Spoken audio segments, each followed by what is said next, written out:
The old Fitzgerald's really good.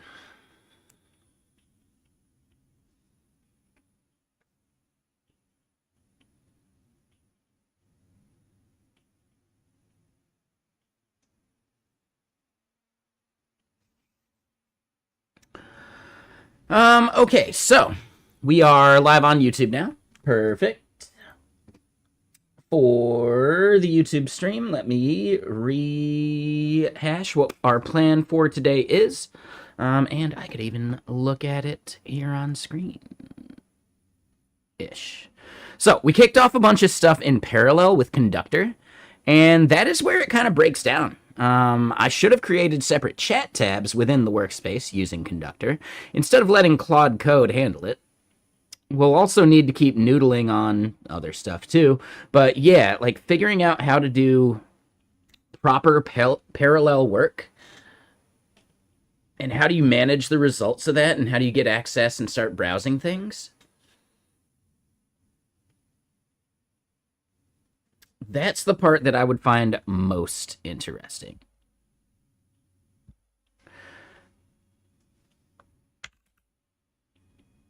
Oh, wow. I don't know what they did for this. Hold on. Let's switch over. I don't know what Conductor did, but they totally broke the rendering of that terminal. It's like super like pixelated. I don't know what they're doing there.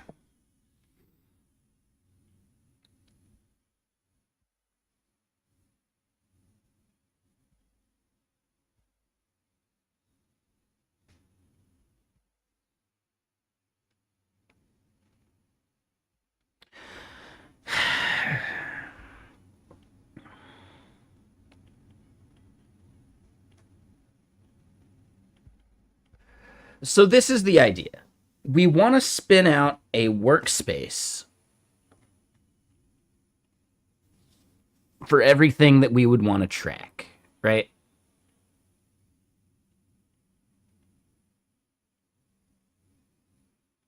I think that's the move. So it's not even about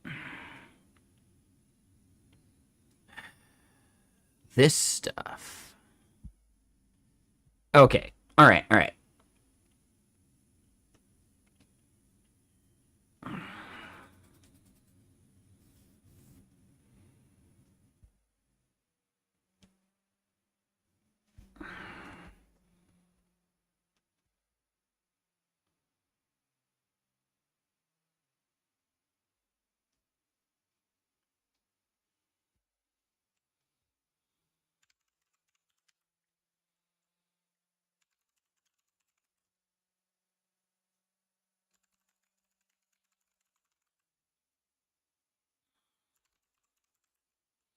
Okay, so we got a bunch of fixes that are merged into here.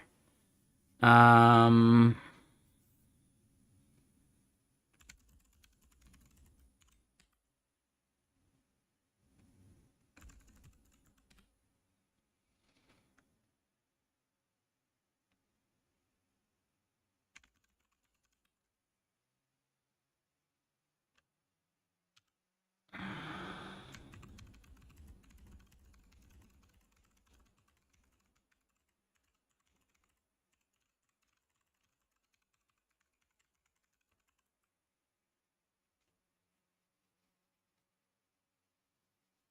hey, what's up, Sharkface? How you doing?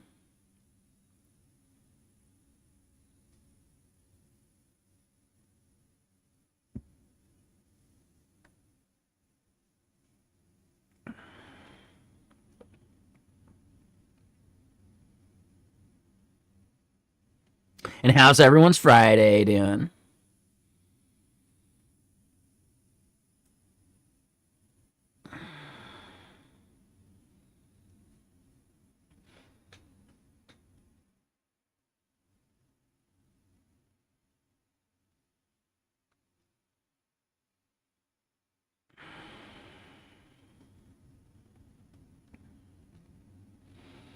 So this is where we're having GPT 5.3, which we could switch to 5.4.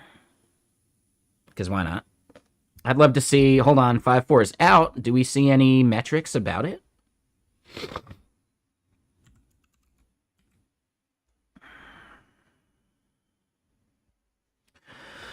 This looks like 5.4 and 3.1 Pro, right? Or Gemini 3.1 Pro are on par as far as general intelligence goes.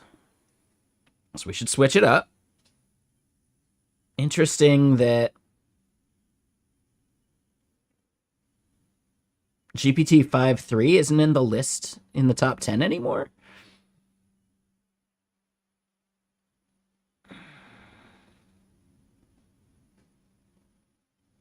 Yeah, never mind. So yeah, 5.4 and 5.3 are like right there with each other.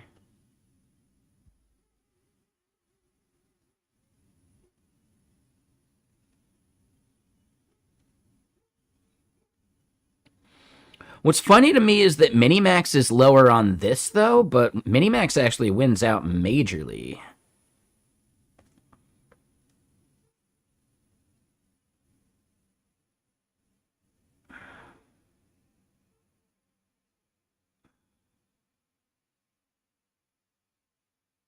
Hmm.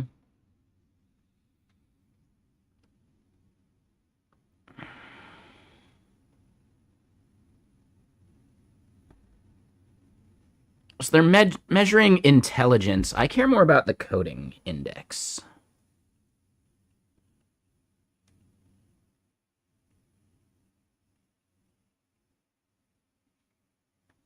Do we actually trust this?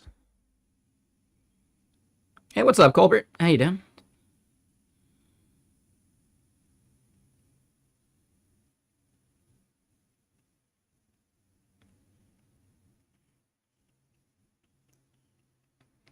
So what's interesting is that reasoning models, besides Opus... Okay, so Opus is actually really good without the reasoning steps. Interesting. Yeah, this is artificialanalysis.ai. I wouldn't say it's like the end-all, be-all, but it's a good one. Do we trust this? I do. It's independent, right? As far as I know, they wouldn't be coloring this towards other people. But it's really just an aggregator of other benchmarks. So I'm pretty sure it's actually aggregating... Oh, not Sweet.js, sorry. SWE Bench. This is probably the most important one. And I doubt this has actually been updated for GPT 5.4 yet. But according to this, right, to SWE Bench, Minimax is just as good as these things, right? Now, keep in mind, there's Opus 4.6 now. Actually, Opus 4.6 is right there. Does 4.6 not have high reasoning? Never mind. But yeah, we don't see GPT 5.3 or 5.4. We don't see Gemini 3.1 Pro. So that's a little tougher. So this is slightly out of date. The last run was just a couple weeks ago, and it's just, that's how quick this stuff changes, which is interesting to me as well. Dude, they were testing GPT 5.2 codecs 3 weeks ago. Like, what the fuck, dude? So yeah, like, it's really hard to keep up. That's at least what it seems like to me. But this should be, like, your biggest thing, right? Like, you can get this percentage of, like, resolved things through SWE Bench at an order of magnitude cheaper cost.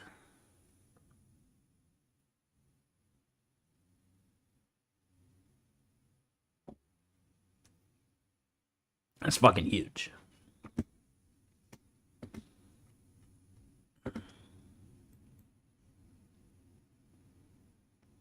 OpenAI is going for monthly releases.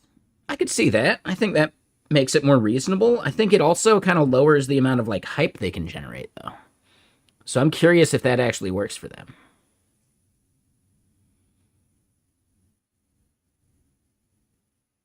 Maybe it's more predictable, but I don't know if predictable is actually the right answer.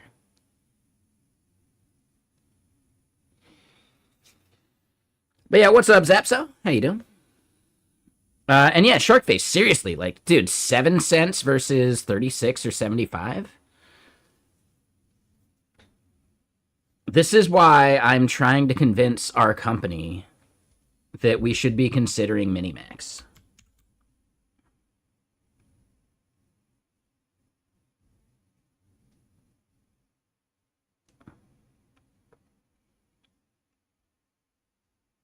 Oh, hold on. Here, let me do this.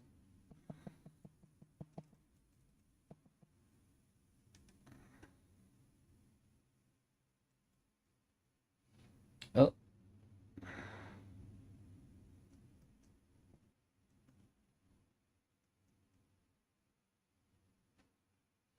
Let me share this with work at least.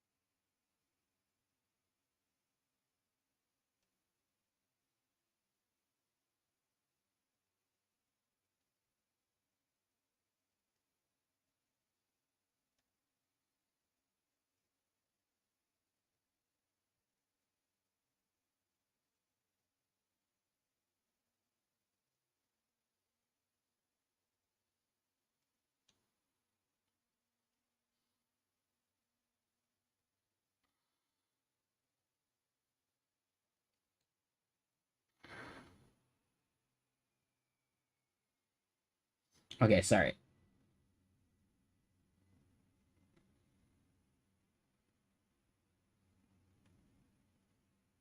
I'm just doing this so I can point this out to work.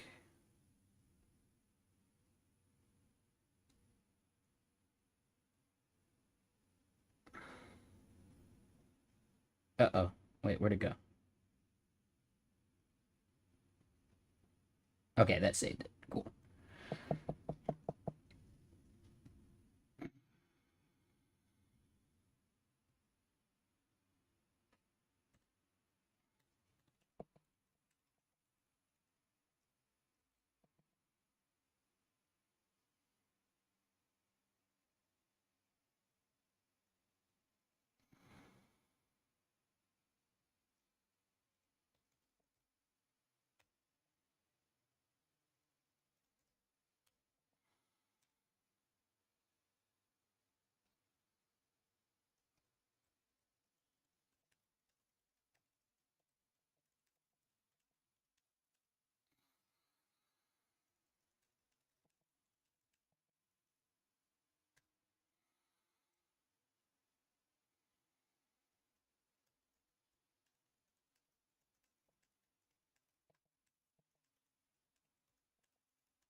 Okay, sorry.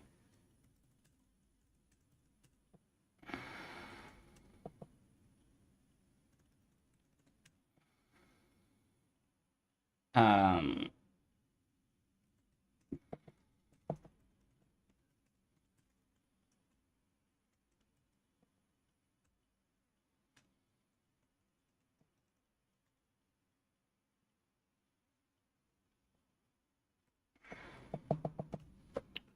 SWEbench.com benchmark.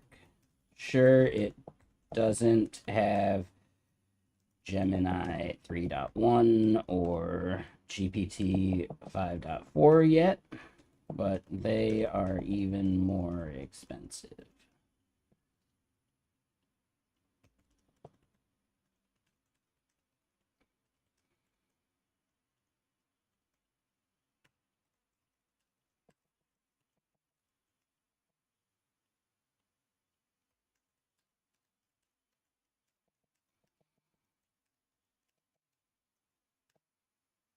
Uh,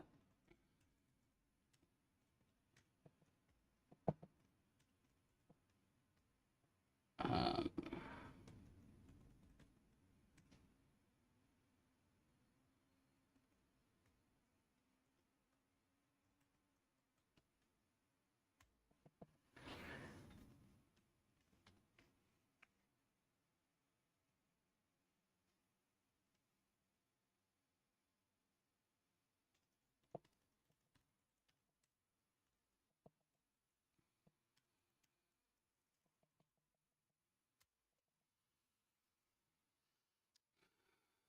Okay, sorry. So I just had to share that with work. It just seems like we are so slow to like use anything other than Gemini for some fucking reason. Like I just don't get it.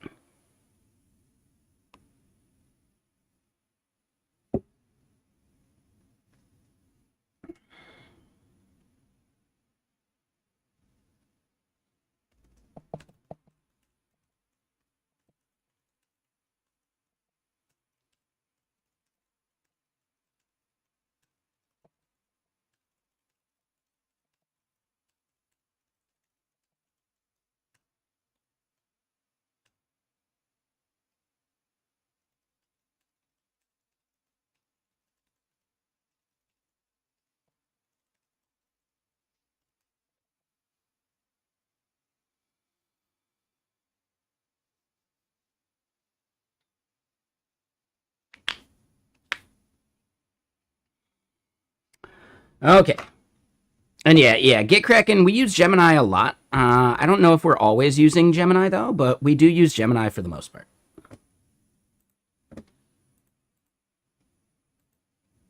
I verified that there's no like business reason to do so other than I think just laziness. I don't think we get any special like bulk discount on credits or any of that stuff. So I do wonder why Google, you know? I do wonder that just a little bit.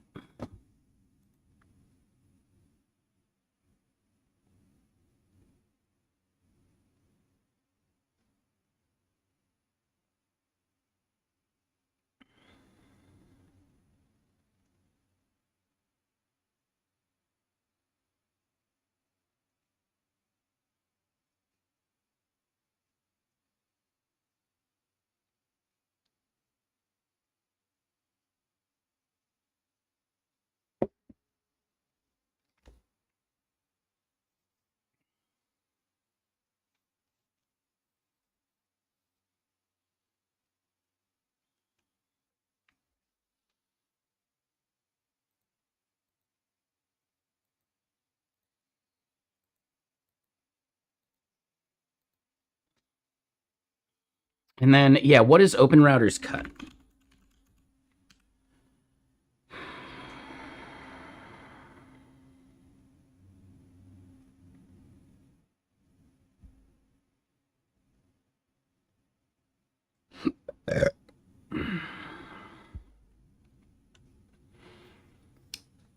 All right, so no matter what, we're going to end up having to pay sales tax and service fees on top, and then the rest is billed at the exact same rates. So if we just assume that we're paying an extra 20%,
hold on. So let me look at numbers here.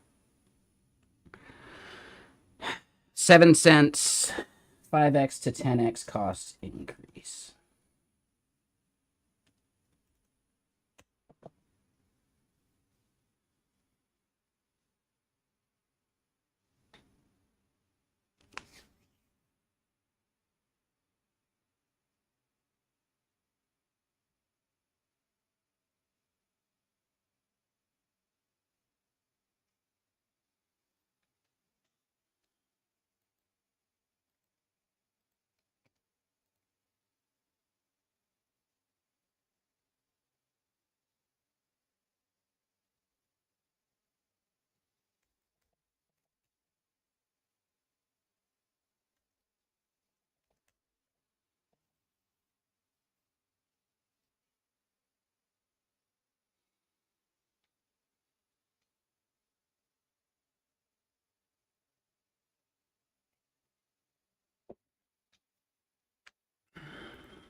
Okay.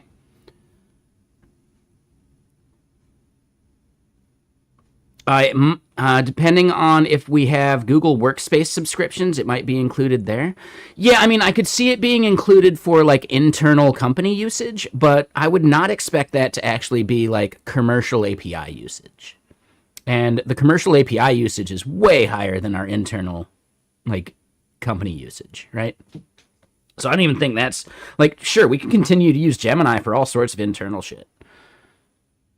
But for externally facing things that our users use, if we could get like a 10% or a 90% cost decrease, that's a huge fucking win. Don't you think?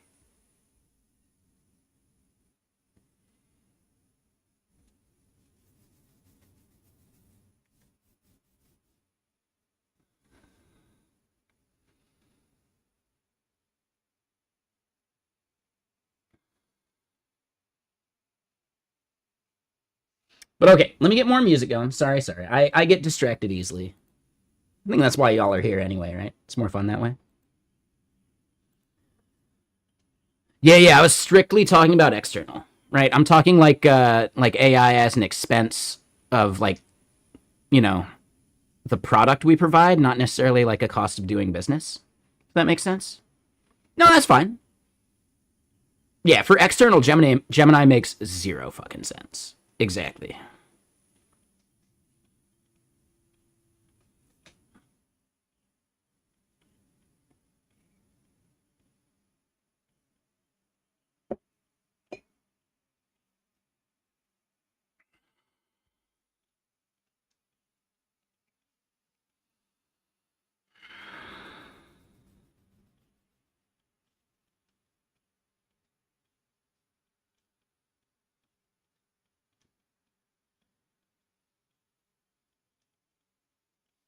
Okay.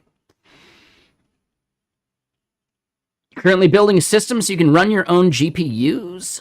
You have some content generation. You're thinking of using GLM 4.7 Flash 4. I'm curious, Pravan, like, what is the cost benefit analysis? Like, where is your break even point for a system like that? I think this is the biggest thing. Like, we as software engineers rarely actually run these kind of numbers. We kind of expect that someone else has done it already, you know? When instead, like, as an architect, that's actually kind of our job.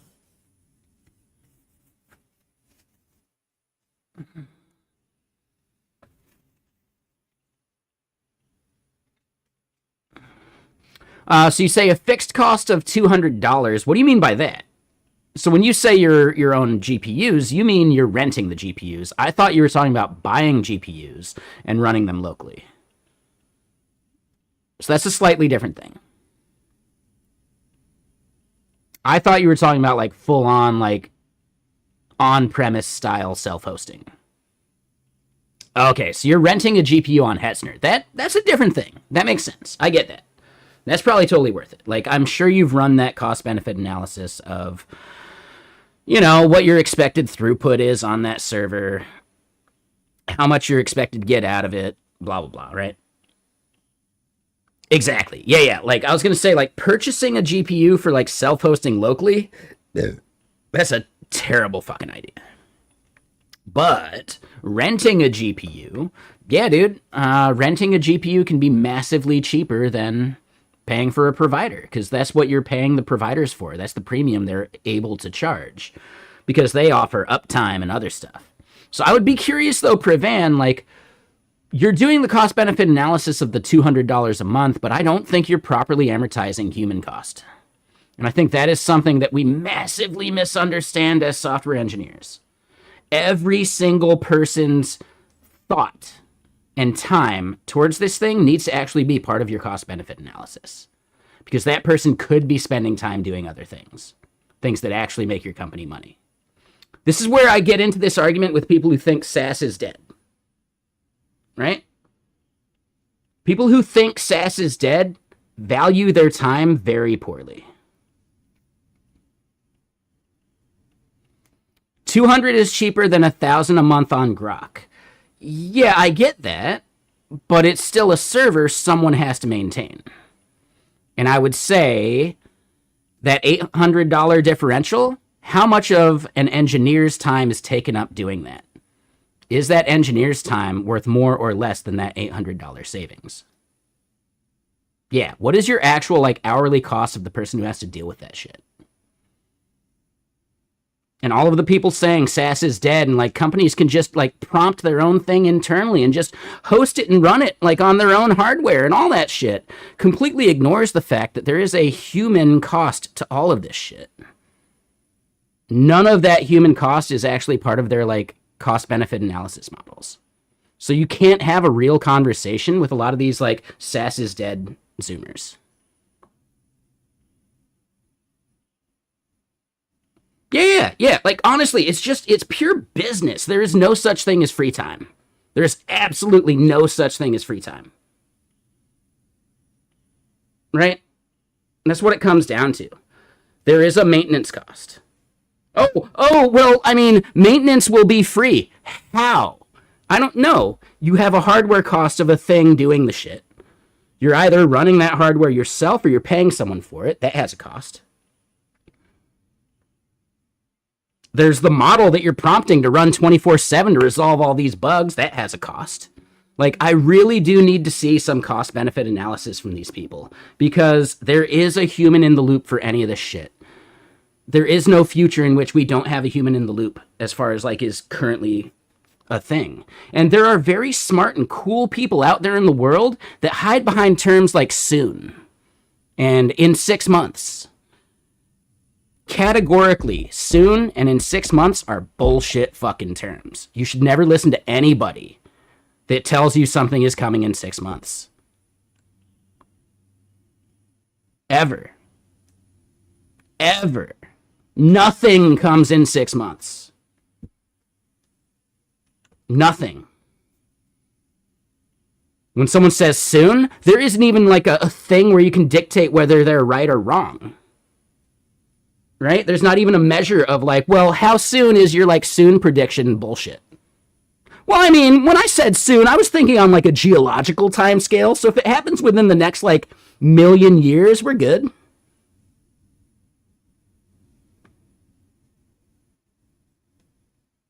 Right? Like some people like use the word soon when thinking about timelines that no human being should actually consider at this point.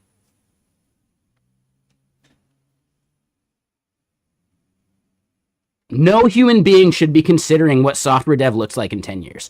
Who fucking gives a shit? Not a single prediction from 10 years ago predicted how software would be today. Why would you listen to anyone that tries to predict that shit? And we actually did dig into it. One person has properly predicted a very small facet of the future, and that was Gary Bernhardt with his Wasm thing. But he wasn't making broad claims about AI and other bullshit. He was making claims about the power of Wasm and where it could go. And we need people to be this enthusiastic and like forward thinking, but you shouldn't take any predictions or numbers they're throwing out as real because Gary Bernhardt didn't either. He was 100% throwing out bullshit numbers because it's more about the idea rather than the timeline. And I just think for other people, it's more about the timeline than the idea sometimes. And you need to get out of that mindset, just as a software dev in general. And no, Pravan. Sorry, I went off on a rant. I think what you're saying makes a shitload of sense now, right? Even with all the guarantees in the world of like, yeah, we don't train on your data and whatever, exfiltrating that data from your network still has an inherent liability cost, right? GDPR and all that shit. So that also makes a shitload of sense, and that should be part of your cost-benefit analysis, right? So instead, like, the goal should be to try and, like, quantify all of these, like, known unknowns. Like, you know what it is, you know it's the thing you have to do, but you're unknown on like how much of the effort is it going to be, blah blah blah. And if you could start like padding out, well, what is the value of a lawsuit from leaking data because of an external vendor? Well, I mean, hopefully you have an SLA with that vendor and then they're on the hook liability wise, right? That could be a part of it. Like, there's just so many of these things that you have to kind of, like, even if it's a bad number value, it's better than the zero number value. And people need to assign value to these things when considering what the cost of these things are, right? And yeah, Prevent, I would assume you do that. All I'm saying is, when we talk about the future of software dev and SaaS being dead, it seems to me like everyone arguing for SaaS being dead is ignoring the very real costs associated with self-hosting. There's a reason, right? There are so many things that you could have self-hosted forever, right? Like Sentry. You could self-host Sentry. There are thousands of companies that pay for Sentry because self-hosting Sentry is not worth the effort. It was never about, well, could they build it themselves? Building it wasn't even the hard part. Making sure there's an SLA and an uptime is the hard part. Making sure someone is thinking about it while you think about your business is the hard part. And that's what you pay software as a service for. The people that don't understand that are just so short-sighted to me. Like, it seems to me like they've never worked at like a truly large business. I'm not talking like Google, like big tech. I'm talking like big business, like insurance companies, you know? Sumitomo and Symetra are not going to spend the amount of energy and whatever you think that HubSpot gives them to build and maintain something internally for that. There's no fucking way, dude. There's just no way. They will build maybe some small things that do something very specific to their business and their industry and self-host that, but why would they self-host something that's really just not part of their core business? There's zero value in that. Why would they maintain and waste any energy, any time, and forfeit an SLA for something that isn't their core business? And they shouldn't. It would be actually really bad business of them. And there are businesses that fail because they try and do too much internally versus just paying a fucking SaaS for it.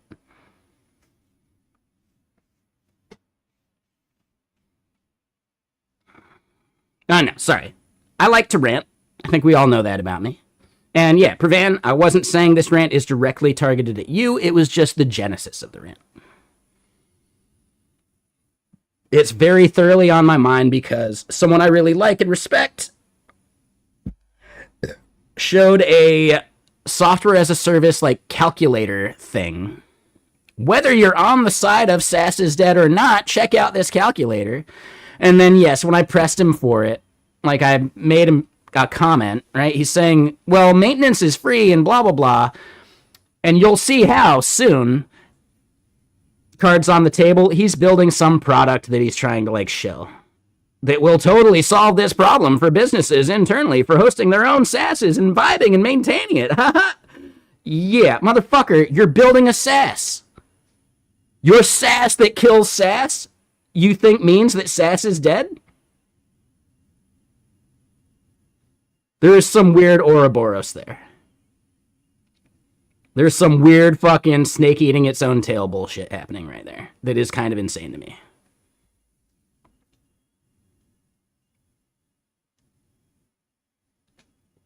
SaaS is dead, but our SaaS will survive. Uh-huh. Uh-huh.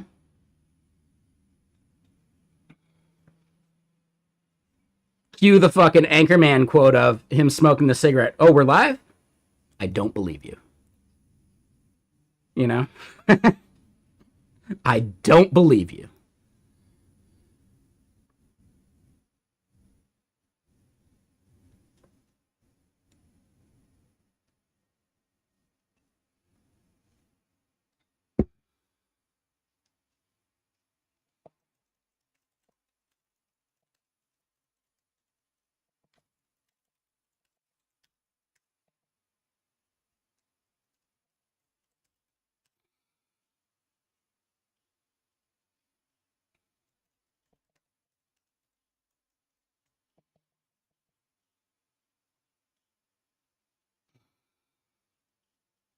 Oh, jeez.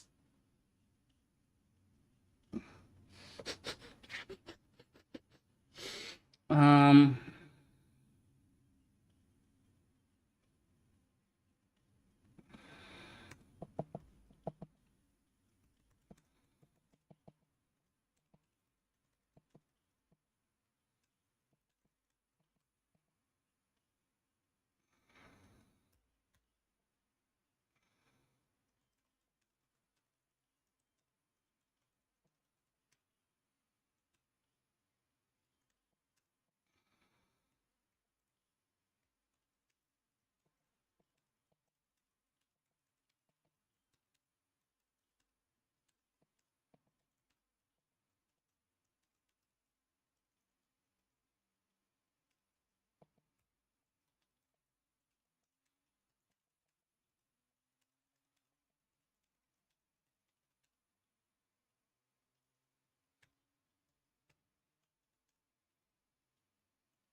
Okay. So,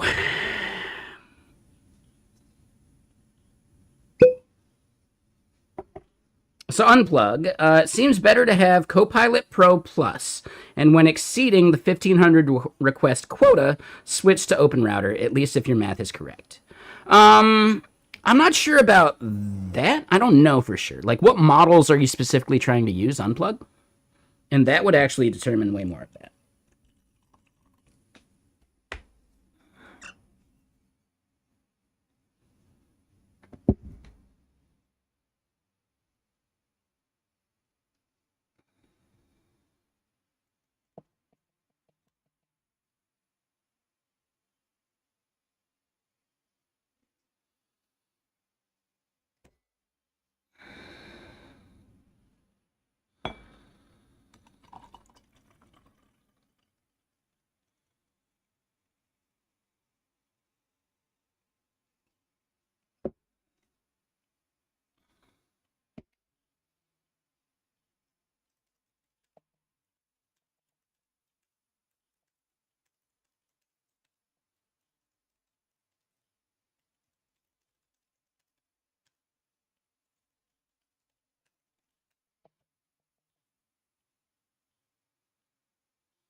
Okay, so Copilot is a fantastic fucking value. Yeah, it seems like Copilot is amortizing and like absorbing the cost of a bunch of other things, which is really cool.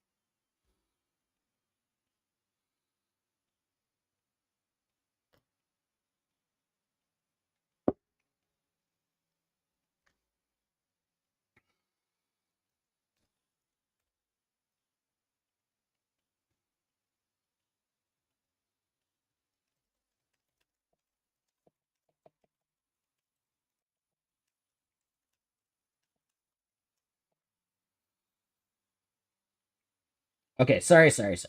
I'm just like, technically I'm still on the clock. The whiskeys would probably say otherwise, but whatever.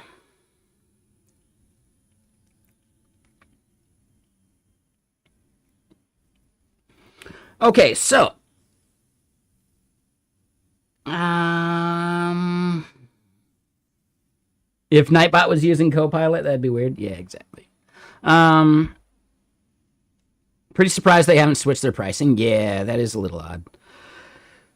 I mean, it's the whole like you subsidize the cost massively and then you yank the rug.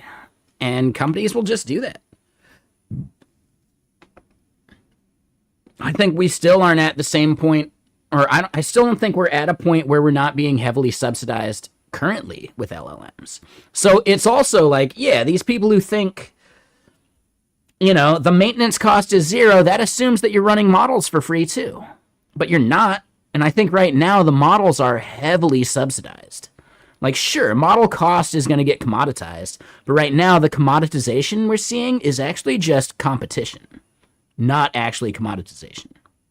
Because right now, the model costs are heavily subsidized by investment just to get users. Right? All the free tiers here, free tiers there, the amount of like shit you can get for just $200. Like all of that stuff is massively subsidized.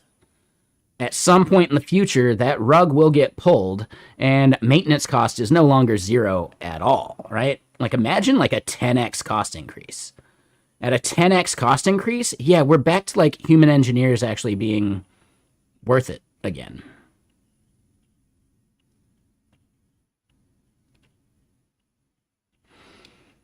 Yeah, we could probably do that 4-wheel.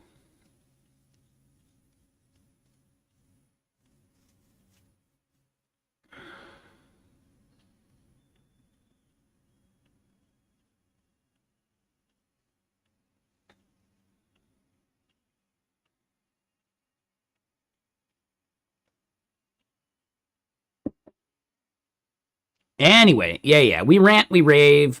I did want to dig into some of these new models. Yeah, and right, like, do we think the models are 10x subsidized right now? The Frontier ones? Absolutely.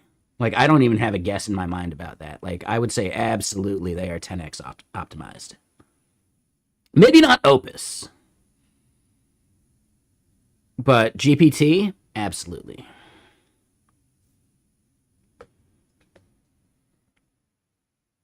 Yeah, I would say Claude and like Anthropic are probably closest to actual cost, but still they're subsidizing, right?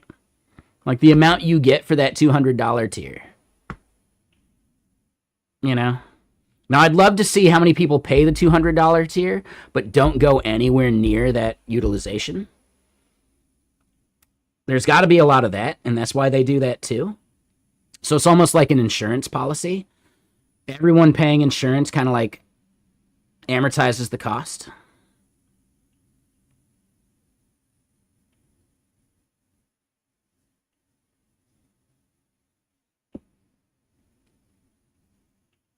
I think the subs are absolutely subsidized.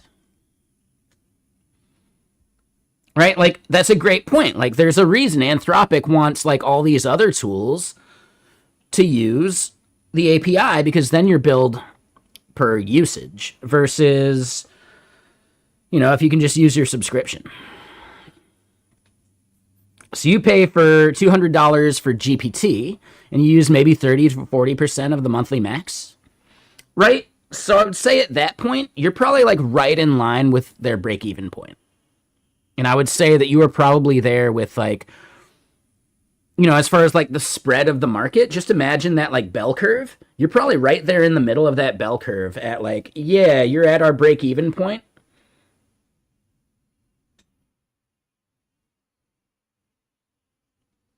And just using it helps us kind of thing. But then any direction towards the left side ends up making the company a lot of money. And I would say the bell curve is probably not perfectly situated in the middle, right? I would say the bell is probably like adjusted one direction or the other. I would say it's probably adjusted towards the lower end of utilization.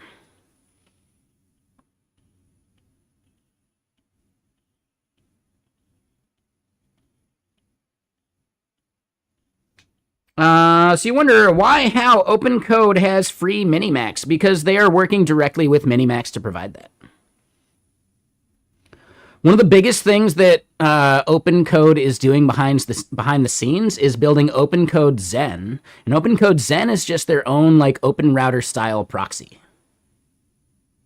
At the end of the day, that's the way to think about it. At least it's maybe not the exact same, but they are able to bring in whatever models they want from providers, and within like a certain contract amount of usage, they're good to go, right? And it's probably even some like majorly like subsidized, like, yeah, maybe OpenCode is actually paying for that shit. You think they are running it on their own GPUs soon? I don't think they're running it on their own GPUs yet, though, which is why they haven't been able to get Kimi up and running, right? Because people wanted Kimi, but they haven't been able to make Kimi happen. So they're not doing GPUs of their own yet.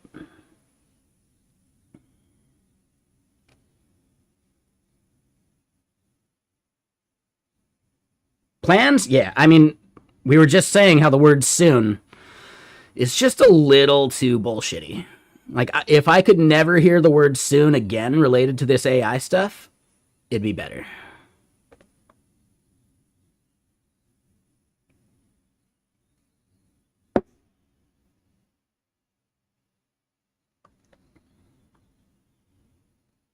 And then real quick, hold on. Yes, absolutely unplug. Like, yeah, you have full permission. Do whatever you want, man. Dude, for sure. Like, I should probably make you a mod here at some point. But yeah, real quick, hold on. It could just be as well that subs are kind of cost and the tokens are the premium to pay for everything. Either way, subs is just buying market share for now. You find it interesting that GPT-0.1 versions seem like price testing the market. I would say that they do seem like price testing the market, except for the fact that they do move the needle on artificial analysis, right?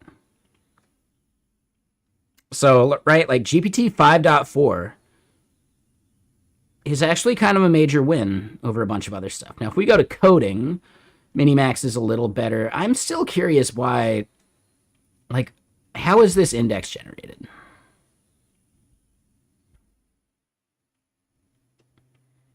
So, terminal bench hard and Psycode.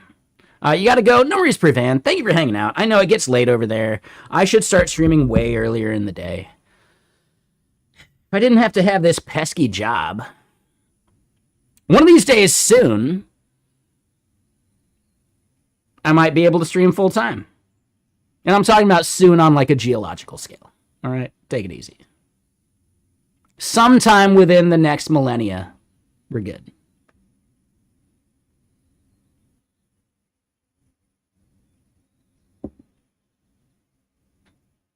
All right, that's a blip on a geological scale. That's soon. That's geologically soon.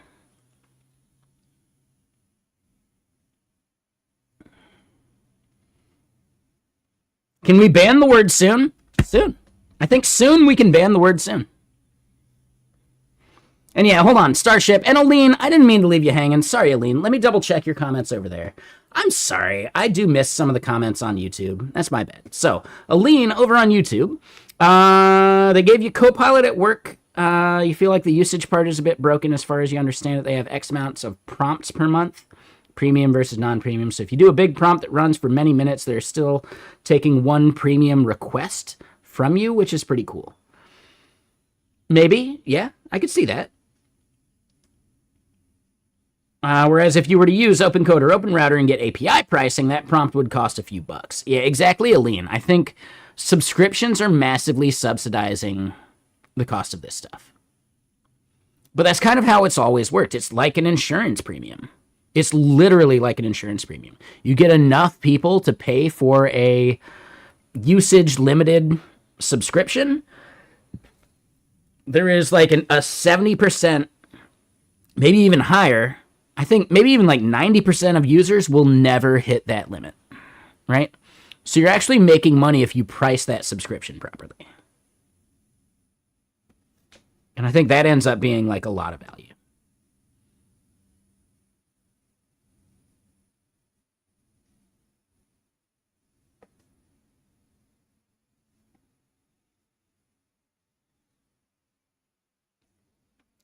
Yeah, Cody, no, I get it. But can we just recognize that 5.4 is, at least by this measure, using a benchmark I'm not necessarily that stoked on, terminal bench hard and Psycode?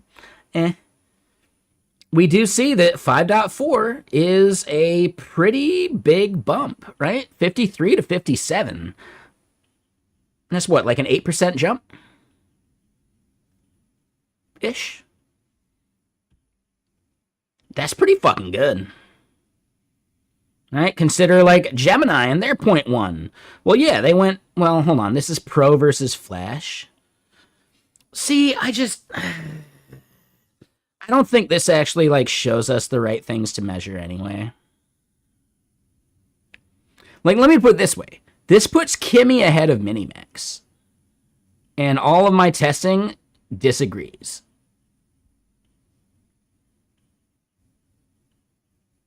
I'm pretty sure I prefer Minimax for basically everything at this point over Kimi. I do think we've seen some interesting results out of Opus and other things, which is cool.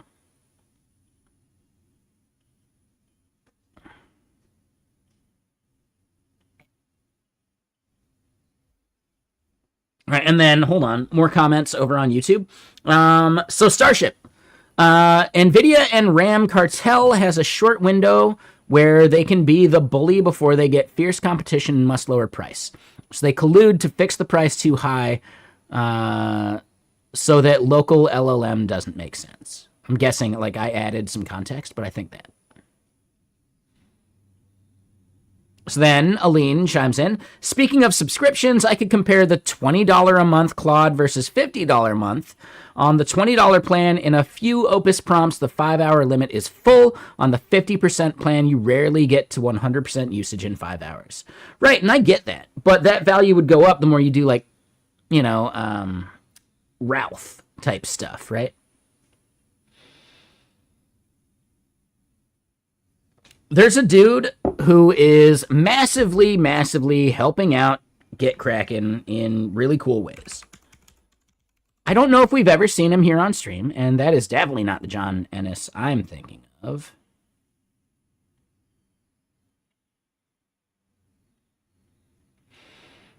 Well, shit, so that is definitely not who I was thinking of.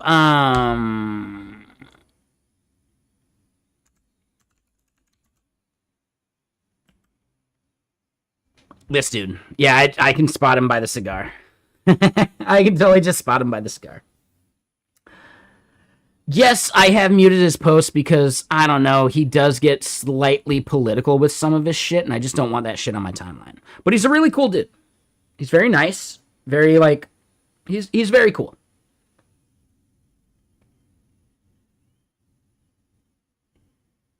Yes, I had to mute what I considered some political posts.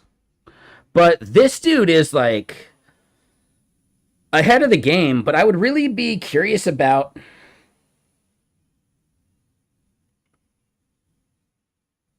I'd be really curious about how he is accounting for these things, like literal accounting. Like, I want to see the cost benefit. Like, I want to see numbers. Like, what is his daily, like, token burn and things like that. And he's a very cool dude. Very, very awesome. This is not me talking shit. Like, the fact that I muted, I just didn't want some politics. And I could unmute him anytime. Oh, God. Yeah, I muted that shit for sure. Right? Like, see? Like, he gets too political sometimes for me to want to see any of this shit. But yeah, like, honestly, this is accurate. I don't trust Grok for taxes whatsoever. Fuck that. Yeah, if you want to get audited, go for it. So yeah, like, I agree with him on a lot of shit. He leans a little right wing, and I just don't want that shit on my timeline.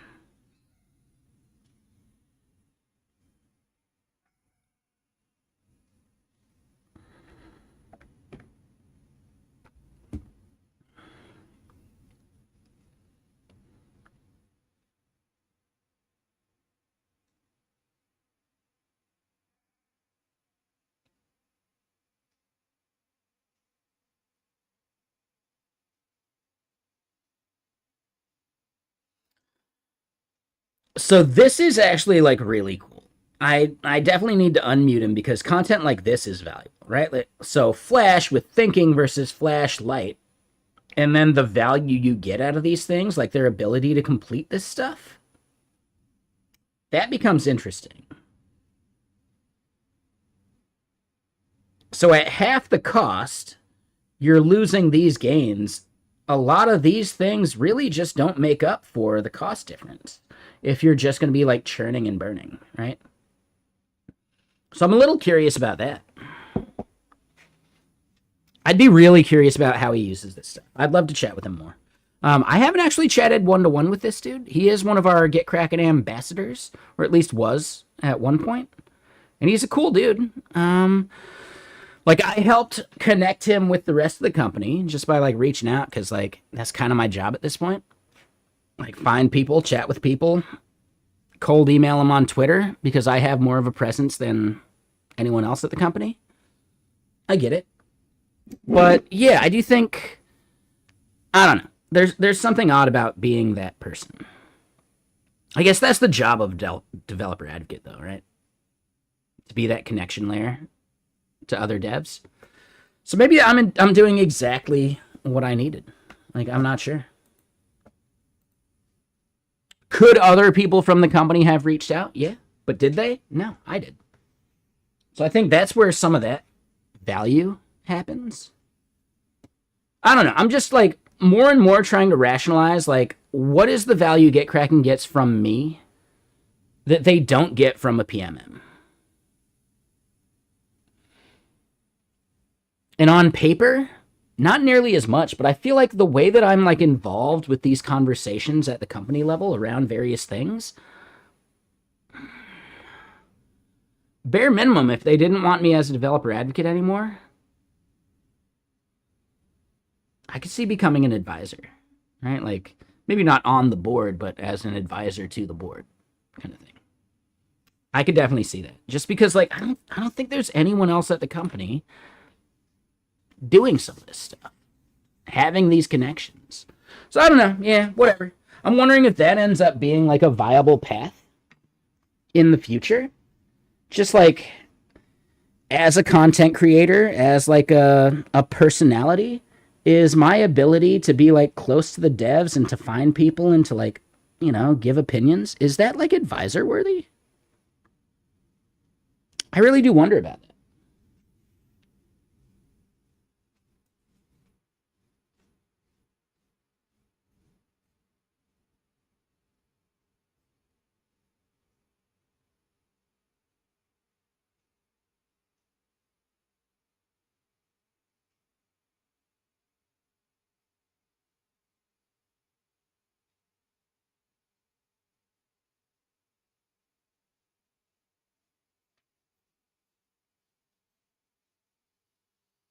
And then, yeah, Four Wheel, you're saying you could see me moving to an engineering role? Yeah, I don't know about that.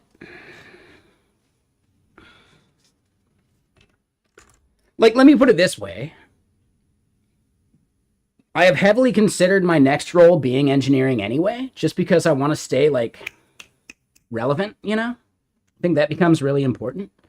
My goal would be to actually do engineering DevRel, and, like, alternate kind of thing. I mean, my ultimate goal would be to just, like, build a business that I can just CTO. That'd be way better. Yeah, music's dead. I'm getting there. I saw it. Give me a sec. Hey, Senka, you dead, Bon? Yeah, man.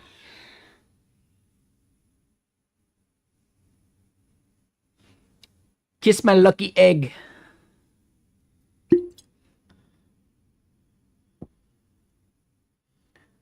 Jamaica, you know they won't believe.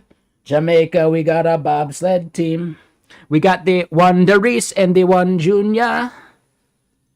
Man, if I give you $1, will you shut the hell up?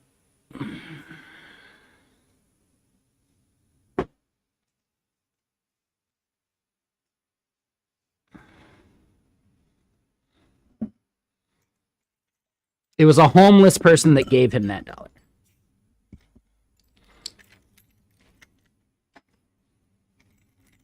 We got the one Reese and the one Junior. Yeah, I saw that movie in the theater. Who here can claim that? Who here is cool enough that they saw Cool Runnings in the theater?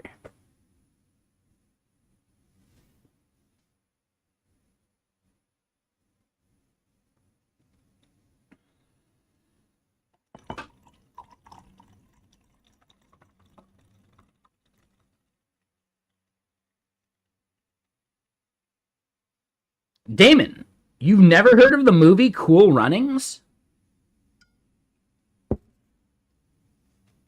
When did it come out? It came out, I believe, 1995. It's about the Jamaican bobsled team. It's got the dude that plays the jerk from the Temptations movie.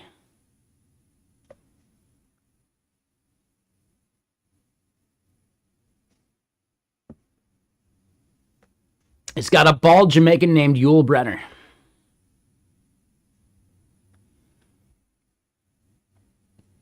Oh, Damon. Now, Cool Runnings is part of required watching at this point.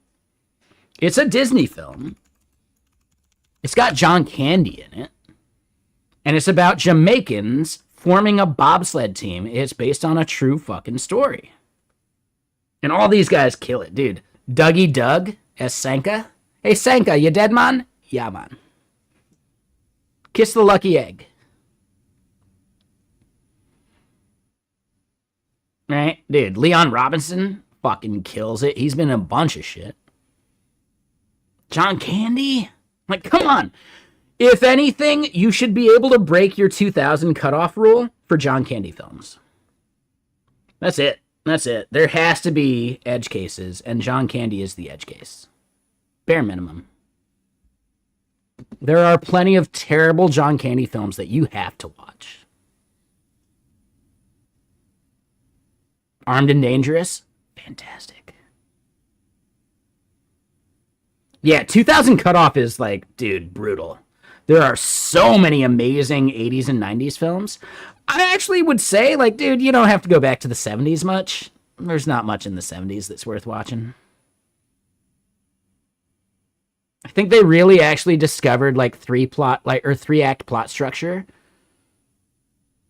Yeah, it's not just a theater thing. It applies to film, too.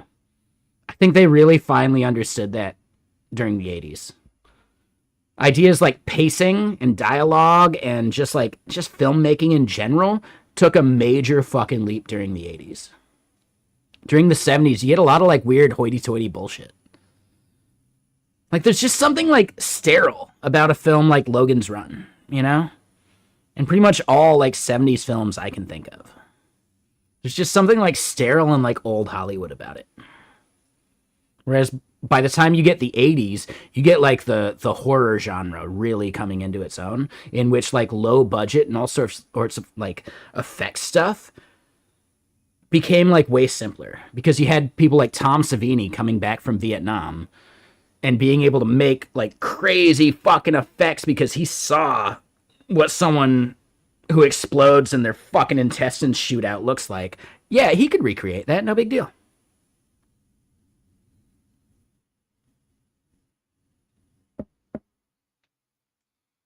I want to say like a big part of the entire genesis of like horror films as we know them is because of Vietnam.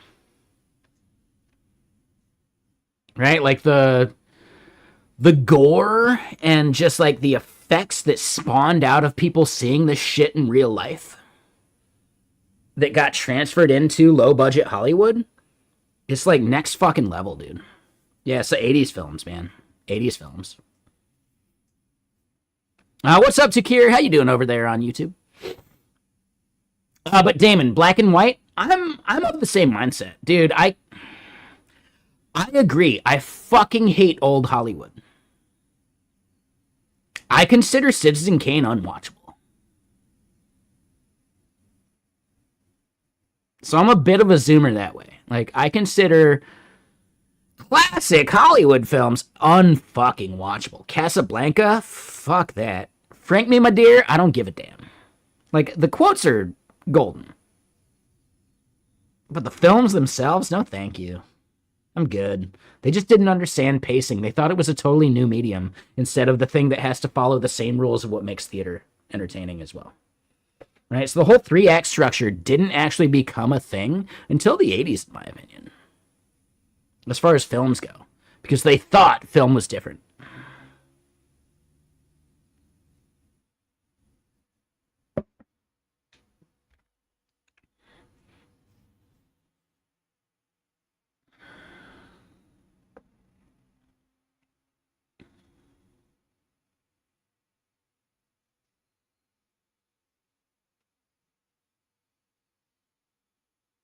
You watched the first 3 movies of Star Wars and fell asleep at least 4 times.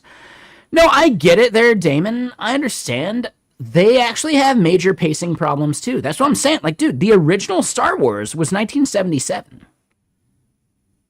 It exemplifies what I'm talking about, right? 70s movies didn't have any idea of pacing. They just didn't. They didn't understand that shit. Even 80s films. There are 80s films that have no concept of pacing. And they fucking, like, they take what would be an epic fucking movie and they make it actually hard for some people to watch. Here's one, Damon, that I would challenge you to. And what I would say is, you would probably have the same problem. Real Genius. It is such an amazingly awesome film, but they have something like 6 or 7 montages. That's too many montages. There's like 3 within the first act, you know? Like, it's fucking weird. That's way too many montages. Because the film has too much of a scope. These days, they would have broken it up into a trilogy, for sure.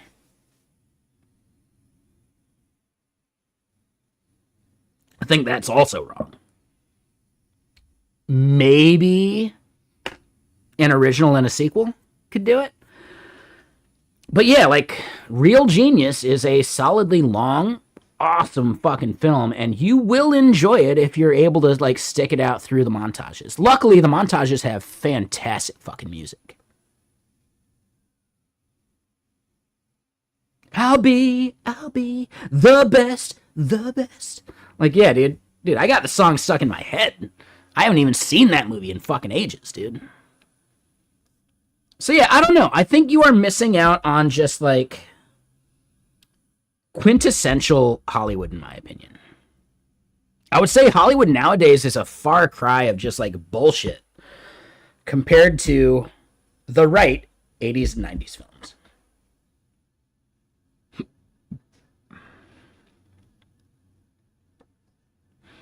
Now, if you're looking for people to help you find those 80s and 90s films, I'm in. I got it, dude. I got recommendations. What do you enjoy?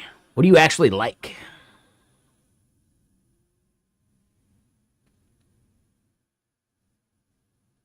And then I can recommend stuff. But it is a thing where, like, you do have to be a little, like, aware that they still didn't understand pacing that much. Why did Star Wars start backwards anyway? Kenny, you mean like episode 3, 4, 5, and 6? Because George Lucas hadn't written any of that other shit yet. Nope, none of that shit existed. He started at 4, 5, and 6. He didn't even have a concept of 1, 2, and 3 yet. It took him 20 years to figure out what 1, 2, and 3 should be. Are you kidding me? They would have made episode 1, 2, and 3 way fucking sooner if he had figured out what they should be sooner. Yeah, they took 20 years off not because he was like, oh, we gotta wait for the technology. No, they took 20 years off because he hadn't written that shit.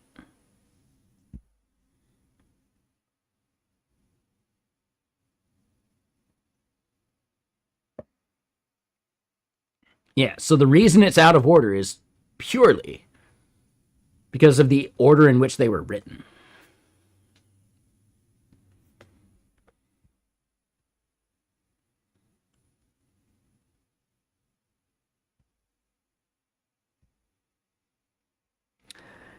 And Damon, no, I get it, man, but hold on. Tell me your list and I'll tell you what shit you don't actually need to watch.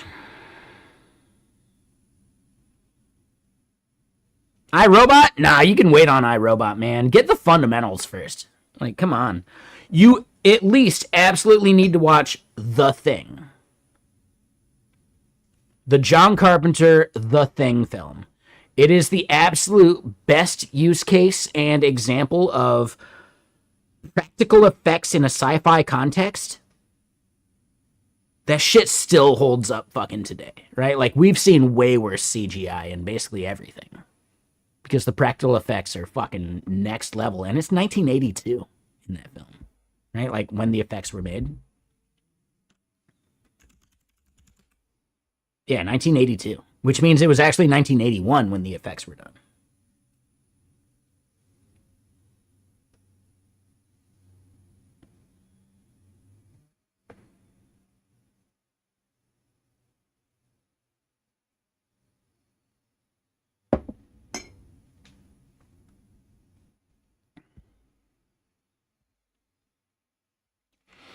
Yeah, I get it, Damon. I'm not going to judge you harshly for it, but I do just think it is a somewhat myopic view of pop culture in general. I would say there is a bunch of shit you should probably watch from the 80s and 90s before you watch anything from, like, modern culture. in my opinion. Like, what's like a modern thing that you need to watch? If it's Sopranos, nah, you don't need to watch that shit. Breaking Bad, nah, you don't need to watch that shit. Game of Thrones, nah, it's fine. You're good. Stranger Things, I doubt it. I don't think so, FN Goofs. I disagree. I do not think Stranger Things is actually any good. Here's the thing, though. I fucking hate child actors. They ruin any bit of immersion the moment they're on screen. It's very rare that a child actor nails it. Haley Joel Osment is like the only good child actor of like the last 30 years.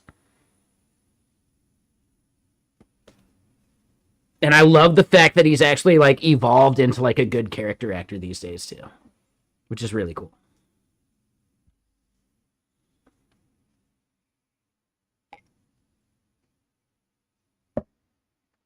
Hold on. Abigail Breslin, she's good. There's like another good child actress.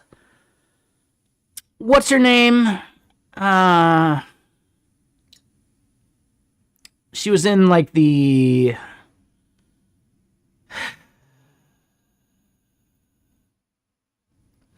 Kick-Ass, right?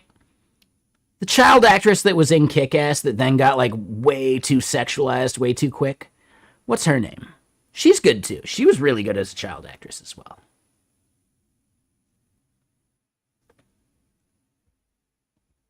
But yeah, Abigail Breslin is probably the best child actress of the past whatever. And then, hold on, who was the girl that was in Pusher? Right? She started out as like a super young child actress, and then she was all right in Pusher, and like, I don't think she's made her break into like adult acting yet. But yeah, Abigail Breslin, she was the kid in like shit, what's the movie that's like Paul Dano, he's like mute because he doesn't want to talk and shit, and it's got Steve Carell, and it's like they got the Volkswagen bus that they got to push, and Alan Arkin's in it. You know the movie I'm talking about. Little Miss Sunshine. There we go. For some reason, my brain was going to Eternal Sunshine, and that's not the same movie whatsoever. But yeah, Little Miss Sunshine. Abigail Breslin, that is also some of the best child acting in any film, but honestly, she doesn't do that much acting.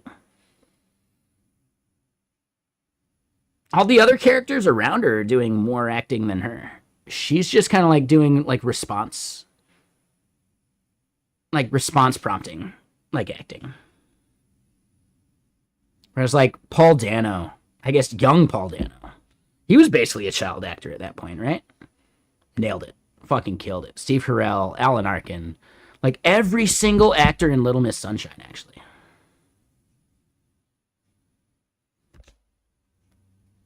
Oh, I get that, FN Goofs. Yeah, District 9 is a must-watch, but we're talking more about, like, I don't know. I went off on a tangent about, like, child actors, because I fucking hate child actors, but there's some that fucking nail it. Some that are just so good. So, like, believable in the role that they just feel like they're just being kids in the role rather than, like, playing a character even. No, like, they are that kid, basically, you know? And that's where I was talking about, like, Eternal Sunshine, or not Eternal Sunshine, god damn it. Little Miss Sunshine, and Haley Joel Osment, and some of that shit, right? I forget where that came up. Oh, yeah, because I fucking hate Stranger Things. Yeah, dude. I just do not enjoy Stranger Things. I think it is a shit show. I think it fucking sucks, actually. The best thing about Stranger Things is the soundtrack. I think it fucking sucks, actually. I know, and that's fine. Like, if we all had the same opinions about shit, dude, life would be so goddamn boring. So I'm glad you liked it. I'm glad most of society liked it. I just fucking hate child actors, right? It's like Big Lebowski, you know? Like, I've had a long fucking day and I just hate the fucking Eagles. I don't actually mind the Eagles, but if I have to hear Desperado one more fucking time, just one more fucking time, there will be hell to pay. All right? I fucking hate Desperado. I fucking hate dude, there's so many shitty Eagles songs actually that it's insane that they're actually good still, in my opinion. They've been coasting off Hotel California for way too long.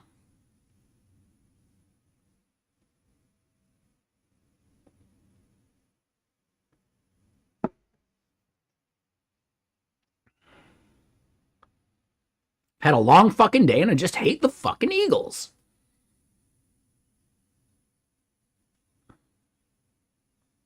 If I'm being really, truly, totally honest, yeah, I actually kind of do hate the fucking Eagles. God damn, shit. Hotel California? Name another Eagles song that you actually like. I think this is a quiz about, are the Eagles actually a good band, or are we being gaslit by how good Hotel California is? Name another Eagles song that you really fucking like.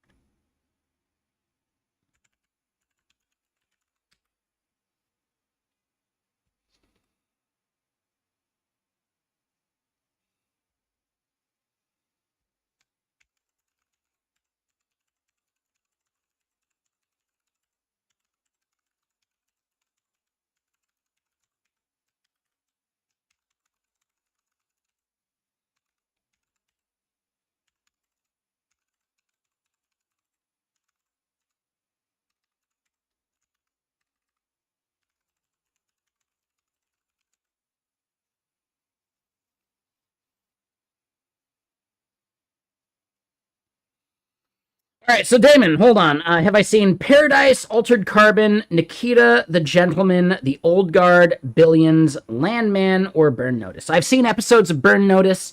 I have seen an episode or two of Altered Carbon. I fucking hate the lead actor in that one. Nikita, like La Femme Nikita? Or a different Nikita? The Gentleman. The Gentleman, that's like a film, right? That's the, Charlie Hunnam, and it's like in the Rock and Rolla universe or whatever, right? The Old Guard 1 and 2, no. Billions, I've seen some like references and things, and it's just not a show I would watch in general anyway. But yeah, Burn Notice definitely has some amazing episodes. Fuck yeah. So hold on. There's a film called The Gentleman that is actually something I really want to watch. Because I like Guy Ritchie's like filmmaking. So I would watch The Gentleman, the film. I have no idea what the fuck the show is. Is the show related to the film?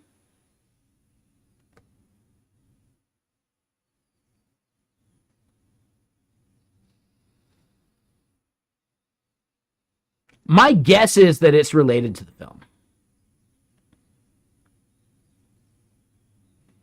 The movie is a Guy Ritchie film. So let me put it this way: another pre 2000 or maybe just like right at 2000 film you need to watch is Snatch, and possibly Lock, Stock, and Two Smoking Barrels before it. Okay, so it's basically the same premise. Got it. Got it. Yeah, I'm not a big fan of like let's make a show about a popular movie kind of thing. That all seems like really like rehashed and bullshitty to me. So I'm not a fan of that whatsoever. That said, if they decided to make a film about the making of IT Crowd as like a mockumentary, that would be amazing. That'd be really fucking cool. If they made a mockumentary TV show about the making of Hackers that was just like funny and fictionalized, I'd watch the fuck out of that too. So I don't know, like I have opinions.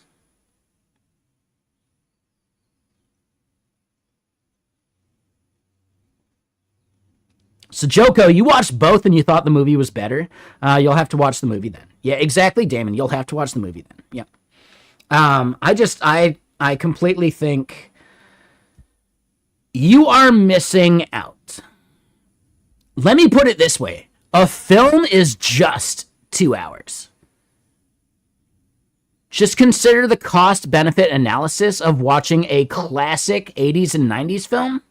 That's just 2 hours versus a show that you've got in your like catalog, you know?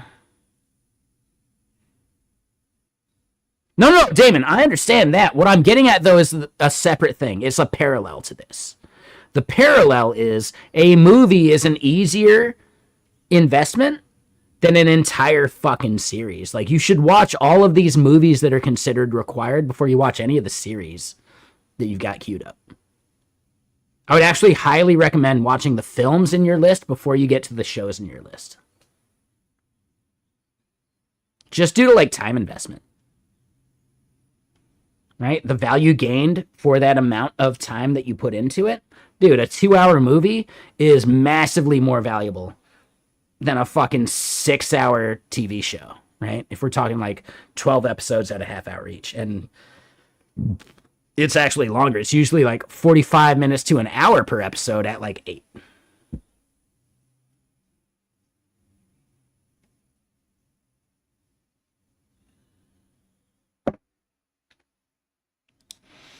I understand that, Damon. The main point I'm trying to make is yes, you're going to be distracted while you're watching these things. So you're already like muddying the water on like how much value you might get out of it anyway, which is fine. I watch movies while distracted and I still love them. So I'll point out like, yeah, ignore that critique, but someone would offer it. And instead I would just say like, dude, look at your list. You should prioritize a film, right? A single film without sequels over any single other thing in your list. So I would say you need to sort and filter your list of must watch anything, right? And you should prioritize films that are a one and done, right? So to me, this is you just not optimizing your feed, right? Not optimizing like the timeline of shit you gotta watch. You can catch up on episodes anytime, man. You should watch some of these fucking films. And whether they're new or old, I don't care, but you should prioritize films over many, many more houred TV shows. I think that would give you the best, like, what you've missed versus what's still out there, like, ratio, you know? Again, do whatever the fuck you want. You don't have to listen to me, but I think that would be a better use of your time to catch up on shit. If you keep having to watch these, like, 10 plus hour, like, TV series, you'll never catch up, right? You could have watched 5 movies in that time and like made major headway on your fucking list, you know? And then you'll start to realize that some of these like 10-hour invested like TV series aren't actually worth your time anyway. Like they probably don't even need to be in your list. If you just watch like the better content that's built before them. Like the film The Gentleman versus the show The Gentleman. Right? That would be my major, major critique for you.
All right, here we go. We're sharing this now. Fuck it. I think we were all gaslit by Hotel California. Seriously, like, name another Eagles song that you actually like. I'm waiting. I'm fucking waiting. In before someone says, "Oh, Boys of Summer was good." That was Don Henley. That was separate, right? Dirty Laundry. That was also Don Henley. That was separate. That doesn't count. Oh, what about that one like I go to parties sometimes until 4. Yeah, that was Joe Walsh. That was solo before he even joined the Eagles. All of the people in the Eagles were better outside of the Eagles. What does that fucking tell you? That's fucking crazy.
Desperado. Dude, I fucking hate the song Desperado so goddamn much. It's insane. Like, I don't actually hate the Eagles, I just hate the song Desperado. And my hatred of the song Desperado boils out into my critique of the Eagles. That's just science.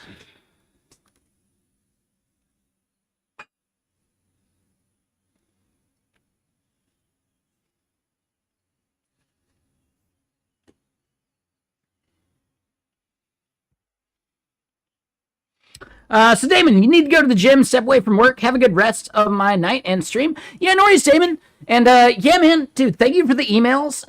It was just, it's a little late on a Friday. I'll have to wait till Monday to like send them out. But yeah, man, Damon, thank you so much, dude. Like, dude, I'd happily add you as mod at this point if it's something you're into. We'll deal with it later. We'll deal with it later.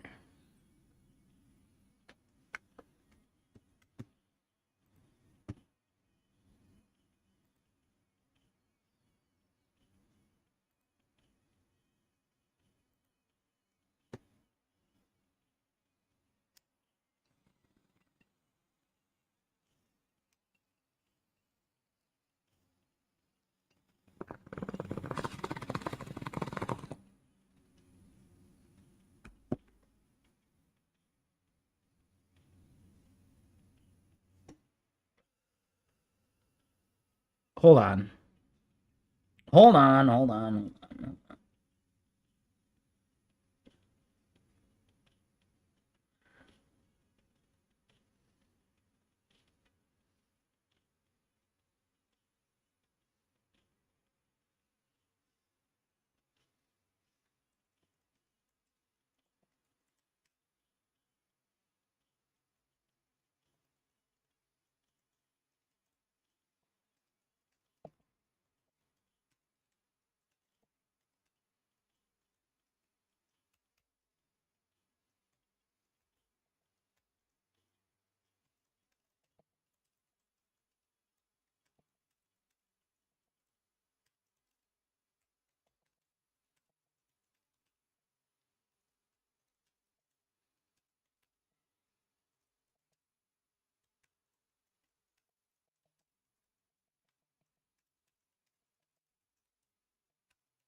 Okay.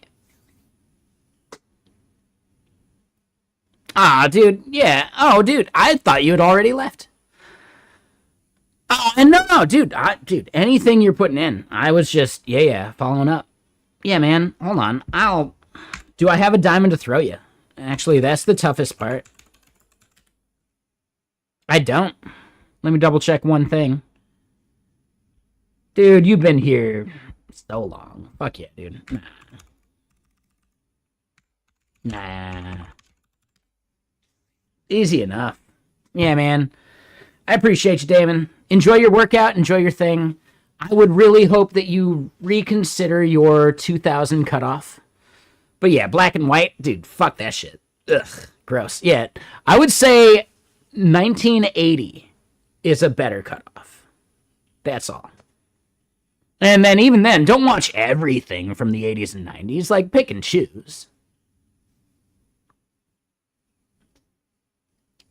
Top 3 movie list, and you mentioned, hold on, give me some preferences real quick, and give me like a tolerance factor you have for like goofy and terrible films.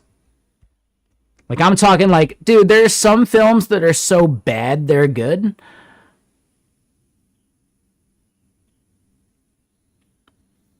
That I'm just not sure.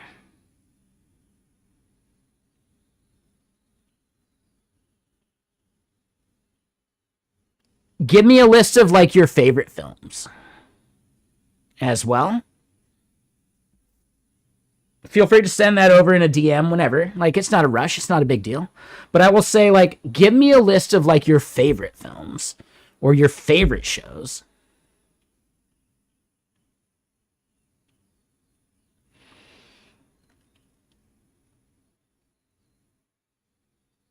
Like, are you okay with campy? I don't know how to describe that any better. Are you okay with campy?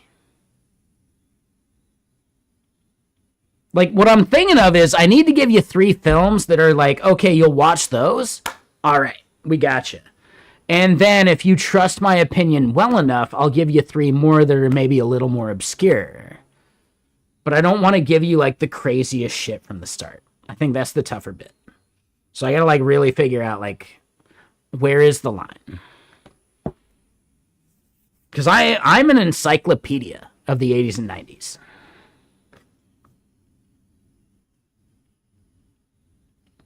You're talking Monty Python? Monty Python and the Holy Grail, right? The goofy, right? We're knights of the round table. We dance whenever we're able. Oh, yeah, let's not go to Camelot. That's a really silly place. I like to push the Pramalot. Like, yeah. Yeah, let's not go to Camelot. It's a very silly place.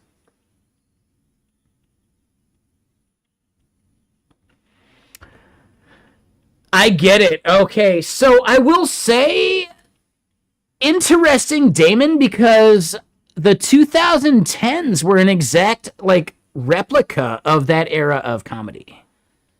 I find that interesting, right? Like, think about like The Whitest Kids You Know and like all the sketch comedy, like random sketch comedy that came out during the 2010s. They were all direct references to Monty Python, basically. Like, consider Picnic Face in Canada. You've got This Is Littleton in Australia, right? You've got this like culmination of society, right? Like worldwide, that realized the random comedy of the 2010s was basically a reference to Monty Python.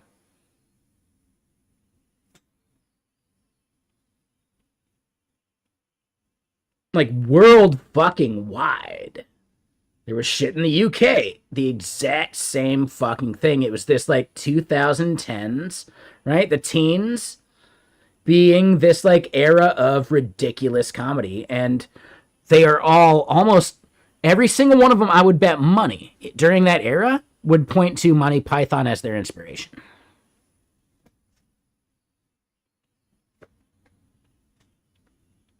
So I do find that interesting, right? It's not like it's even a new, like, it's even an old phenomenon. It's been repeated within your lifetime, within the time that you say is like good. But you don't like that kind of thing, and that's fine. There's a lot of stuff we can ignore given that criteria.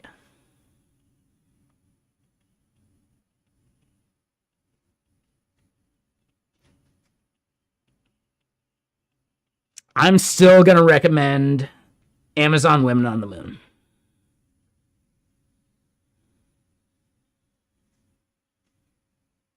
Because Amazon Women on the Moon as an entire film, it's unlikely you're going to like every scene. I do, but I'm 80s and 90s built.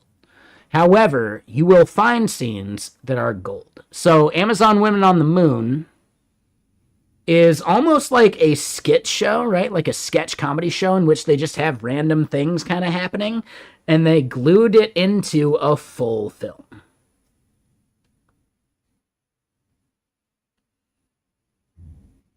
So there will be vignettes, which is really what you call one of those smaller sections, right? It's a vignette. There will be vignettes that you really fucking like, sketches, whatever, and there will be ones that you fucking hate, because it's impossible to like an entire fucking episode of Saturday Night Live, as an example, right? Is that something you would enjoy? Let me put it that way. To me, it's like reading short stories. I love reading short stories. You only have to care for a short span. If you hit a story you don't like, you can kind of just like tune it out a bit while you keep reading.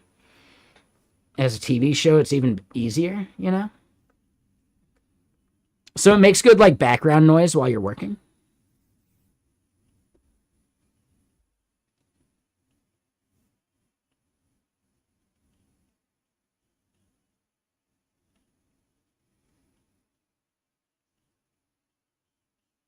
So those are the things you like.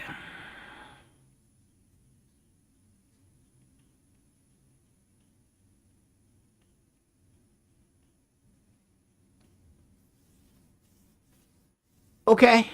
Okay.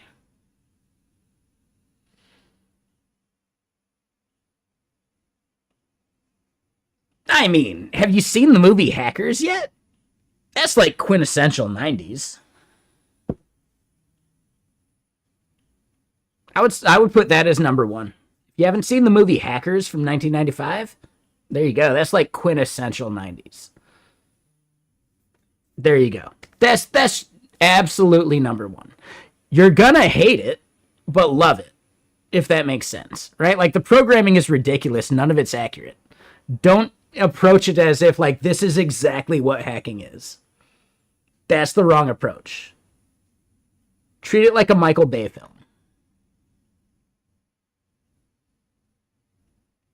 No, number one is just Hackers. You watch that, come back and let me know how you feel. Based on that, I mean, do we just go like quintessentially classic films then? Versus like the random things that I think are fun? I think that's tougher, right? That'll be really tough.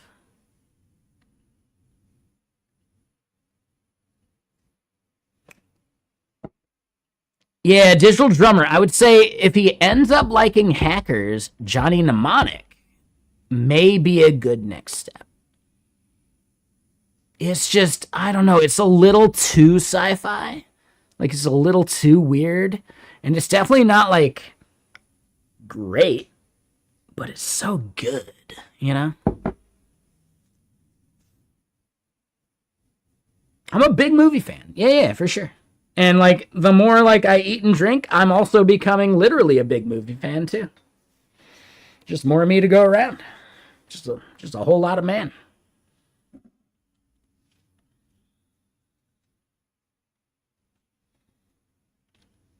Oh God. See, here's the thing. Like, I don't know. Do you like sports films? My guess is you hate sports films.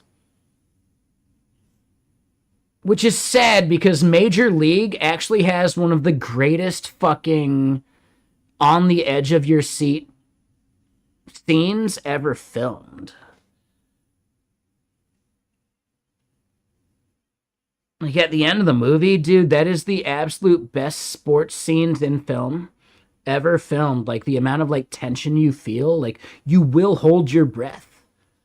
Rudy's good, but that's like a feel good bit. There's no like scene in there that's like the the pinnacle of fucking like sports. And that's what Major League has while having all of this like really like goofy fun shit too, you know?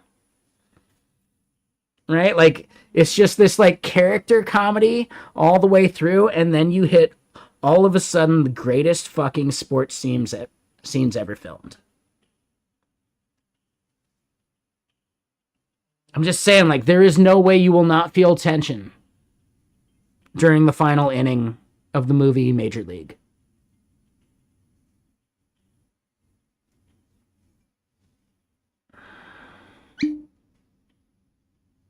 Oh, okay. So, I mean, honestly, Damon, I might have needed you to say that before I gave you the sword, but whatever. We'll leave it.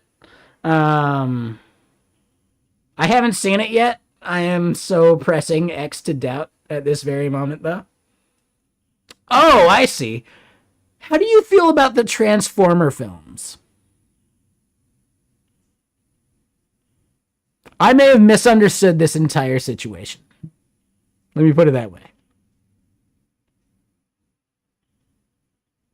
It's actually not a trick question because I can actually recognize and love their technical proficiency, and Michael Bay is not a bad filmmaker.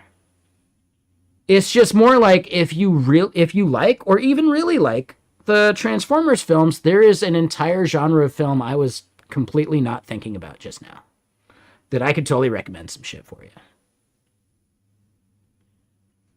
Dude, I have way better comments. For sure.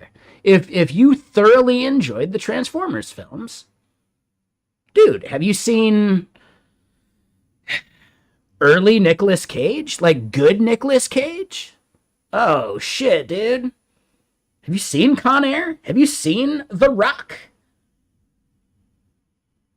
No, not Ghost Rider. Ghost Rider doesn't count. Ghost Rider is when he would like jump the shark. I'm talking like 90s Nicolas Cage, dude.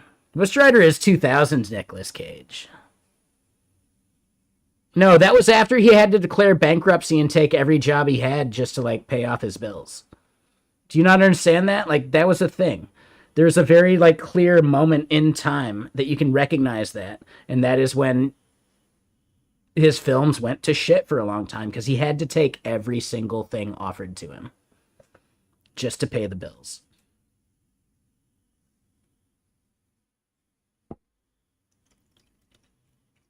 I'm talking about 90s Nicolas Cage.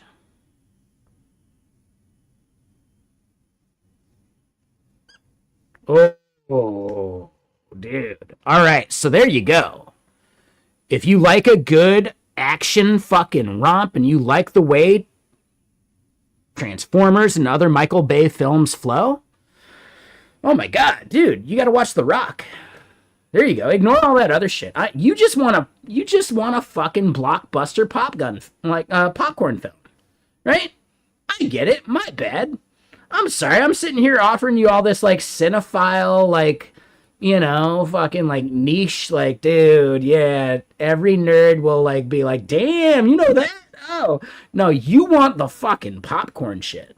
I got you, man. Dude. Yeah, popcorn shit. You said that with Top Gun and other shit. My brain wasn't registering it. You want the popcorn shit.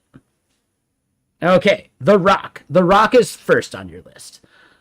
I know, I know. I said another was first, but now I get it. My bad. I was recommending films to an early me or something, I guess. Like a me that didn't grow up with film. That was a bad idea.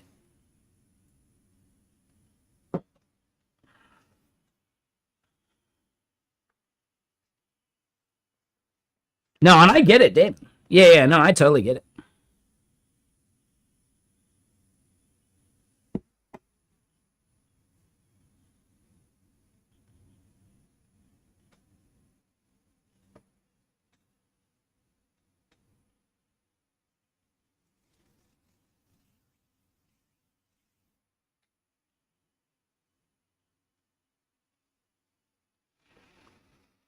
I get it. That's what I'm saying. Like, I could have given you the list of like movies to watch and then be like, oh shit, you've seen that?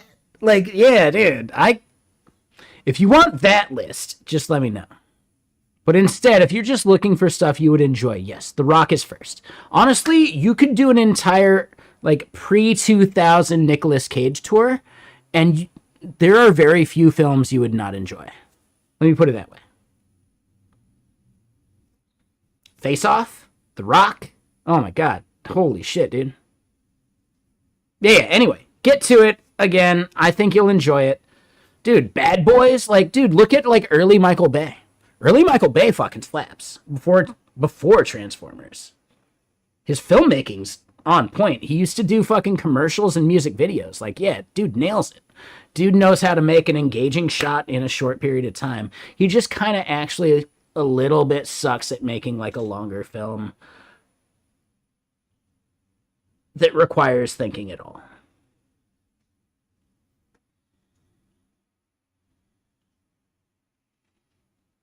What I would say, Damon, is if you like sci-fi and you want a 90s film and you like Vin Diesel at all, Pitch Black, right? The original Pitch Black is a solid like thriller film with Vin Diesel as like Riddick.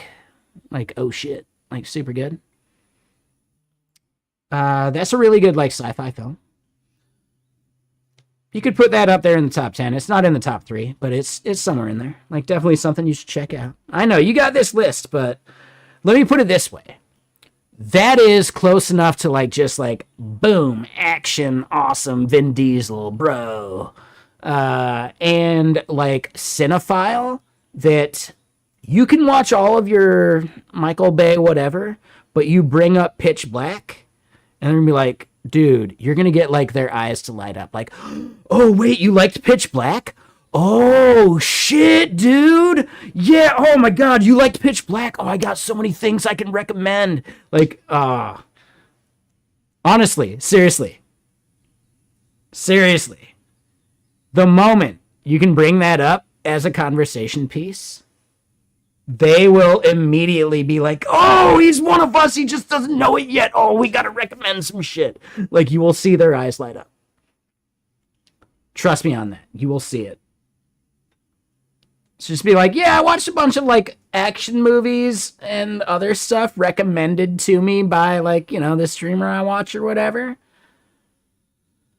You know, I told him I like Top Gun and shit, and he was like, oh, I should check out, 90s Nicolas Cage and some other stuff. And then I mentioned Vin Diesel, and he's like, oh, you should check out Pitch Black. And I loved Pitch Black. And then boom, that is boom. They are sold. They are your best friend forever. They're like, how do I get him to watch this other obscure thing that I love? Or something, I don't know. It's like, it's a team building exercise. I think that'd be fun. Anyway, dude, walk the dogs, do your workout. Hey, hell yeah, man.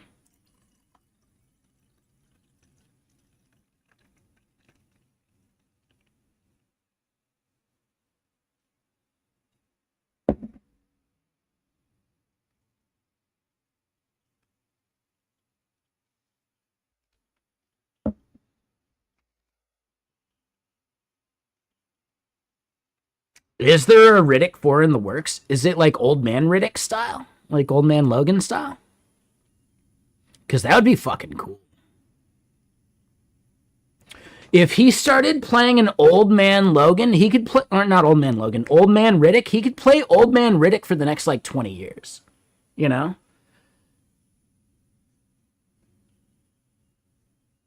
They could just like age him, and then eventually he would grow into the role, right? Like, dude, that would be the smartest fucking thing he could do.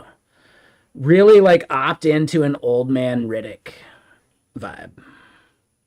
And he would grow into the role. And he's just this, like, mentor slash, like, he's basically a sci-fi version of, what's that Denzel Washington, like, movie Equalizer that was made based on a show or whatever, right? Dude. They could do, like, an Old Man Riddick that's basically the Equalizer as its own, like, fucking movie series for ages, dude.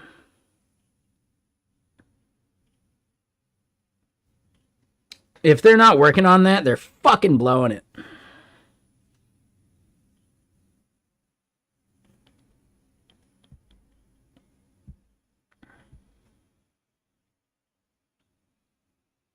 Problem is, they do it, but like, no, it's just a single film where Old Man Riddick just introduces like the next Riddick.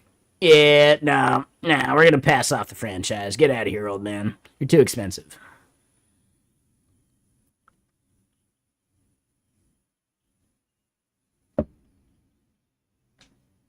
Only way it would work is if he's executive producer, which I think he does a bunch of that shit. So I think it could actually work. He'd just have to trust the writers, which I think he does. I mean, honestly, he made that movie The Witch Hunter or whatever. That was based off of a D&D character he plays. That's fucking cool, man. I don't know. Right? He plays these like cookie cutter bullshit roles, but it's almost like he's embodying like the joke that they made in Jay and Silent Bob, right? Like, you gotta do the bullshit studio piece, then you can go and do the artist piece, all right? He's been building up such a quota of studio pieces that now he can do anything he wants. Yeah, you want to do a trilogy of something that, you came up while you were taking a bubble bath? Sure, why not, man? You also want to, like, throw money at it? Well, yeah, duh. So, yeah, I think that could be a thing. That might be a big thing. And wait, what's up, Local Toast? Oh, Theo, shit. I didn't realize you were streaming today. Hey, what's up? Oh, we've been ranting. We were talking like Hollywood and shit. We were talking movies. Oh, man. And yeah, let's do the other shout out. Did Theo have to get going? Oh, yeah, there you are. Contractually obligated to try T3 now? Dude, I use it on a regular basis. I already have a tab open and look at all these chats. Shit. Oh, T3 code. Oh, wait. What's T3 code? My bad. 1 second. Hold on. I don't know. My brain just like didn't read it any other way. So it is... Modbot hates links. I mean, hold on. Wait. Theo, I gave you like... It's just other people. Yeah, Theo, you can do the link. So t3.codes. Got it. Okay. Now I see.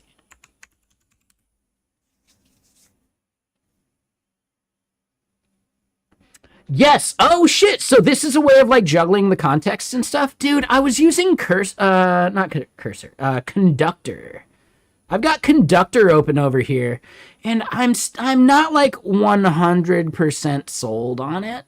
There's, like, a weird thing about, like, juggling stuff. So I will definitely be trying this. Yeah. No, I love that. Yeah, that's awesome. I mean, truth be told, at GitKraken, we're considering, like, what could we build into GitKraken that does stuff? It's so close, dude. Yeah, Conductor is so close. I think there's just, like, some very small, like, tweaks to make that would make it, like, really, really good.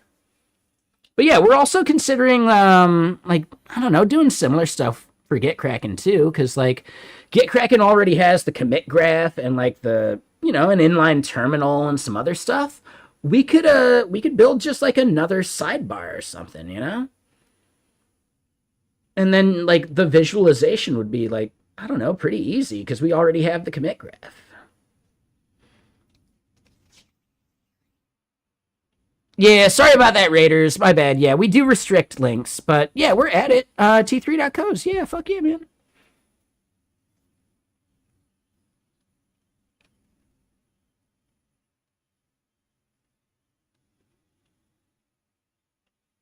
Why do I have so many tabs? Because I'm a collector, actually. From here to the left is actually the archive. So, I have my working session from here to the right, basically. And from there, like, the other one to the left is the archive. And I will occasionally drag things into the archive and eventually bring them into this Trello board called the tab archive, right? So then I just like sort and organize them and think about stuff that I can maybe make a YouTube video about and blah, blah, blah. And that's the main idea. But I don't do that all like in the moment. I just create this like buffer and then I condense it every once in a while. I typically have used that as like an opportunity for people to spend channel points. Like, oh, hey, 1,000,000 channel points. And we'll go through like the archive, you know, and like put it into the Trello board. There we go. But then from here to the right, yeah, a lot of this stuff is like ephemeral, and this is like the working session.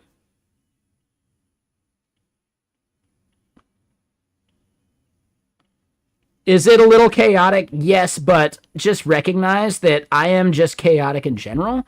I kind of do like what I call the doom spiral of how you position things on your screen to be able to get to them like one by one.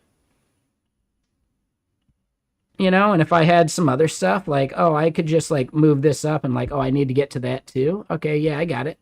So I'm just like, would I use a window manager? No, because I've got my doom spiral. I've got my chaos spiral. I just need like a corner of a thing showing that I need to click to every once in a while, and I just click that.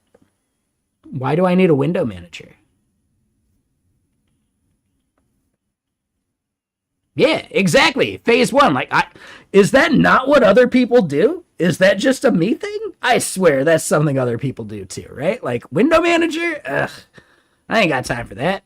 What I'm doing, I can do on any machine ever.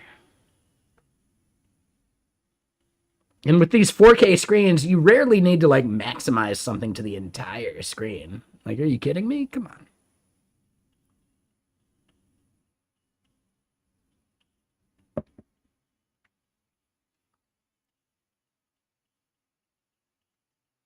Is this guy high? I don't know what the fuck you're talking about, dude. You better take it easy, all right? Just chill. This is cached. That's gross. Ugh. 1 second.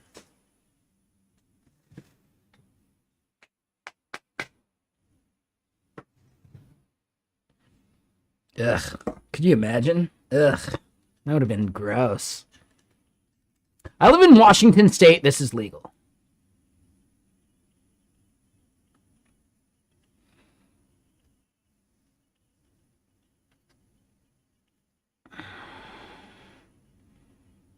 Yeah, we're just chilling. Is that coffee? No, that's whiskey and Coca-Cola. Like I just said, it's Friday, isn't it?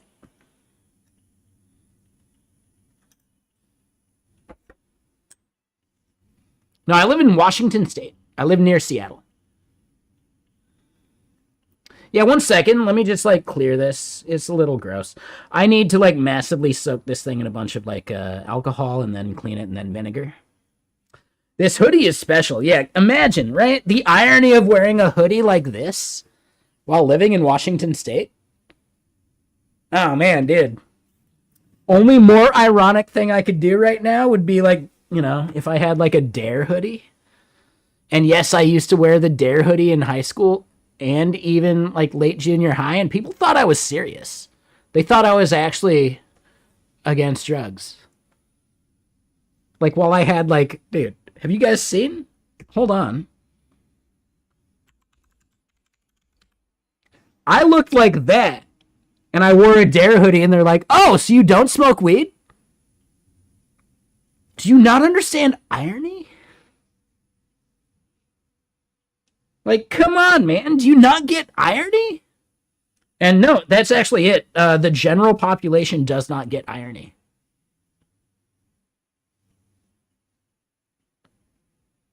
Yeah, because no one who's actually against drugs would wear a Dare shirt.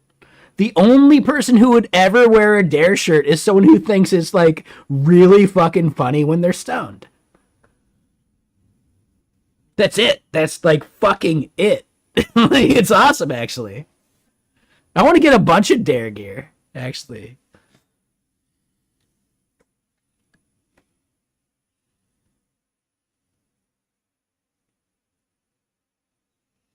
There you go. Yeah, Fat Modi. Fuck yeah, dude. Hell yeah. All right, so for people joining the chat, hold on. So yeah, we do need to try T3 codes. I am looking forward to it. We do need to download it. Let's do that first. Yeah, it's like I'm smoking weed or something. But the thing we're working on. Ooh, can I at least like spiel the thing I'm working on before like we give it a shot?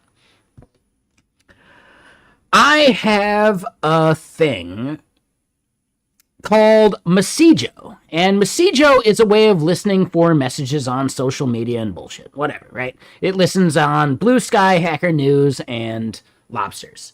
Very, like, limited right now, but whatever. The Blue Sky thing I listen to is a turbo stream provided by Grays.social. To understand what that means is there is a fire hose directly from Blue Sky. And that fire hose is binary data. It's like CBOR encoded or something like, I don't know, whatever.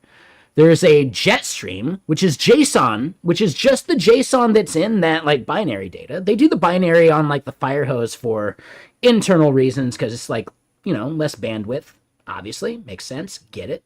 Got it. Right? And you don't necessarily want to do like gzip from server to server. It can be a bit gross. So yeah, you use like a binary encoding that you trust and whatever. And then from there, there's the Jetstream, which is a JSON API of the same exact data that is also provided by Blue Sky. But that JSON data doesn't have any of the metadata. It doesn't have like the image of the user that posted it. It doesn't even have their name. It just has their DID. It doesn't have any relation to like the parent or child, like comment-wise or any of the threads and stuff. So the turbo stream by Grays.social actually grabs all that shit from the API, caching it and doing a bunch of magic, and then populates the feed that you can listen to with all that metadata. So from there, just being able to get that metadata, having a service that does that is important. Well, the Grays.social turbo stream went down for like 3 days. Again, my application is using that TurboStream feed, and really, I should not be building an application that is brittle based upon a third party like that, especially one that I'm not paying, that I'm not like guaranteed any SLA from. So instead, I decided, what if I built or self-hosted the TurboStream on my own hardware, and then I'm responsible for that, and then it's better. Got to scrape? No, scraping doesn't solve this problem. This is about getting stuff in real time. And a WebSocket connection directly to the fire hose of Blue Sky, why wouldn't you just use that? Why would you scrape when you can do that? Scraping is a terrible fucking idea. It's way more cost intensive than just listening to a WebSocket feed. Scraping is actually the worst fucking idea in this case. So anyway, yes, we decided we're going to fork the TurboStream that Grays.social has, but it's open source, sure, but it's Python code, and it depends on, like, Docker for doing the Redis stuff and a bunch of other stuff as well, right? So instead, I decided, well, what if I decided to fork it into Rust and maybe built a Redis compatible in-memory, like in-process in-memory store? So then I don't have to Dockerize this thing. I can just use SQLite for like the long-term persistence.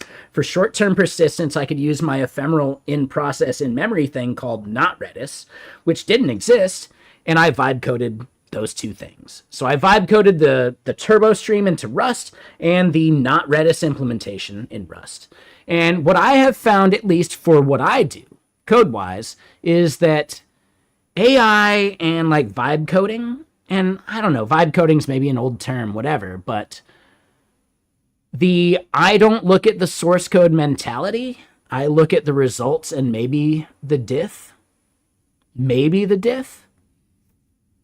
I think works best when you have a thing that has very clear inputs and outputs.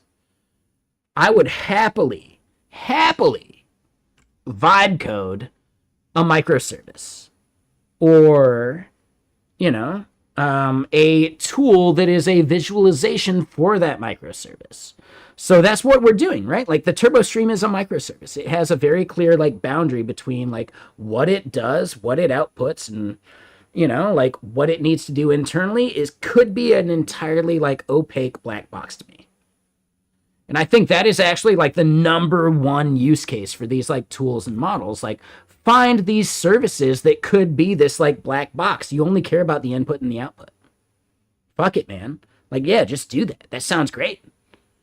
So to me, in my opinion, and I know like vibe coding and agentic engineering are not the same thing. I get it, but it seems like splitting hairs when talking about that.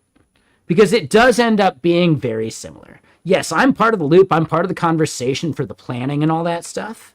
So it's not purely like vibed. Like it was from a conversation about the thing, right? I get that. But at the end of the day, it's the same, right? Like vibe coding versus agentic engineering, like the labels are so much less important than the process. And in my opinion, if you're not following like a more modern process for any of these things, it doesn't matter what label you give it, right? Modern vibe coding is, yeah, you talk out the plan first. Modern agentic engineering, yeah, you still talk out the plan first and then, I don't know, do some other things that you think makes you better than the people that are vibe coding. Sure, man. I think there's a lot of hair splitting going on in the space that it's just because people want to feel like they're better, which we've had, like, it's a tale as old as time in tech. We all want to feel like we're smarter, like we figured something out, like, oh man, like totally, like we got it. I get it. And some of us maybe have. But at the end of the day, like, I don't know, man. Dial that shit back a bit, and you're good. I know vibe coding became a dirty word. I just think, in my opinion, vibe coding, let me put it this way. Hold on. Sometimes I like to ironically use the wrong label. If I go to San Francisco, I might be in SF talking with like natives and all that, and I will sometimes say San Fran just to see how they react.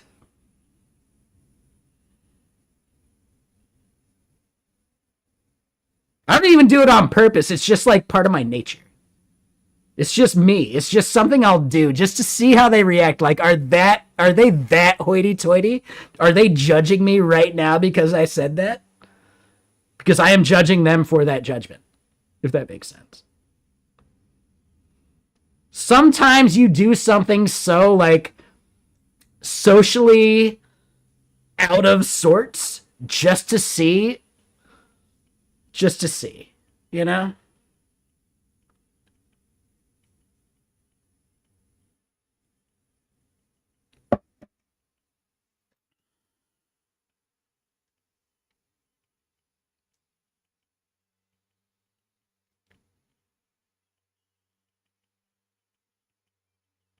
I find more value in seeming like a dork or an out-of-towner and recognizing the people that care about that stuff than the value I would gain by fitting in. If that makes sense. Like, sometimes being an outcast for the sake of being an outcast has a lot of value.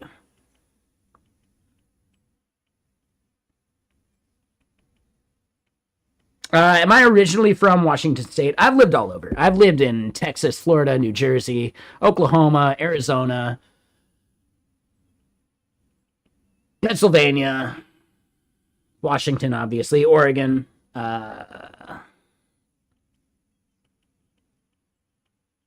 New York? I can't remember if I said New York. But yeah, I lived in a bunch of states. My parents were computer contractors growing up. I moved all over the place. My accent will sometimes betray like a twang of Jersey every once in a while. You know, whatever.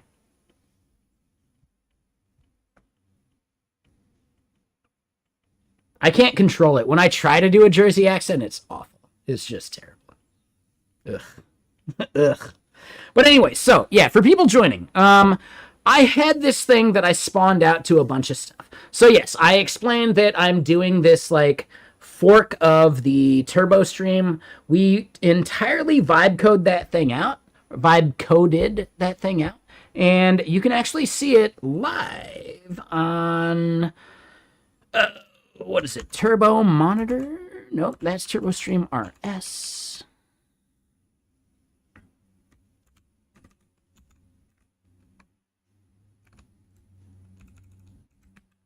Here we go. So at the moment, we do have a bug, and we have some stuff we need to figure out.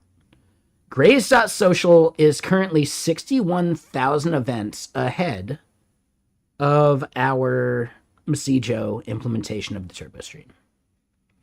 Now, keep in mind that I do fully believe they are actually juggling multiple sessions behind the scenes with like multiple separate keys, but they are an investor in the ecosystem, and like they're kind of maybe afforded that right. And could I do something to get that same amount of like extra requests per second to their servers, right? To Blue Sky? Probably. So, whatever. But I still think in the past, we have had way higher uptime. This is just over the course of, I want to say like 24 hours. Just lightly over 24 hours. They are 61,000 events ahead, and we got some stuff to fix because that should not be the case. In the past, we've actually seen this go way better for us. But we are seeing that our server is actually restarting. We're losing connection more often than we would like. So that's something that we also maybe need to double check too. Because not only is like messages per second important, it does seem like we like solve that over like the aggregate of like the last 10 seconds. Like we are faster. But any amount of downtime means that, yeah, that is where that 61K deficit came from. So that's our main goal. We need to figure out why we are losing connection for so long and what we can do to fix that. Because I don't think we have any like crazy metrics, right? Like if we look at over 24 hours, we're not maxing anything out. Like, yeah, dude, nothing's weird there. So we got something else going on there. Why is our server not actually stable? But anyway, so let me get more music going. I think fixing the downtime means catching up, but also I don't know if we're properly tracking that number. So let me just point out, the Turbo Stream, right? This Massijo Turbo Stream is fully vibe coded, right? With, you know, human in the loop review. This stream monitor is also fully vibe coded. And really, like, I feel like we should have some data here in like the no data area, but these are like long-term graphs. And yeah, but still, like, some of these numbers don't make sense. Like, how could this be 100% uptime? There's no way that's actually accurate. And there's no way that's accurate. Like, yeah, what it's saying is we have 100% uptime within this streak. That means nothing. You know? Like, dude, what the fuck? So yeah, like, yeah, vibe coded, probably with bad prompting. That's on me. But that's where we're at. So those are the things that we have vibe coded. There's another thing I vibe coded too. Like we're just juggling things. I'm just doing this because I need to understand this better, but I also have a service that I need to like build out and rely upon. I don't think I can rely upon my own internal self-hosted service until we have caught up to whatever Graze.social is doing. Without hacks and cheats.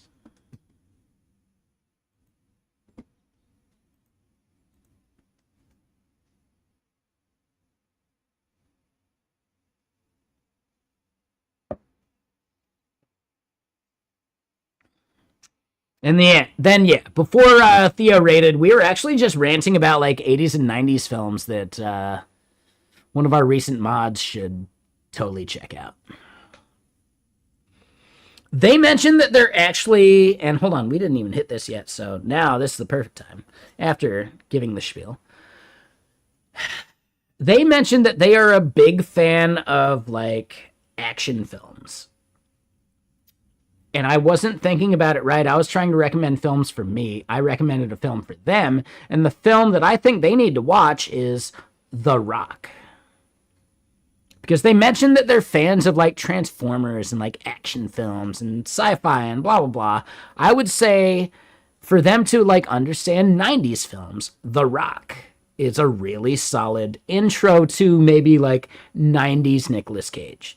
Because their reference to Nicolas Cage was like his worst films, like post bankruptcy Nicolas Cage. I recommended some pre bankruptcy Nicolas Cage films.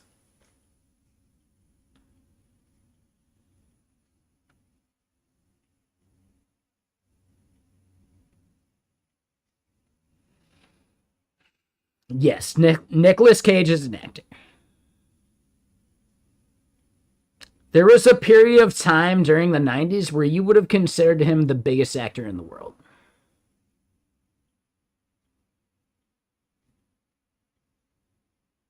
The Rock is a film. I'm not talking about The Rock like the dude.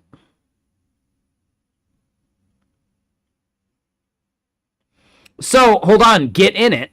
That's exactly what I'm talking about. No, The Rock, the actor, sucks. The Rock, the film, is awesome. There's a very clear delineation between when Nicolas Cage films started sucking, and that was when he had to declare bankruptcy. Everything before that, he could do anything he wanted. There's a famous bit where he was like in a bidding war with Leonardo DiCaprio over a fucking T-Rex skull or something like that. Some dinosaur skull. Right?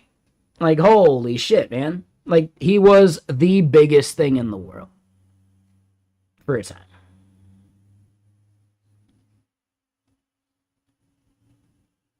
That's fine, Mudrox. It has nothing to do with the actor. It's about Alcatraz and some action bullshit. But just saying, Nicolas Cage was the biggest actor in the world for easily like a 5-year stretch. And then he had to declare bankruptcy due to like some tax shit. And then he had to take on every single fucking thing that was offered to him just to pay the bills. There's like a very interesting like story about Nicolas Cage.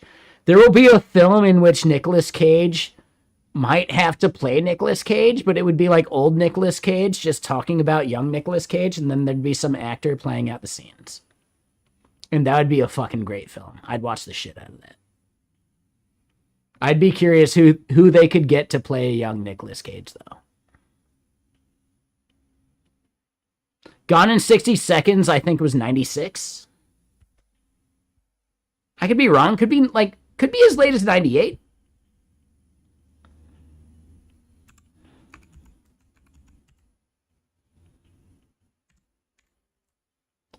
Wait, 2000? It was as late as 2000? No way. I had no idea. All right.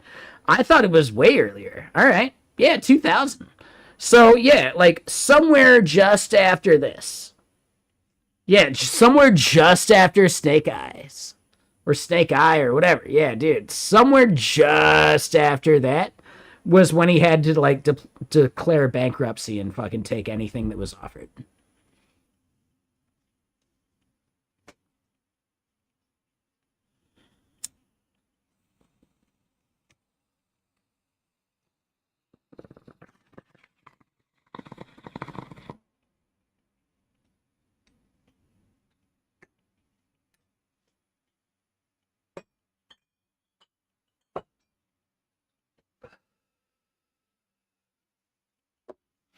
All right, so hold on. Yeah, I know. T3 codes. Come on, let's get it. Let's download it. I know, I'm slacking. It's like I smoke weed or something. I don't get it. That's the craziest thing I ever heard, isn't it?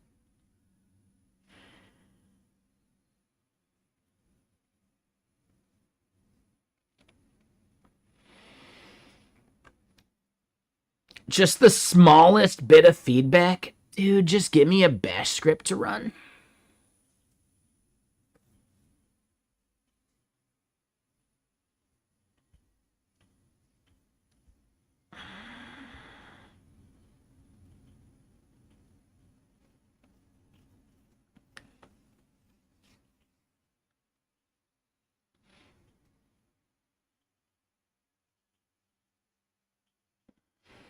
Okay, so you can run, okay, NPX at T3 alpha. Oh, that's way better. Okay.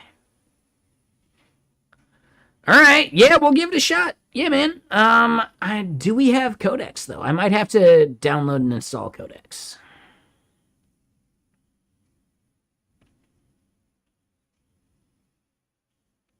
But yeah, very interesting. All right, so we will definitely give it a shot. Sorry, Theo, if you had to go.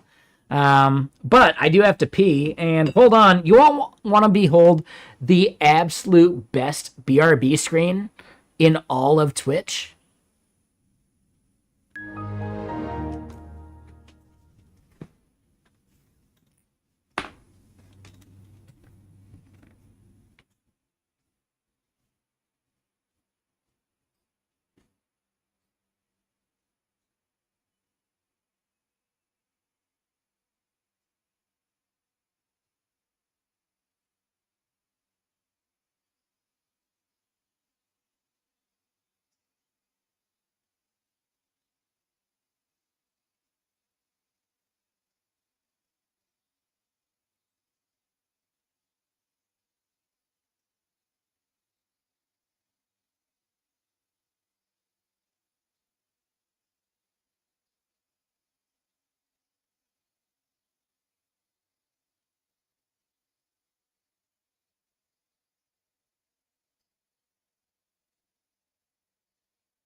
Alrighty, so BRB.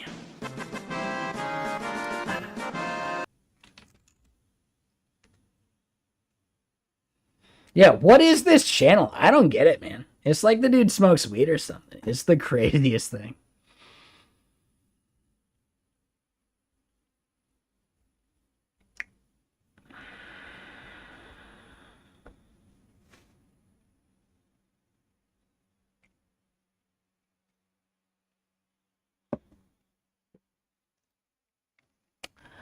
All right, so yeah, that's the thing. All right, let's do it.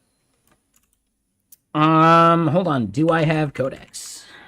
Oh, we do. Yeah, for sure.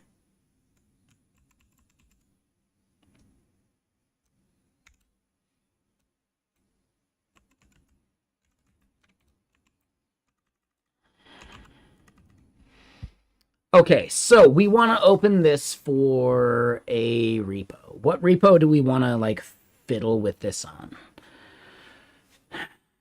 Honestly, we should do it for the Jetstream. Let's do it for the thing we're working on. Why not?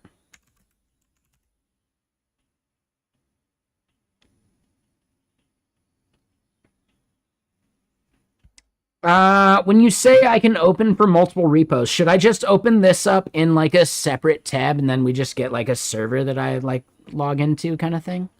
Right? Or like open up in the browser or whatever? Yeah, okay. I don't necessarily want to do the desktop app thing yet. Just saying. I know, we'll see. Honestly, though, without context and without, like, you know, through the internet, like, you'll see could have various contexts. Like, oh, you'll see. Yeah, that was a bit nefarious, right? Just saying, like, the words you'll see. Oh. Oh, you'll see. Oh, you'll see for sure.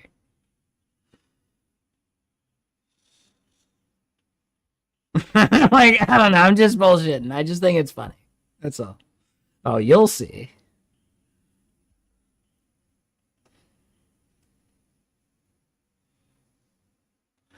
Right? It's about the implication.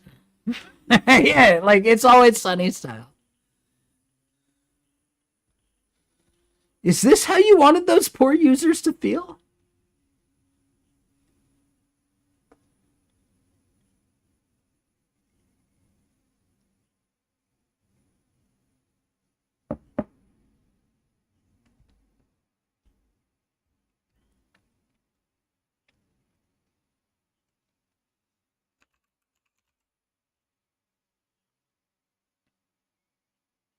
I will delete that. Like, no one should actually run that. Yes, you will have issues. That's a terrible idea. Most operating systems should prevent you from doing so, but I don't at least want it, like, lingering. No, I get it, Madrox. Like, I totally get it. I just want to, like, at least make sure. We do get beginners here in chat. Just saying. You shouldn't have to feel that bad about it. I at least just... Yeah, I understand the joke. There are definitely people out here who are maybe not as savvy, who we don't want them running that command, but at least, like, dude, they should be on an OS that prevents them from doing so. Or at least, like, warns them very fucking heavily. You know? So, at this point in time, like, is it, like, if you're on an OS that doesn't warn you from doing a command like that, like, come on, man. Like, what are we even paying for?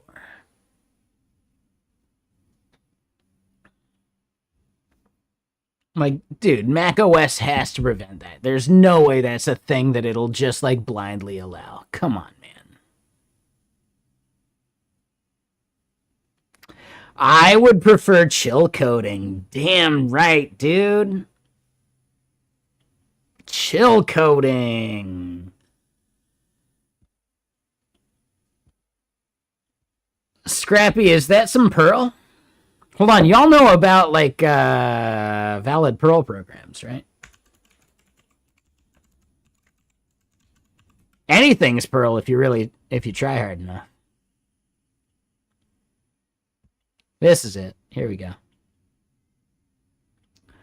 I don't want to teach my kid to code. I want him to splash in muddy puddles and smear paint on the walls and read novels under the covers way too late at night. I grew up too soon and wish I'd had more time to be a kid. Why do schools teach vocational skills so young these days? Jake Archibald chimes in. But wait, is it possible to smear paint on the wall without creating valid Perl? To wit, someone then goes and actually tries to prove it. And it does turn out that basically 97% of the paint splatters on a wall that they analyzed actually become valid Perl programs. 93%. Is that it? 93%. That's it. Yeah. Holy shit. Just applying general OCR software.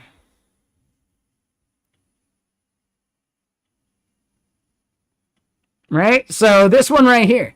Yep.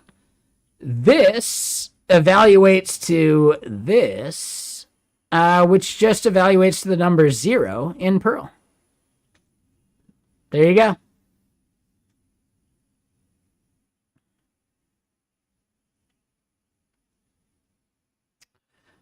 So, Agashoma, the key is that they are applying an optical character recognition program.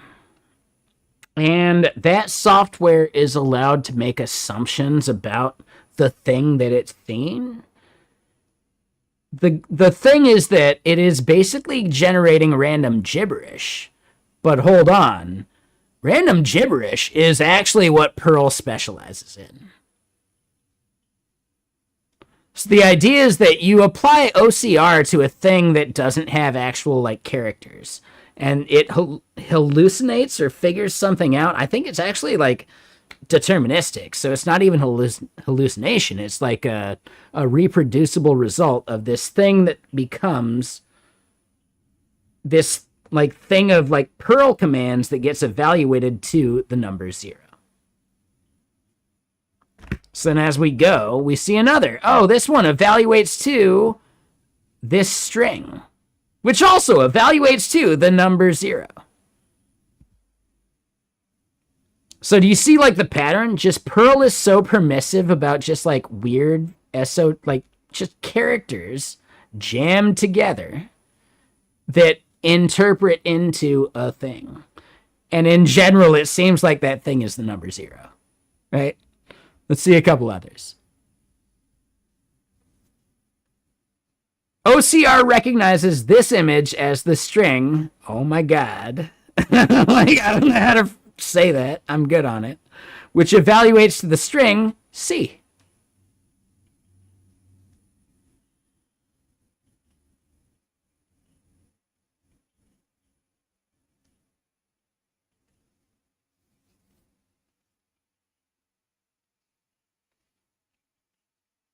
So it's simply a joke on how permissive the Perl programming language is with a bunch of just random characters.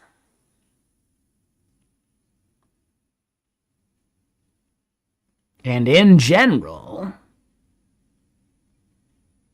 of the images given, they evaluated two strings that would then be evaluated by Perl into valid outputs, rather than like throwing or like, having a seg fault of some kind, right? 93% of random fucking characters, basically, is valid Perl in some way. Just not the Perl you wanted, probably.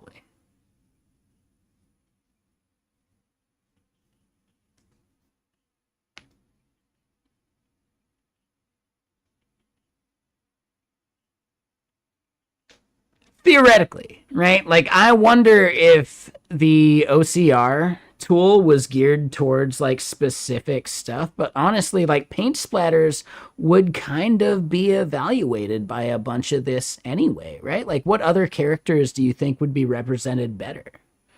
So I think it's like the OCR just having a tendency towards punctuation, which lends itself towards Perl, right? Especially like punctuation when evaluating paint splatters.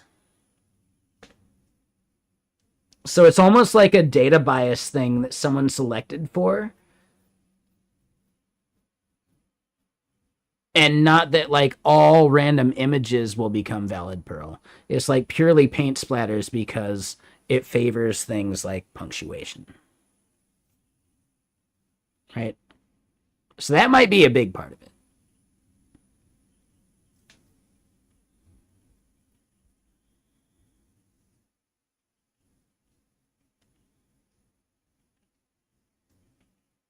But yeah, it's just a fantastic like study on the idea of like the data representation of things.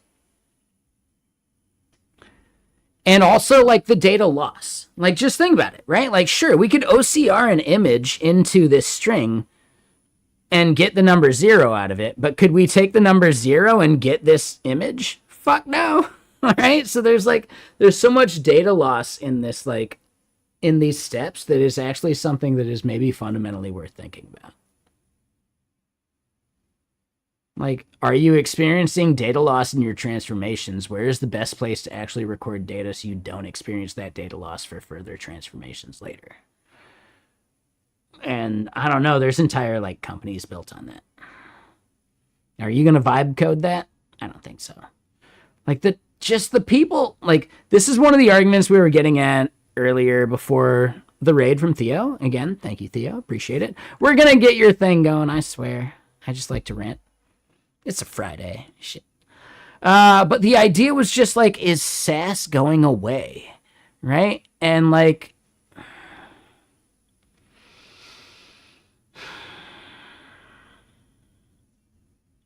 I do have to point out, like, as someone who wants to build software as a service companies, I have a bias and I don't think it's going away.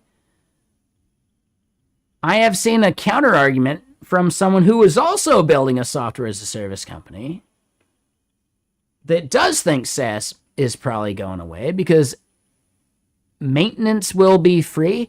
That is the thing that I think is just absolute bullshit and is not rooted in reality. I think that's a problem. Maintenance will be free? What?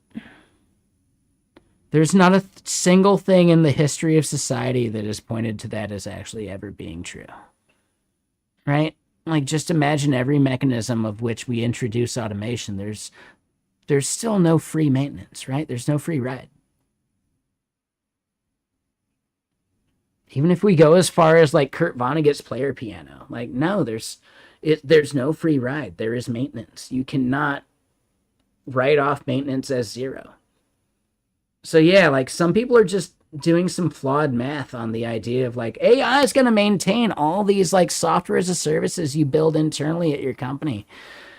There's not going to be any other ongoing costs other than just like you code it out once and it's done, right? Dude, said nobody who's ever built internal software ever. Yeah, you built something successful that solves an actual internal problem. Cool. Now you have an entire internal team maintaining that thing. Oh, you have an AI on it? Well, maybe you've reduced it to 2 or 3 people, and it's not the 7 it needed. But come on. There's someone who has to be on call, right? There's hardware you're running, right? There's no self-hosting solution that is zero maintenance. That's impossible. I'm sorry. Like, no AI is going to solve that. Like, it's just not. Unless you're like, you want to pay 10x to AWS for like the crazy fucking failover infrastructure you need for that. No, someone's going to host it internally, and then someone's going to be on call to fucking deal with it when it goes down. That's someone. You got to pay to do that. That AI is not going to solve that. Come on. Someone has to be there to monitor the AI when it tries to solve that. There's just so many like steps that like people ignore as like a human cost that can't be ignored when they make these arguments for like SaaS is dead. And when you really start to count the numbers of hours and time that someone has to invest in these things that someone says AI is just going to do, like, dude, do you really think that is more than the 5-person team that needed that service, like truly needed that service, and then the others that decided to use it? Their per seat cost per month? How much time are you investing just like as part of someone's time to maintain a thing? And I don't think enough people like are really recognizing like the human cost of maintenance. Even if you got some fucking Ralph loop, you're not going to turn that thing loose willy-nilly. Someone's going to have to loop at it at some point. And people are saying that maintenance cost of someone looking at it is zero. Bullshit. That's your most expensive resource.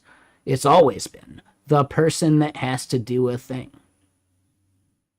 You know? I don't know. There's just like this argument of like SaaS being meaningless. Like, no, SaaS is a fucking SLA we don't have to deal with anymore. That fucking separation of liability is worth its monthly cost beyond whatever fucking service they provide. Right? Like, to say SaaS is dead is to ignore the business cost of maintaining things internally. And that is then SLAs between every fucking team. Between every AI and all that shit. Like, dude, I don't see that happening in any time frame that anyone should actually care about. Is it a 5-year, a 10-year, or whatever? Dude, I'm not thinking about 5 years from now. I don't think anyone should be thinking about tech 5 years from now. That is notoriously a bad way to think about tech.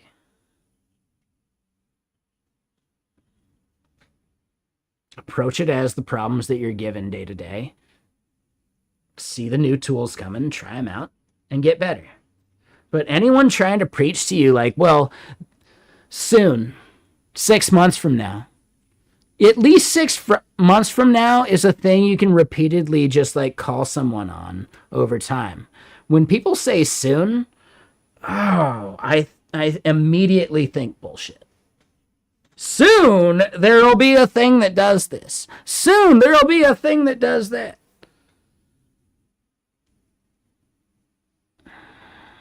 It's like we're reliving the hype of like the 70s and the Jetsons, you know? Soon, we'll all be flying fucking floating cars and fucking talking to our robot maids, like soon. Right? Like, this cartoon, it's actually predicting the future. We'll be there soon. Right? Like, soon is always just, like, my biggest red flag when I'm talking to anyone about, like, how they're actually trying to predict and say where this stuff's going. Oh, well, we're working on it soon.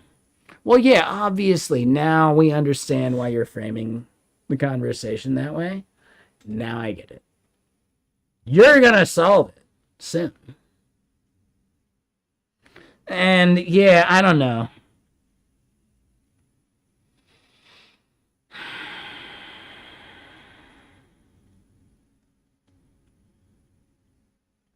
Yeah, I think the word soon is such a red flag. And I don't get me wrong, I use it too. When I use the word soon,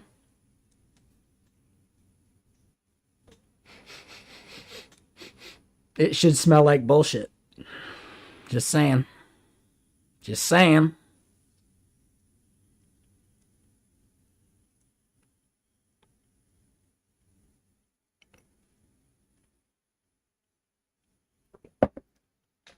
When do I think I'm going to do a Massijo product hunt launch?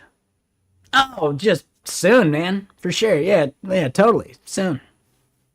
One of these days, man. We'll totally get around to it. I'll get to it right after I do the frequently asked questions for like AEO stuff. Soon. I need to do all that shit. I think that's the biggest thing.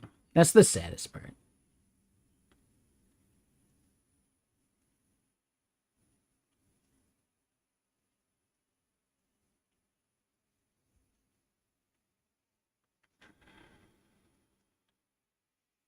When will I wash the dishes? When I need that dish. Right? If we just invert the stack or the queue, I think we're good, right? No, you just let it sit there soaking, and then you actually wash it, and then you actually use it.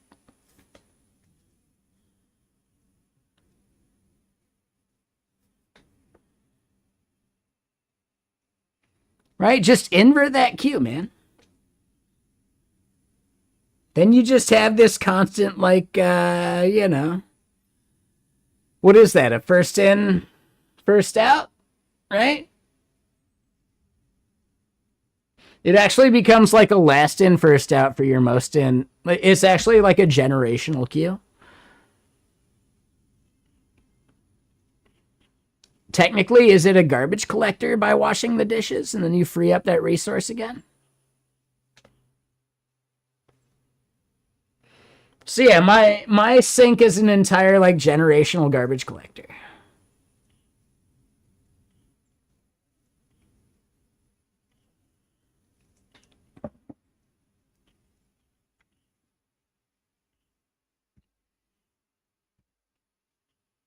Holy shit.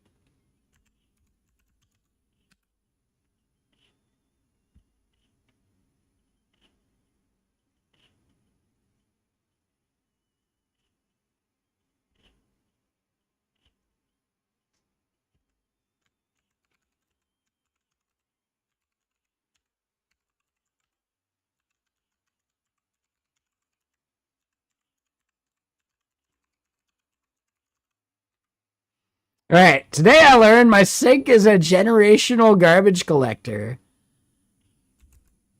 And certain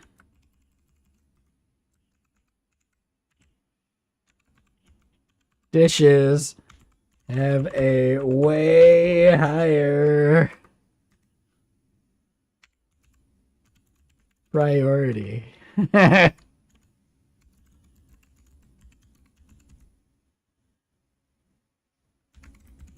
Hold on.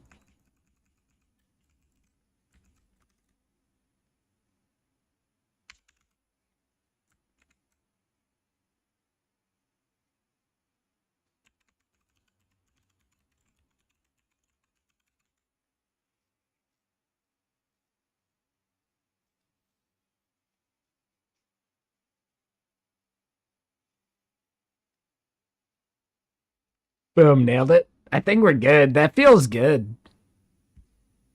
That even feels like LinkedInable. Like, honestly, right? Come on. That's totally LinkedInable, isn't it? Come on. We're doing it right now. That's a now. That's a Friday night post. That's a Friday night post.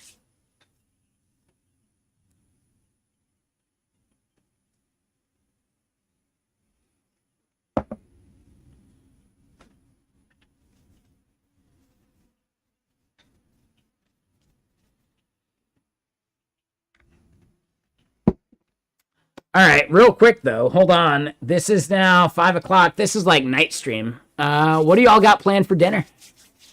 I have some Italian sausages that I had previously frozen via vacuum seal. And they are in my sous vide at 100 and I want to say at least 150 degrees. I forget which exact number I settled on. I think it's 150. They've been there for a few hours. So they're going to be like fully cooked all the way through, which I'm really happy about. Then I'm going to like dry them off and then sear them. And the searing is going to be quick. So like, yeah, the cooking process will be like 15 minutes because I just got to like get some water to boil for the tortellini, mix the Italian sausage, cut them and throw them in and then stir it up. So yeah, that'll be like really solid. That'll be a pretty good meal. So it's 1:15 a.m. in Portugal, so you should probably not eat a meal that thick that late at night. That might be a nightmare. So I wouldn't recommend that, but I'm going to be eating some deliciousness for sure.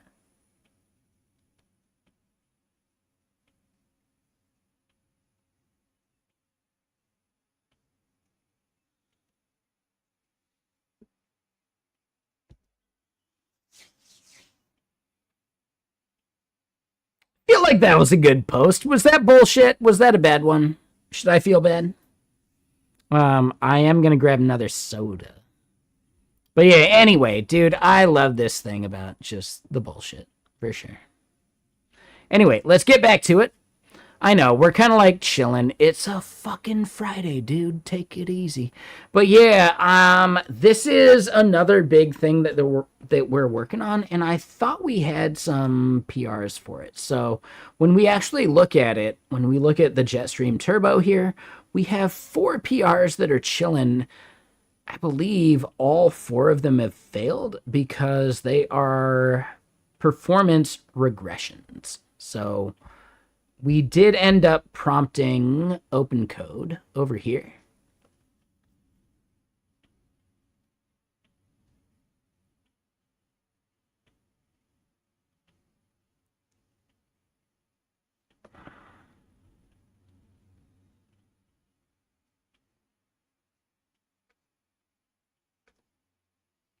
All right, so theoretically, we passed it to 5.3 codecs. We should probably like switch to 5.4, right? Obviously. But still, like, they are saying there's a suspect in the contains plus insert pattern.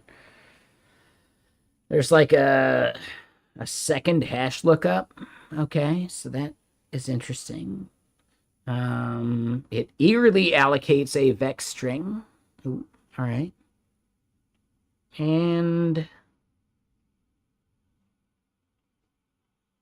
yeah, no. So like an iter map clone should not be an issue. Like into iter shouldn't be a problem. Like none of that should be an issue. So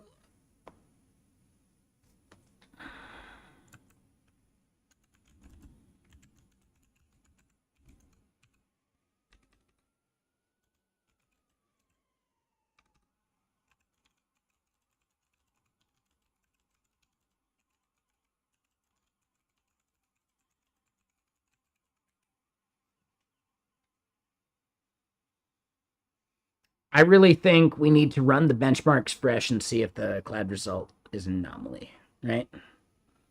I don't actually want to see it change any code. I'd be actually pretty bummed.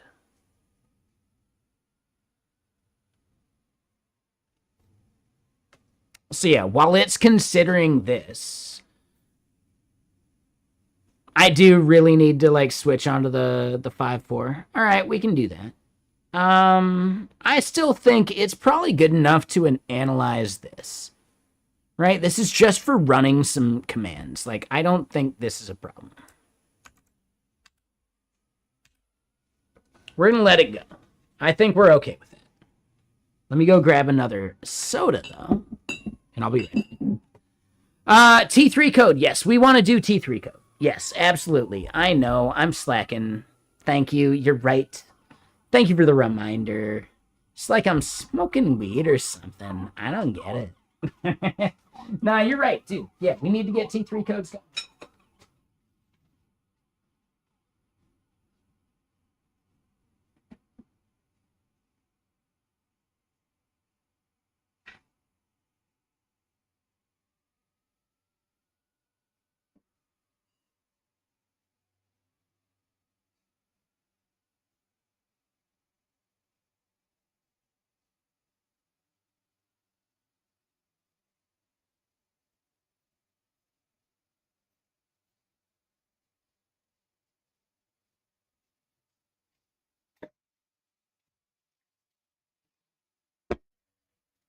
All right.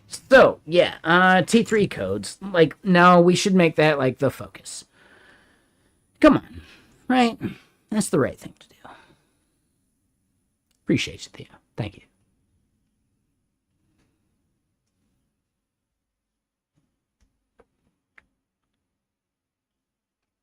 Yeah, we just have like a bunch of like PRs that are a bummer. So I'm wondering like how would that actually work in T3?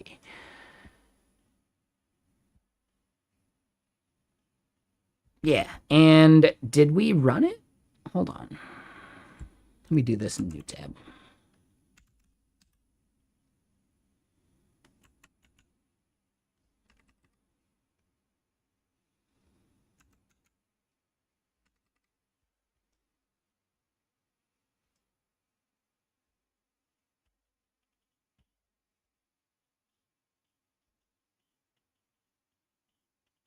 Right. So we do have codecs, right? We did verify that, yeah.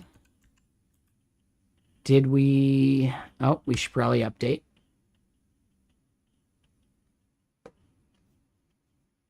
I tend to stream 5 days a week, starting around and it's a fuzzy start time, but my goal is 1:30 p.m. Sometimes it can go as late as 2:30 p.m. and sometimes as early as 12:30 p.m. I feel like maybe I've done earlier. I typically take Wednesdays and Sundays off of this stream, and I'm like on the gaming stream, just like chilling, hanging out, like co-working, like and Pacific time zone, like Seattle time.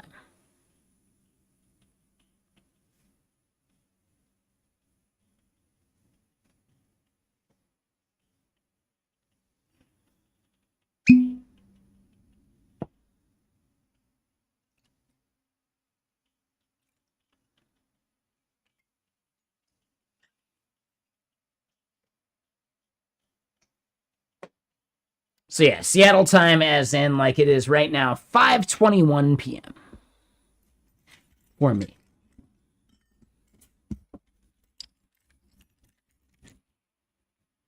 Of co-working streams? Well, I mean, this is not quite the same, but you can treat it as such. I guess the main idea is that we're hanging out and we're chatting.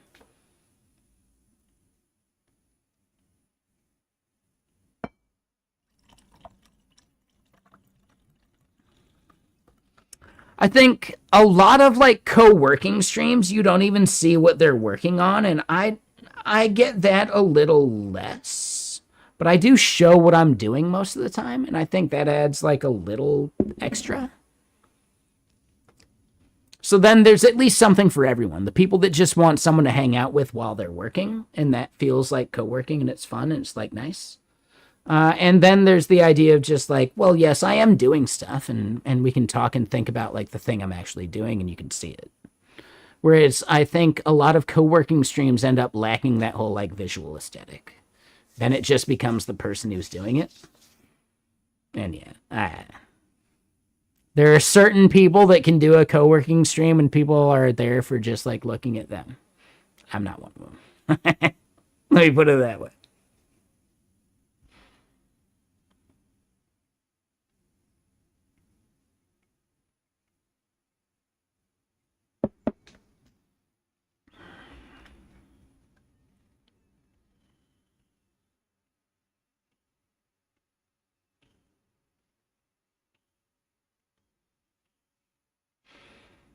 No, co-working is just about like, hey man,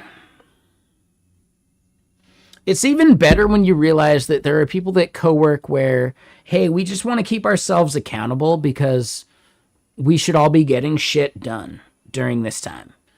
Instead of like scrolling our phone, instead of doing another thing, like, hey, during this moment, right, we are co-working, we should be like getting something done.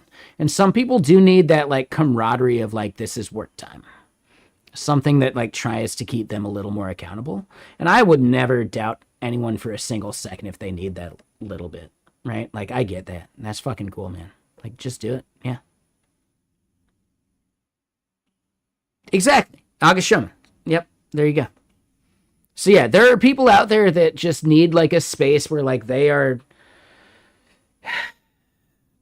They are not allowed to distract themselves too much because there feels like some kind of pressure to like, no, this is the moment to like do something. And they won't do that on their own as much as they would like. They can, but like they could more, right?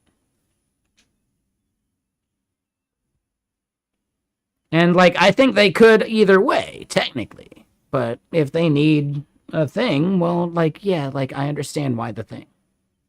At least.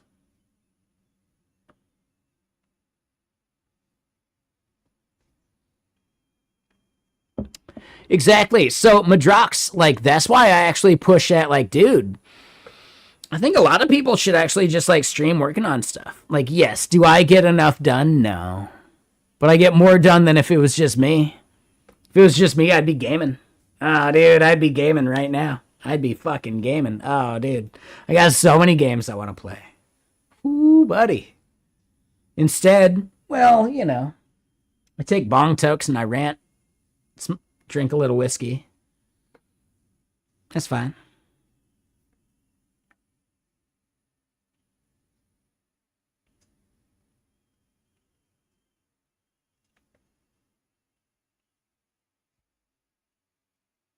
You came because of the raid, stayed because of the tab chaos, and after watching a bong hit and a drink, still here, waiting for the vibe, chill coding in T3 code. Yes, I still need to do the T3 code thing. I know, I'm fucking slacking.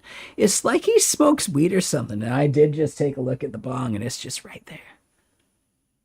But anyway, no, hold on. Let's do this. Let's do this. Let's get it running locally. I don't know. I'm still like on the fence. Should I be... Is the NPX T3 Alpha the right way to go? Like, that does kind of seem like the way I'm gonna do it. And we did just update codecs, so like, you know, it's probably fine.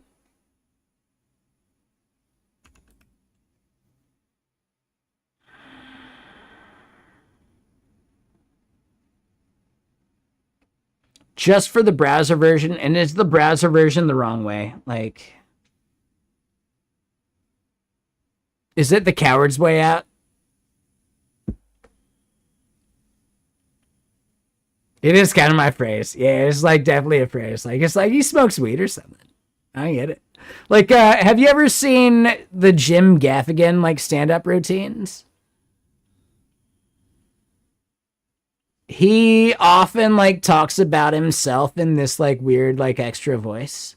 So Jim Gaffigan, he's just like a fun stand-up comedian or whatever from like I don't know, I guess like the late 90s, but more like the 2000s and I think even into like the teens. Right? So he'll have a thing where he's giving jokes and talking, and they'll go like he'll like hit into like another voice, like I don't think that's actually true. I think he's lying. I don't know. Like, he just like he does some weird shit, like, and the idea is just that there's this like extra bit around it, like, oh yeah, I don't know, like, I don't know how to describe it. Yeah, I'm old, man. Dude, I'm fucking old. I get it. I get it. Here's the thing, you could actually watch this shit and like, oh, people will think you're like an old soul. Hey, there you go. No, I didn't. I know you didn't mean that, but I meant it. I am old. I am. I'm 41, dude. Oh shit, man. I saw Jurassic Park in the theater. Like boom. I saw Lion King in the theater. I saw Mortal Kombat in the theater. All at the same fucking theater. Like, that's actually the best part. All at the exact same fucking theater in New Jersey.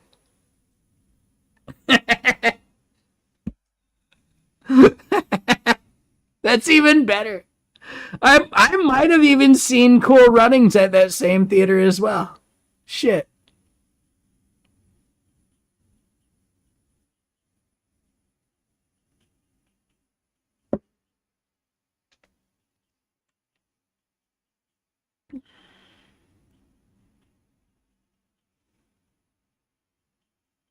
That's fine. I'm old, man. That's what I'm saying. That's literally what I'm saying. Wait. You've never seen the original Jurassic Park.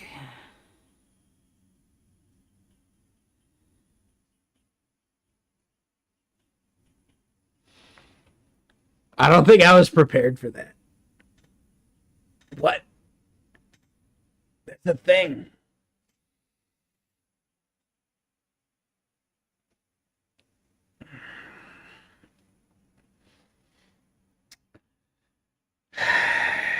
Yeah. Here's just the funniest thing. Like, I don't know, man. Like, there was a period in time where it was like literally impossible for you not to have seen Jurassic Park, like the first one. Like it's how big that film was. That's crazy to me that there are people that haven't seen Jurassic Park. That's like a real thing now. That's like a thing that exists in real life. That blows my fucking mind, man. I get it. I get it. Hold on. I do want to say though, Madrox, like the thing I'm referencing in my brain is like that's with us in the world now. I am literally thinking of that bit from I Think You Should Leave with Tim Robinson.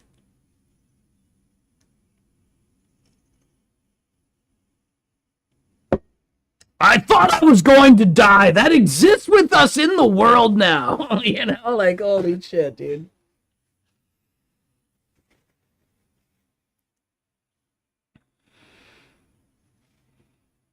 Well, hold on, Madrox, that's new. That's like Zoomer shit. Like, come on.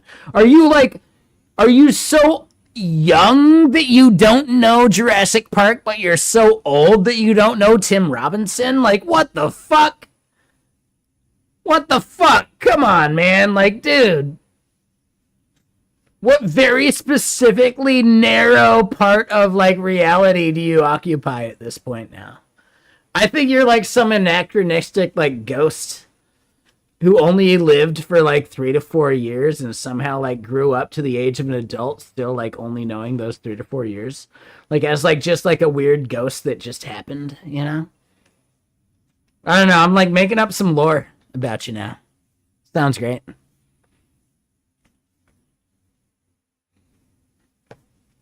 Yeah, yeah, you're like an artifact in the Matrix at this point. Yeah, exactly.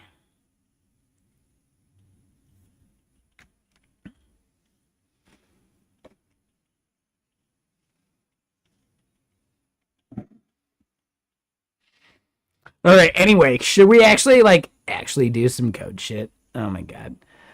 I will say it's Friday. I'm a little baked. I could always be more baked. I also got the whiskey. We're good. We're good.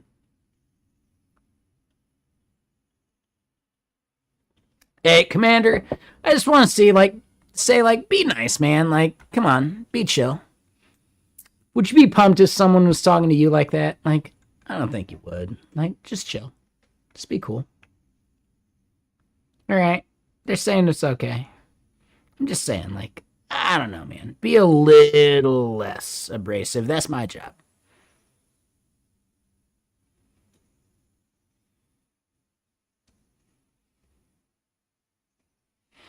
I'm the only one allowed to be a dick around here. Yeah, sorry. And yeah, no, it totally does happen. I'll try and refrain. All right, so yeah, no, people are saying like the web thing, like I should definitely just do the release. Is that the thing? Like, I know, I'm just bullshitting. Fine. So yeah, I see a DMG. I think the DMG is all I need, right?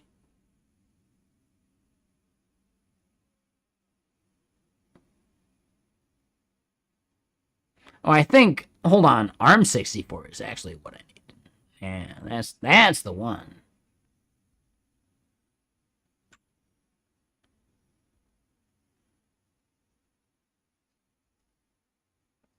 Let me get more music on, though. Hold on. It's like he smokes weed or something. I don't get it. Hold on. So, what music should we play? Hold on. Ooh, this is fun.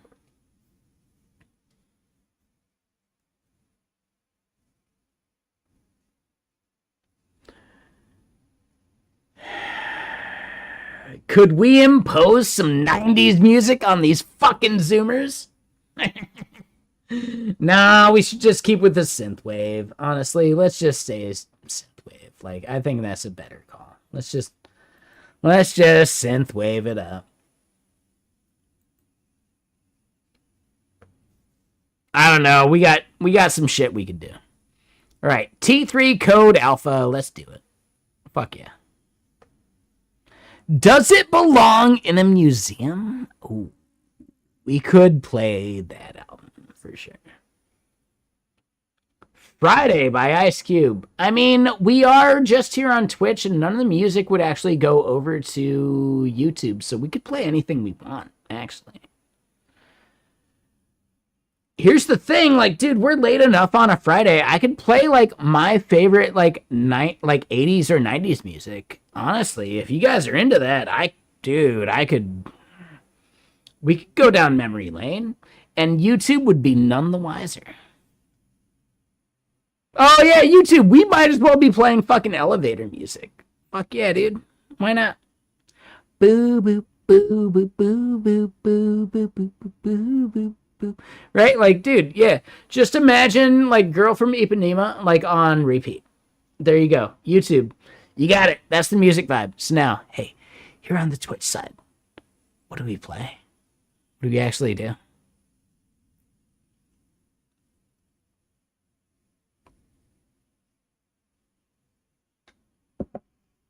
We don't ship that audio track to YouTube anyway. They wouldn't even know. All right, so hold on. We added it in. It's in the list.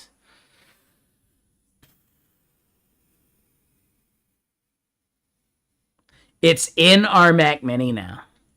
No, yeah, so I really do think, man, I am very curious about this. I want to find a good starting point to really farm some stuff out to it. Like, honestly, I know I'm bullshitting. I'm having fun. I'm just talking shit. I kind of think, like, talking shit is actually my biggest skill. I was kind of all right at snowboarding, but I think talking shit is actually what I did even better. All right, so we move this over, and this is now our main contact. Ah, shit. Fuck.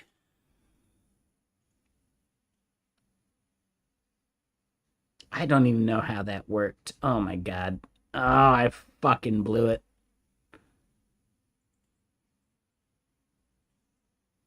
All right, there we go. Jesus.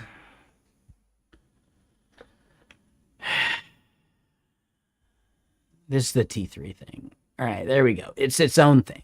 God damn. Yeah, I accidentally like merged it with the thing. Sit in the middle. How dare you? All right, so here we go. So we add a project. Here we go. Here we go. There you go, Theo. Hey, whoever, I know Theo has actual shit to do and he doesn't want to sit around just for my shenanigans. Right? Like, just think about it. He is like the Tommy Lee Jones to my Jim Carrey. He cannot sanction my buffoonery. I get it. He's got shit to do. He's moved on. I get it. He's like elsewhere. He's got things to do on a Friday night. Couldn't be me. Anyway. But yeah, so, right? If we approach it from that context, yes. Yeah, Theo kills it. He's awesome. Thank you for the raid again. We finally got this thing installed, and man, it would be so hilarious to me if he's actually still around. There's no way. He's got things to do on a Friday night. I know, that sounds like interesting, but man, that sounds like work.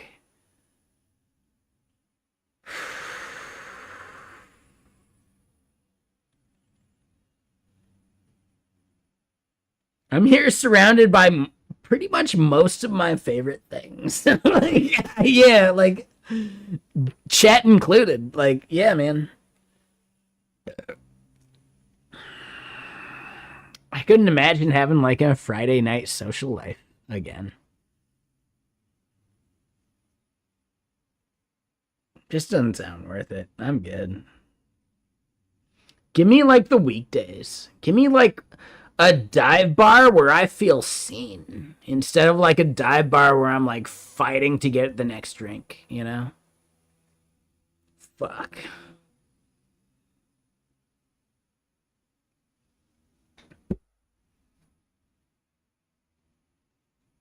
I don't know how that like actually like measures for people, right?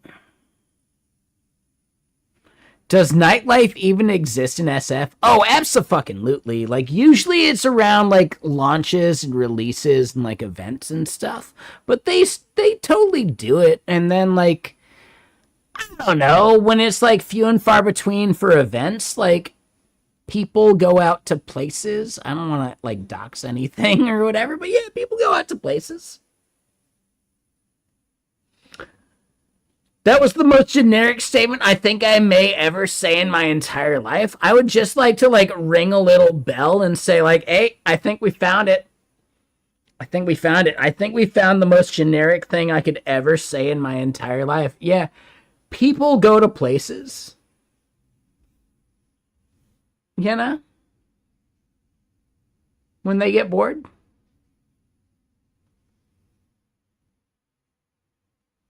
Can we frame that? Is there a way to like frame that statement? People go to places when they're bored. Yeah. Can we just like we gotta like put that in like a thing. Like that is art at this point. Sometimes they do. Yeah, not all the time. Sometimes people don't go to places. Ooh, you're right. Damn it.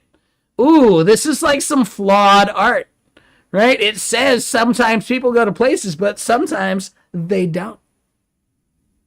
Like, oh my god. Well, now we need like two pieces of art like hung together, don't we? Shit. But sometimes they don't. Right? Just bam. That's like an artwork.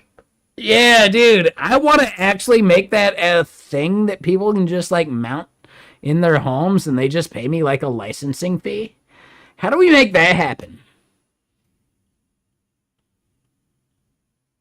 How do you make that happen? Like, hey, you know, like, yeah, you want to like get this thing in your home? Like, yeah, do it, but you owe me money for the idea. Like, just come on, like, you wouldn't have had it. Like, come on, hey, cough it up.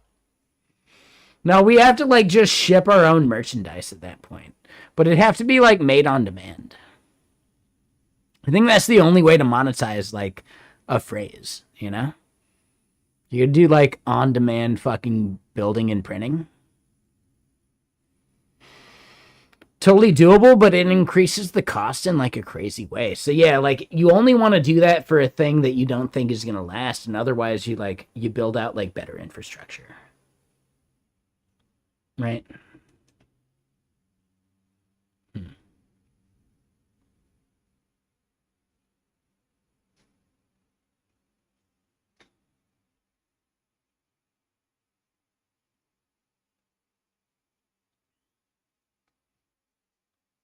Hmm.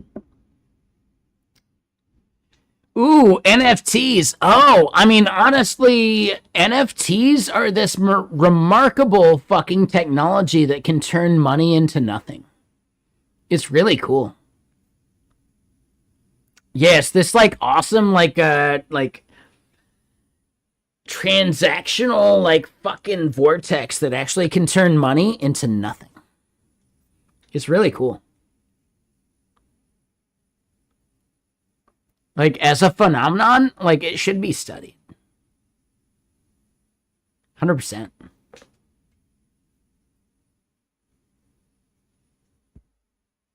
No, it's not like he's high or something. It's like he smokes weed or something. high is like a separate thing. Like, no, like, dude, you can be high on anything. Like, dude, it's like he's high or something. Paints like many pictures. Oh, it's like he smokes weed or something. Oh, there's a very, very specific person you're picturing, right?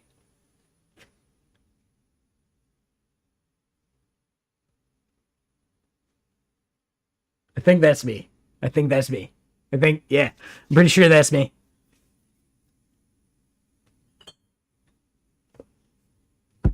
Branding. Branding. If you said it's like he smokes weed or something and wears a beanie, how many people would be like, oh, yeah.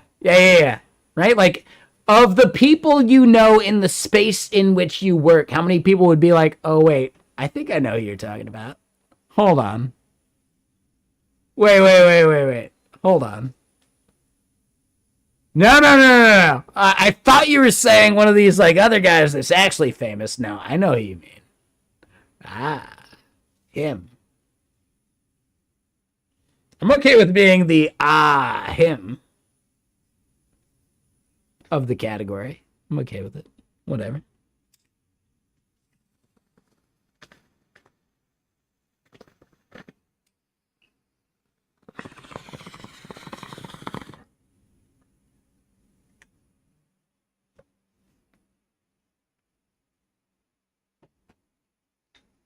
No, I meant more here in like the programming category, like like streamer wise. I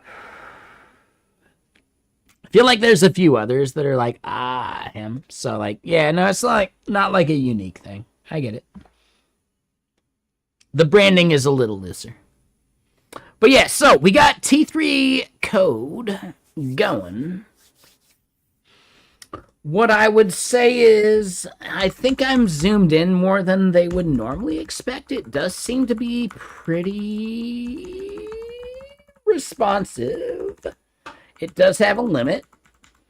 Oh, interesting that as I click the limit and it goes beyond what they would do, I have to click.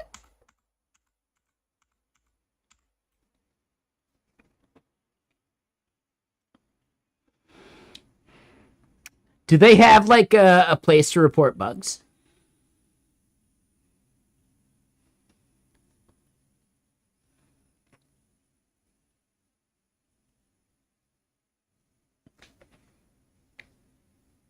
Discord?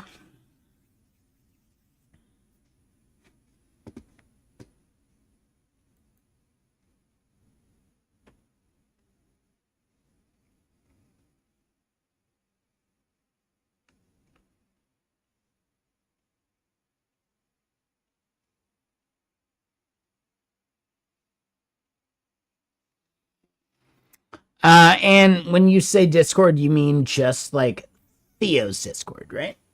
Is there a specific channel? Or is it like a separate Discord just for T3 code?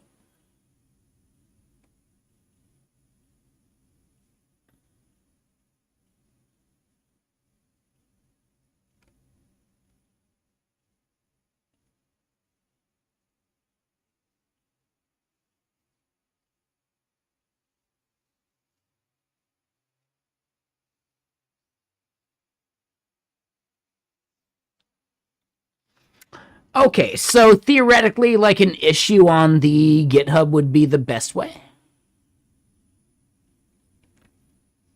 What do y'all think? I know Theo's not here, and I would not want to like disturb him. Like, come on, he's got a San Fran Friday night, doesn't he? And yes, I said San Fran as a fucking joke, but also like a serious thing. Like I would say San Fran to someone's face without actually like making it a big deal, just to see the look on their face. In general, dude, I would. Let me just put it this way. Knowing that San Fran is a social taboo, I would do it every single fucking time.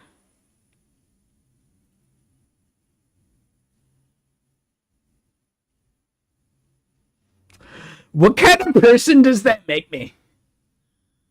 Right? If I had to say SF or like San Francisco, or the Bay or like whatever, but like anything other than San Fran, I would say San Fran every single fucking time. Oh my god, are you kidding me? I couldn't resist it. That would be that would be the only thing I ever say. I could not live there because that's all I would fucking do because I think it's hilarious. Right? Like, are you guys telling me like I would be like shunned out of like business meetings because I call it San Fran? Is there someone trying to say that? I don't know even how to like look this up. I have no idea. This is blowing my mind. Hold on. I should get conductor on its own thing. That's a separate thing. Hold on. Here we go. But yeah, Madrox. Hold on. There's a Discord thing. Let me copy and paste it. Here we go. I see it. Thank you. Appreciate you. Something like this. Oh, what the fuck? Oh, I don't know. No, I'm good. I don't know what that is in the browser. No, I see it. I saw the link. Is it, can you just answer a question? Is it in the main Theo Discord or is it some other thing I gotta join? It's gotta be just like in the main Theo Discord, right? Like it's in there. Come on, man, right? Like, let me find it. Yeah, it's in the main Theo Discord. I'm in there for sure. Unless I got kicked.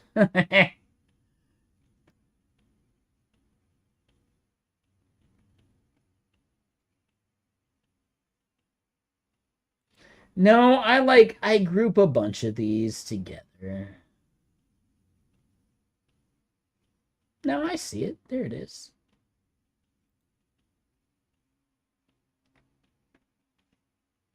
Yeah, no, I'm in there. No, I have him grouped with like Prime Bash Bunny. Like, no, he's in this like very specific like group of Discord servers. So I gotta like dig into it when I really like need to see stuff.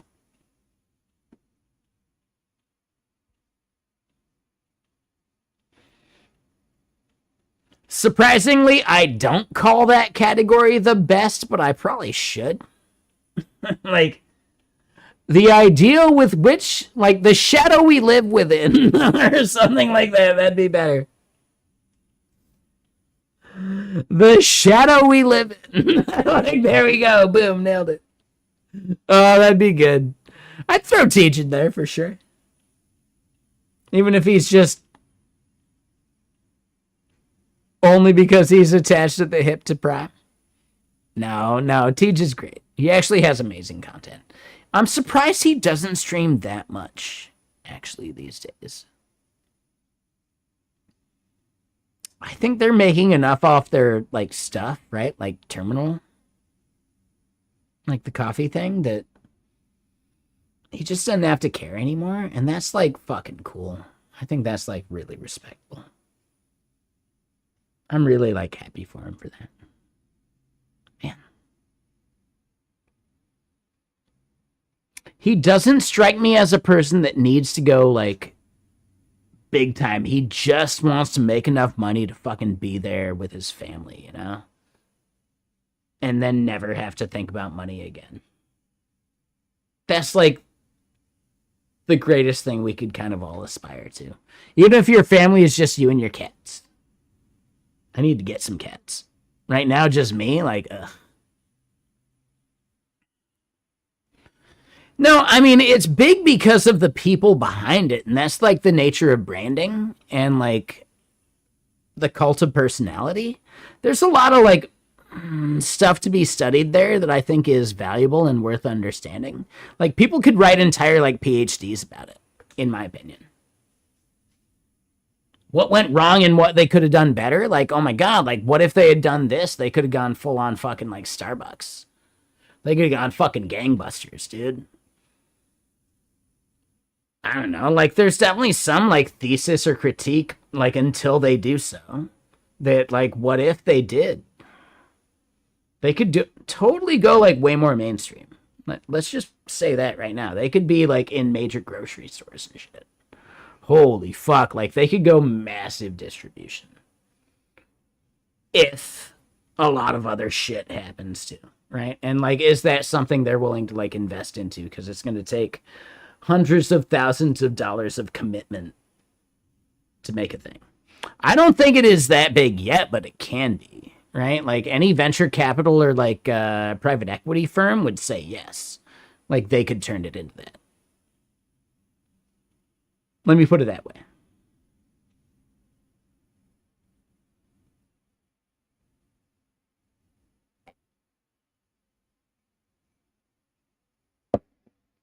That is where it would go. Right? Just think of like any like microbrewery and their progression into getting bought by fucking like Coors. You know, you got to hit some like middle level of distribution within a certain area. And then by that point, once you've hit that distribution, you're just an acquisition target. And then your decision is, well, do I want to compete with this shit, or do I just want to take that sweet fucking check and go home? And that's really like how you can really think about like all sorts of like little fiefdoms within software. Like just think about it like breweries almost, right? Like, dude, you built some amazing locally distributed Northwest brewery that just fucking kills it. Good job, man. Good job, Elysian. Ah, you're the best. But also, that's a lot of work, isn't it? Could we just give you this multi like $100 million contract and buy you out, and then just like then you don't have to worry about it, and then you just have the money and you're happy, live on. And now we own all that territory and it's just us redistributed. Like that is how it like beer works. Why do you think there would be any other analog for how authentication works? Right? Think about like Okta. Think about Clerk. Think about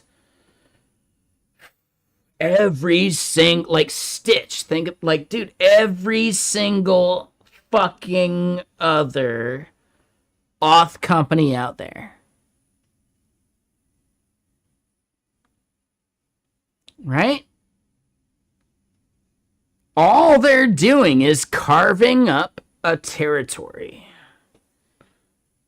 And as their like sales engine or whatever carves out this territory, a bigger company sees like, well, you know what? Yeah, no, we can grab that. Like we cover this territory for this other shit, but we don't have the vertical of like this other thing in that territory. And could we like stack it? Ooh, there we go. And it just becomes this like fucking like layered. Dude, it's like a layered game of Risk. When you really, really do start to think about how these companies are like playing like the overlapping of technologies.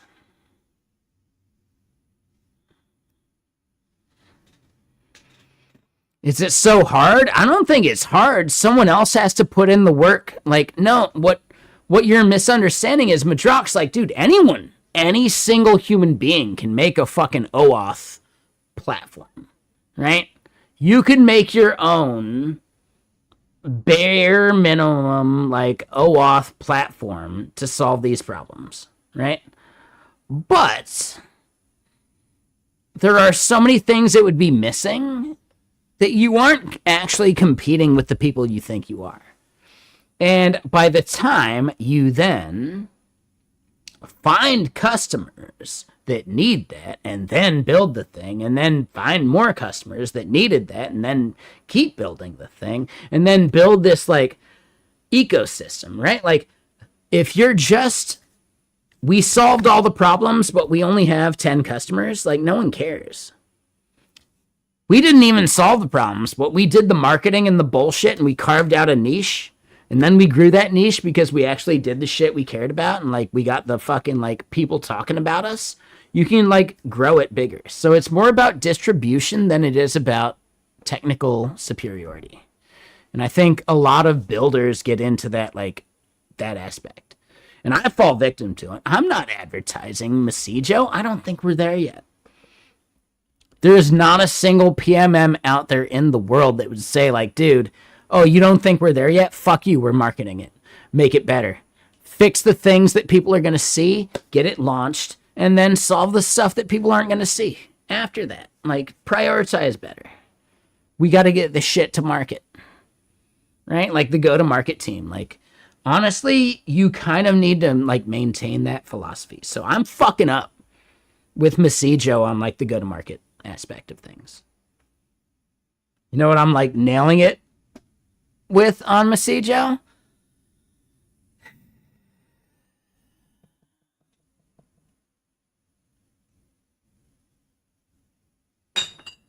The go-to-Pongtok aspect of things. And that's a totally different metric. And you know what? The more I talk about things, the more I think it's worth it to talk about things. Because, yeah, just because he takes another Bongtok, do his opinions matter less? No. It just means he's higher. That's all. And maybe his opinions are actually even better because he's even more severed from giving a shit.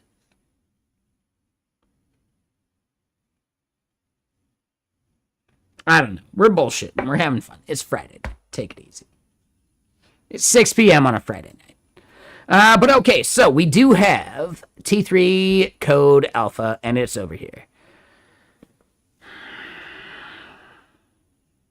We need to put notes somewhere. Do I just create like a notes file, or do I do it via the terminal over here? Where should I put my notes about this? And I don't want to make like an issue around it. But where should I actually be like recording my input around the tool? Deeper into the matrix? I mean, sure. I saw The Matrix in the theater. First one was interesting. Like, oh, what is this movie? We went and saw it. Oh my God, that's amazing. Then like a week or two later, I took my dad with me to see it, and he thought it was fucking bullshit. And my dad's the best. Whatever. Seemed kind of hokey to me. Like, Dad, you're the best. Shit. I believe I remember that exact phrasing, by the way. But yeah. Meanwhile, dude, I went and saw Half Baked in the theater with my dad. Had a blast. Yeah, we smoked some weed.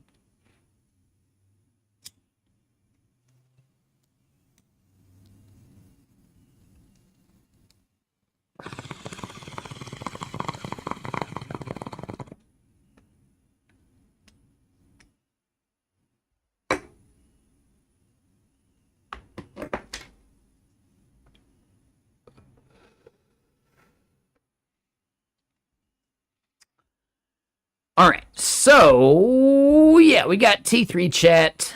I just need a place for notes.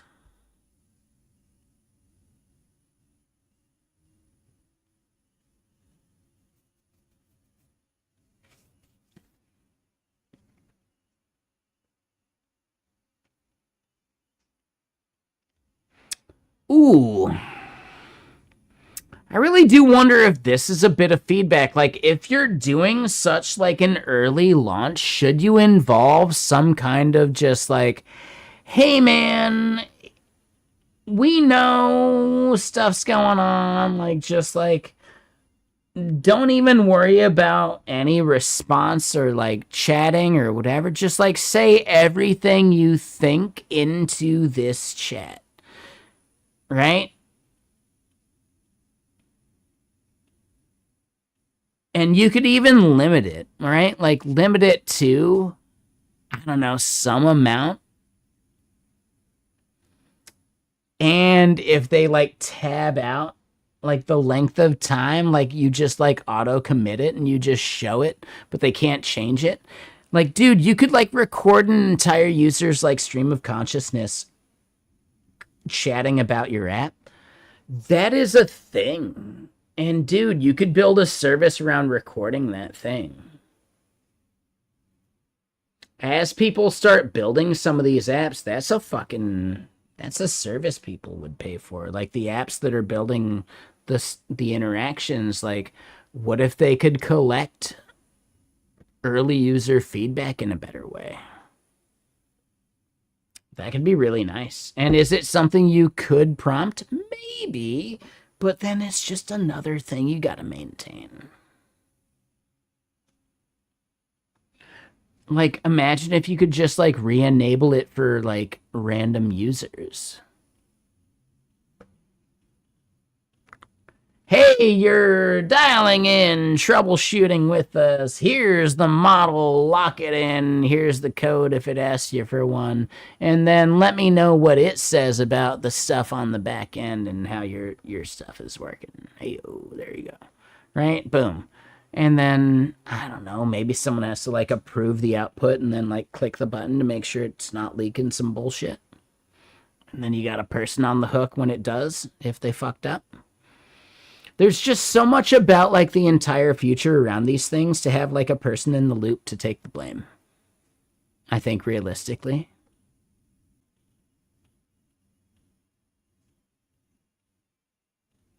Do I like it? No, but, like, honestly, that's really it. Dude, we haven't, like, when people say, like, oh my god, it's coming for everything, like, dude, we haven't even been able to figure out how to fucking auto-load luggage yet without a human in the loop. You think we're gonna do software development without a human in the loop?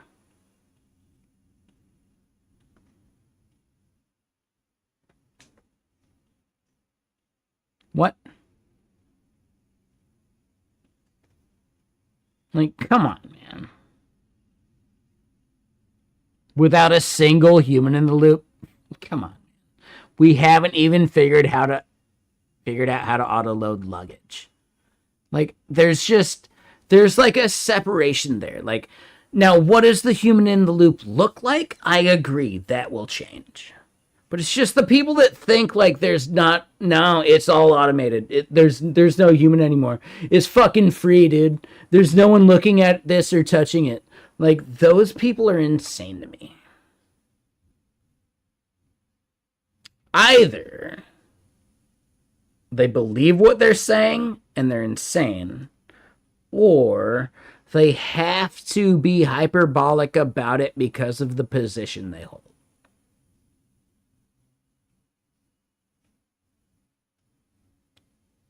And that is such a major fucking filter, in my opinion.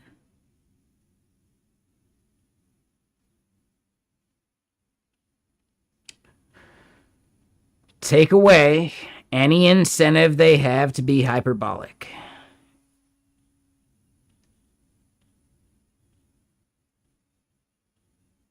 Is their statement still valid? And it's really, like, tough.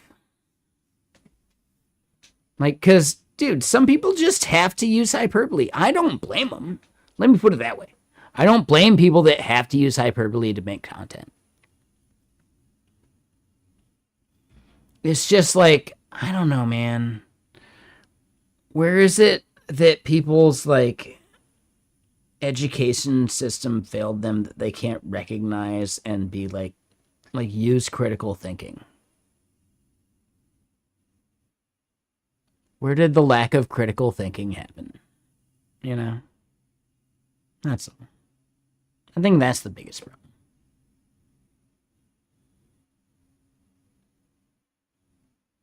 And disagreeing with someone does not mean they are bad. Like, again, it's like a critical thinking problem.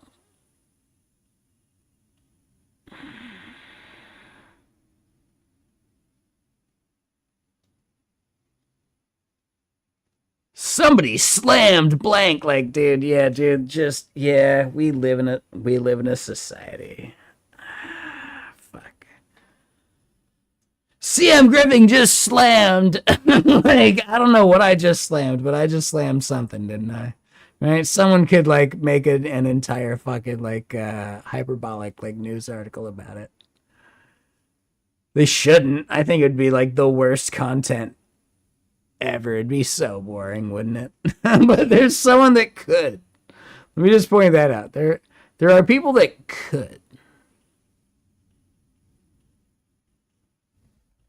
I don't think Theo would. Nah, dude, Theo has way better things to care about. And like, dude, nah, Theo, I like Theo. I think Theo's a friend. I'm pretty sure. Yeah, dude, we're dudes. Yeah, he's the man. Dude. Yeah, Theo's a dude. Nah, man. We would never have this argument in a way that ever mattered. Like, it's fine. We'd just disagree, but it would be actually a fun conversation, actually. Honestly, what I'm wondering is would it be fun?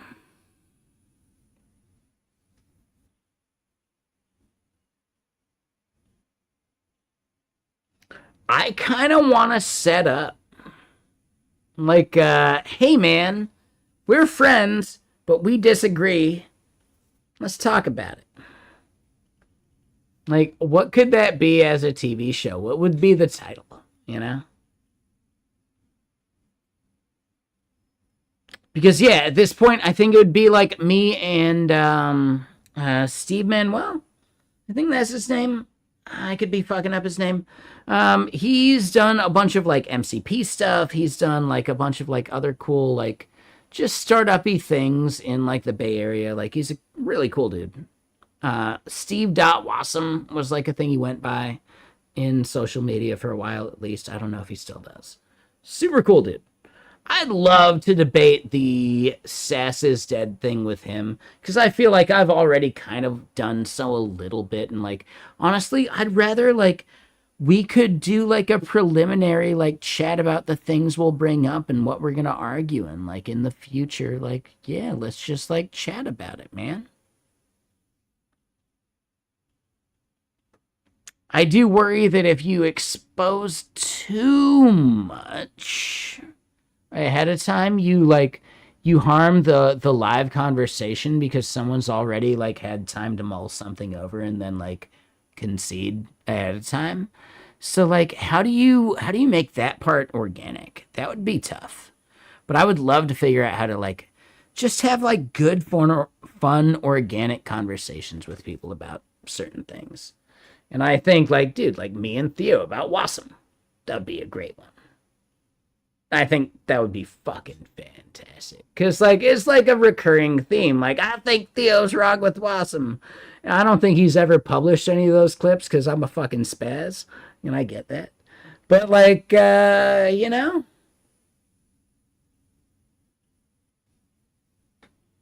still think I could then just have like a hey man, let's argue about it, and then we watch it and like, hey, we good?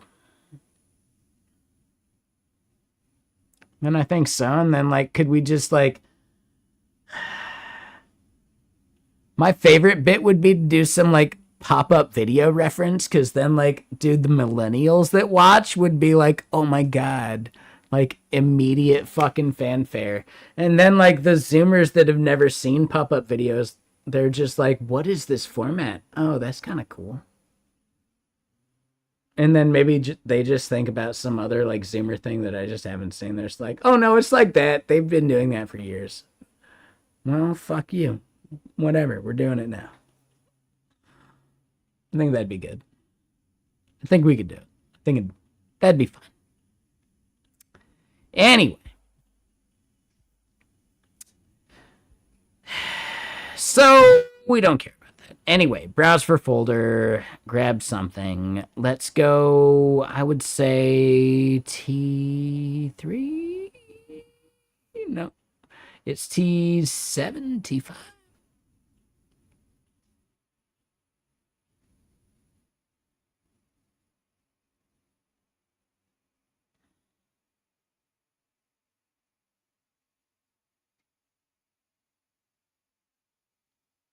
Okay, so here we are.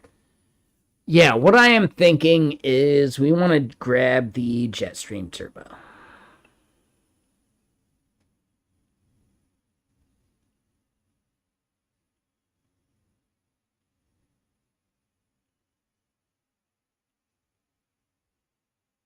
Right? So the thing we've been working on, a Jetstream Turbo. Um, how does this actually feel about monorepos? Anyone out there coming in from Theo's chat and like watching the deploy and all that? Like, how does it really feel about like monorepos where like there's a bunch of shit going down? Would I be better off spinning up like one per sub project?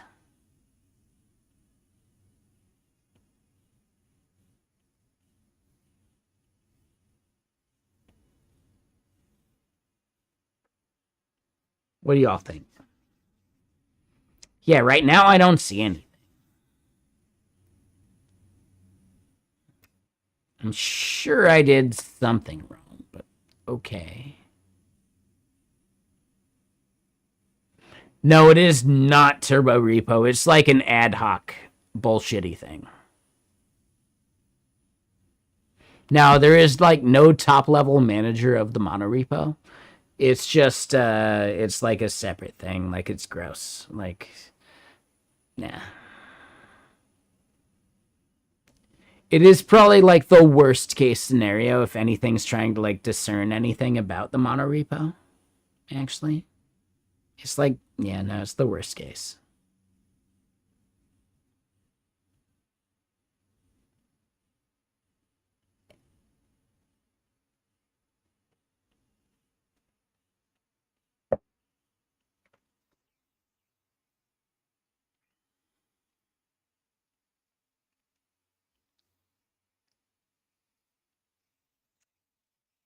Well, okay, so there's like another project I could try. I think that would be maybe a better attempt.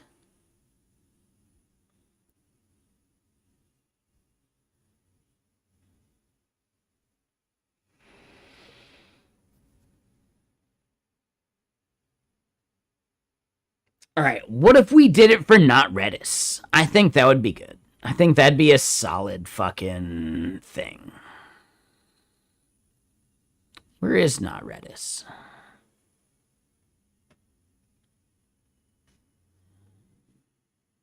Ah, shit, we got not Redis embedded somewhere. Ooh, I don't know if it's actually a good call. Fuck. God. What is actually like a good repo we could try this with?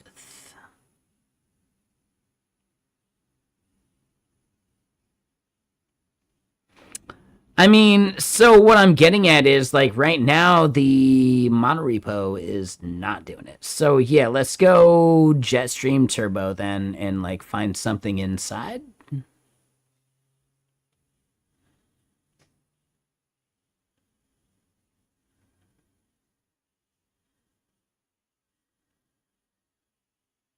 I mean, honestly, like the repo is actually at Jetstream Turbo level. Like it's at the top level there.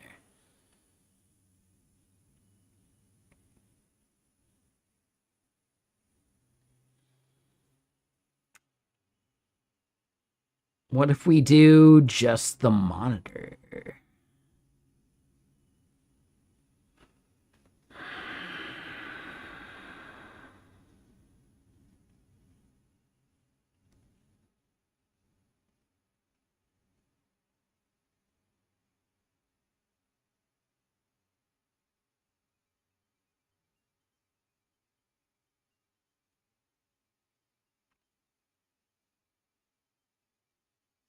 So it's not a file tree, sure. Right? Like, are we sure that it has like the thing loaded?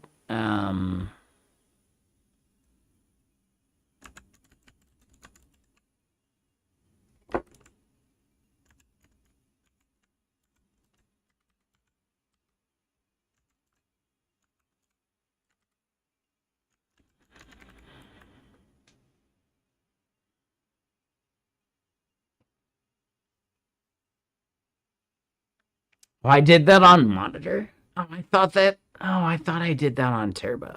Well, whatever. Okay.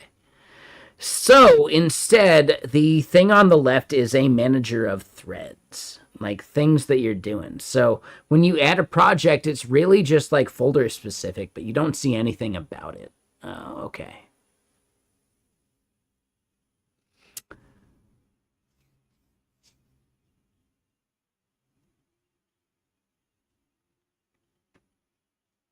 I really do wonder how hard it would be to show an icon of like, or at least like, dude, maybe if like even the folder icon, when you mouse over it, or a thing to the right or whatever, that just showed you like the structure of the thing, like, yeah, we found it, we got it, and this is the stuff in it, right? And you just like see this output of a folder. And if it's empty, well, like that's a really quick indicator, right? Somehow you messed it up, but like whatever, right? I don't know. There could be something there, right? Just the fact that like we render and show something. If you like hover and click it, or like some icon next to it, or like even just that icon.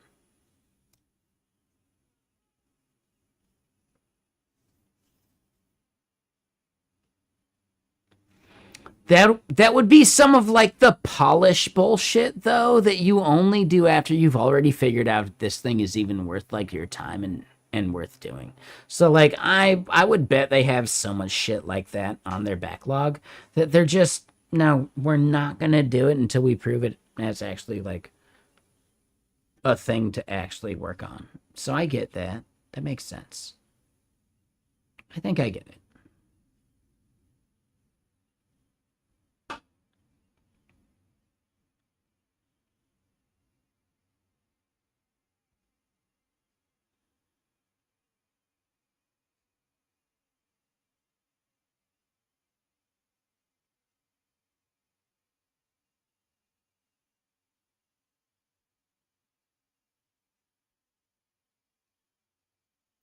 Okay, so hold up. What we're actually seeing is that we need a separate view.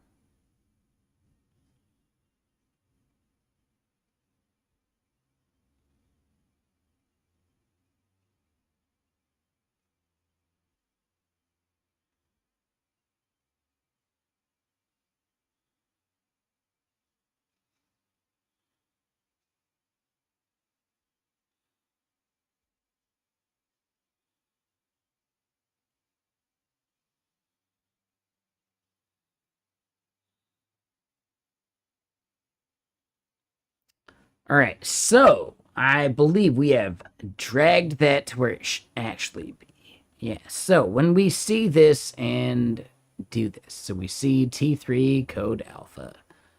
Yes, I do have things, whatever. We can click this, and that's pretty much good enough. Yeah, they did really think about like the streamer kind of like what size would their like screen be kind of perspective, like maybe even like tablet and bullshit. Like they took responsiveness into account at least enough. Fuck it. Nah, that's nice. I think they're killing it. Yeah, dude, that's good. All right, so yeah, a bunch of bullshit.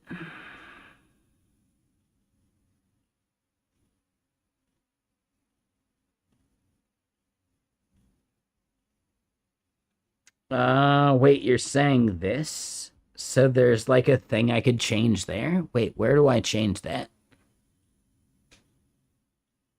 What?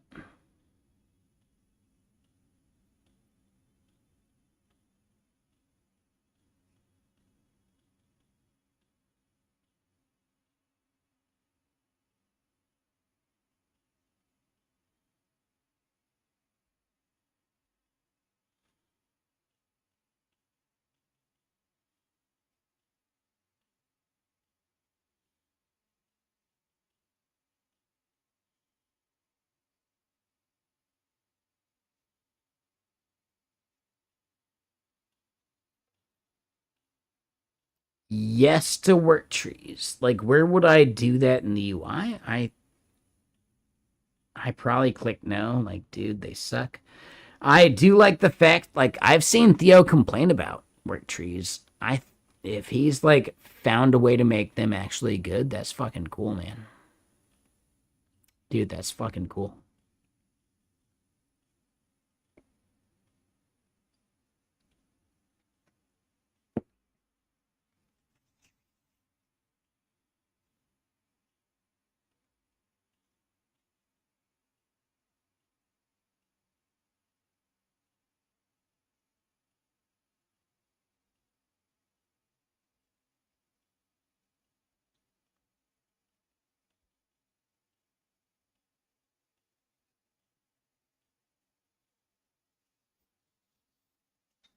Right. So yeah, like what thing are you talking about here? Like, no, I was just reading what they were saying, like in the UI for like the actual thing.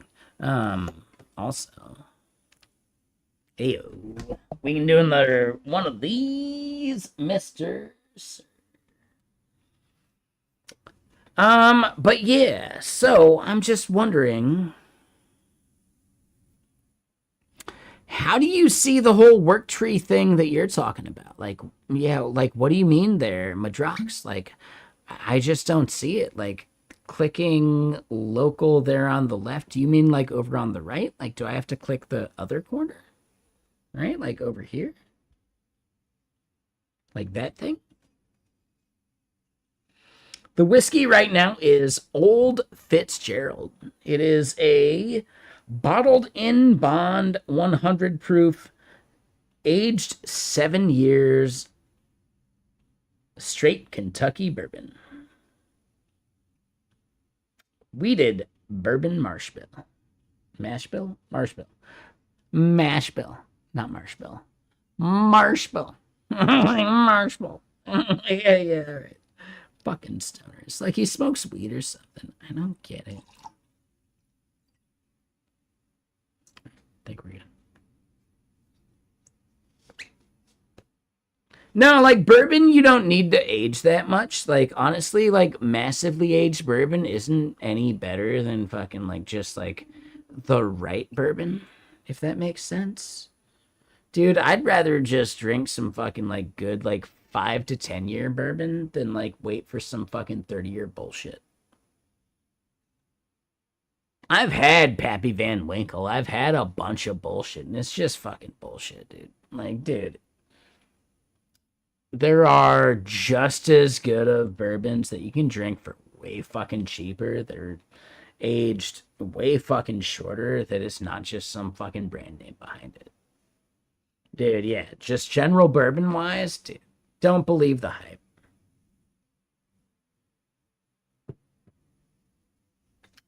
Big Bourbon doesn't want you to realize that fucking standard yellow label Four Roses is like the best fucking dollar per value bourbon you can fucking buy. In any context, in any way. Is fucking insane. When you're talking about bourbon specifically.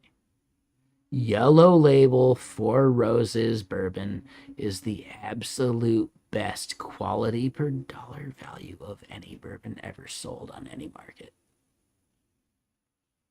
It's fucking insane. Unless of some other like crazy other sale or something.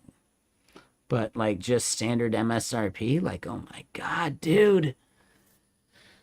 But yeah, like, you know, it's not like famous. It's not like there's no marketing behind it. So yeah, there's no like hype. And so it's not like sold for expensive. But yes, Yellow Roses. Like, sorry, Yellow Label Four Roses bourbon.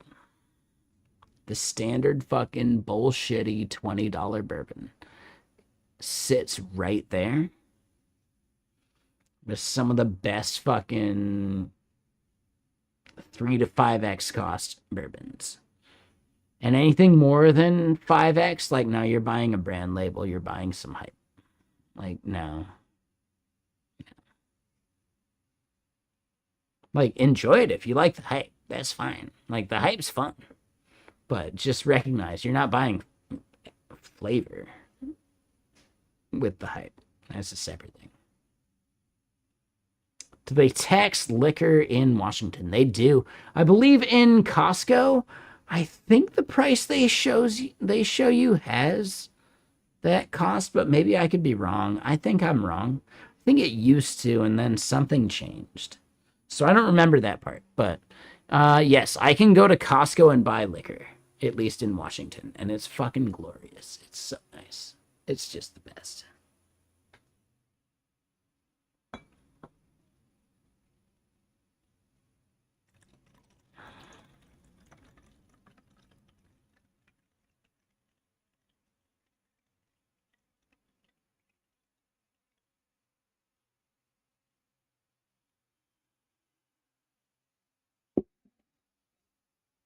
You're just there at Costco yesterday. Yes, it's the best. It's my favorite.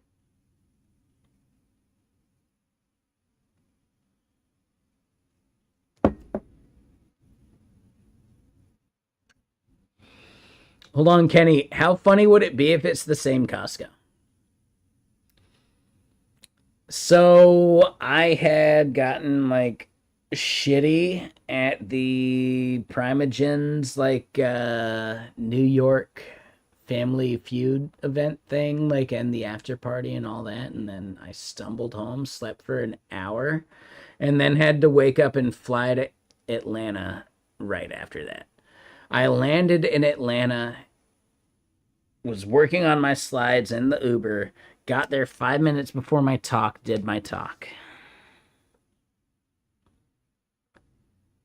Went home, slept, woke up, walked back, grabbed 2 Costco hot dogs from whatever Atlanta Costco that was down like by where like kind of like convention center kind of bullshit happens. Like not like Atlanta proper, like kind of outside. Was it that Costco? Because yeah, I had a couple hot dogs there. It was fun. No, this was not by the stadium. I don't think. I don't know. I have no idea. I have no idea where the stadium is, actually. No, this was down, like, I think by some, like, university stuff. I could be wrong, though. I don't know. I'm not sure.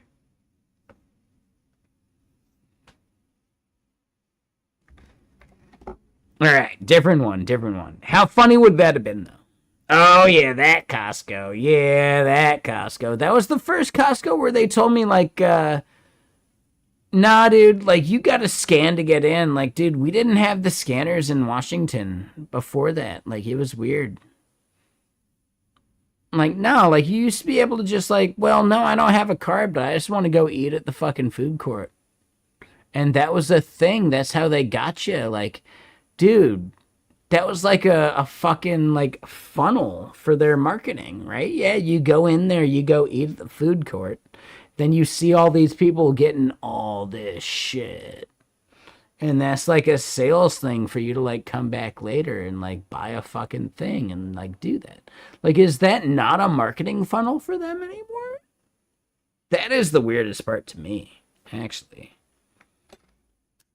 I'm just so surprised that they like police the fucking food court so heavily these days.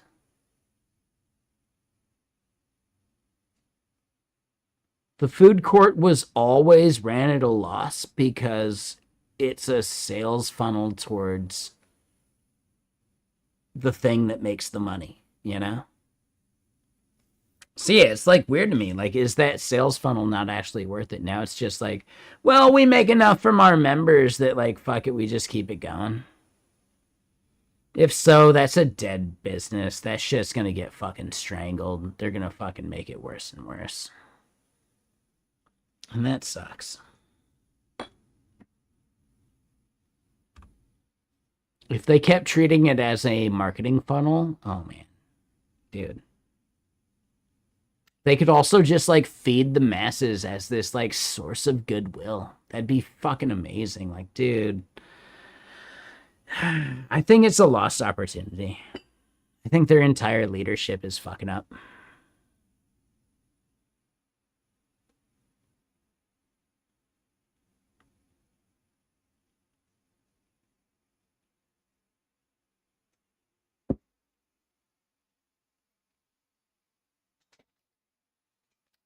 right? Like they have that extra goodwill. Like, hey, you know what?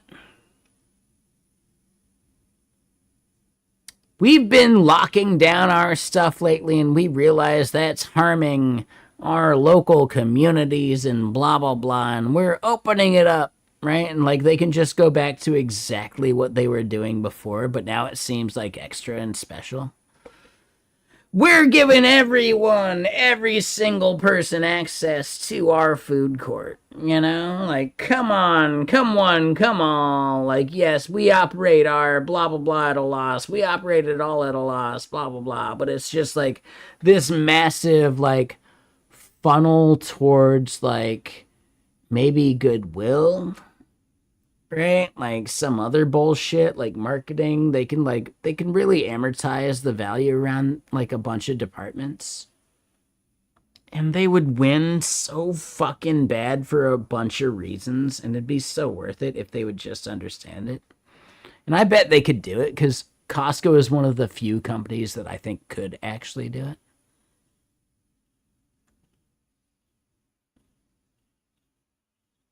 But if you just think about that, like, man, that is like generational, right? You do some shit like that for a few years, even 5. And people are like, y'all remember when Costco did that? For the next 20 years, dude. Even better if you just keep it up. But, like, holy shit. Like, just the return on investment towards, like, future goodwill. We do talk about like human beings are bad at predicting the future, but like honestly, like brand building is a generational thing. And just like do the generational fixes for the brand, right? Like, yeah, you're gonna fuck up locally, but just like fix it generationally. So yeah, there's like a separate concern now that I think about like, dude, big brands. Shit. Right. Anyway, dude, it's like he smokes weed or something. Hold on. Wait. Did we finish? I don't know if we finished. Hold on. Give me a sec. Yeah, I know. Theo, thank you again for the raid. It's like I'm just a shit show, and I'm just like a fragment of a human being stringing themselves together by like random like Twitch chats. And then bong tokes too. So here comes another bong toke.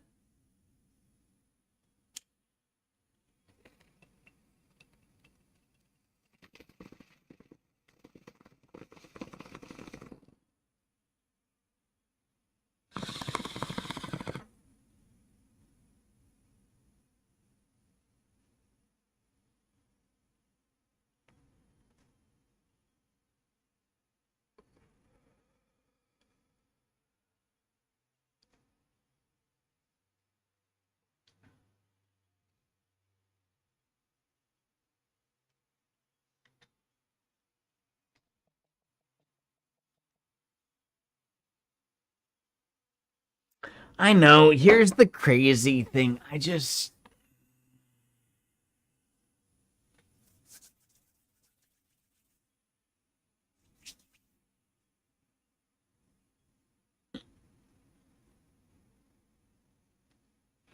I was trying to think of like a good fucking meme version of like a quote, right? Like let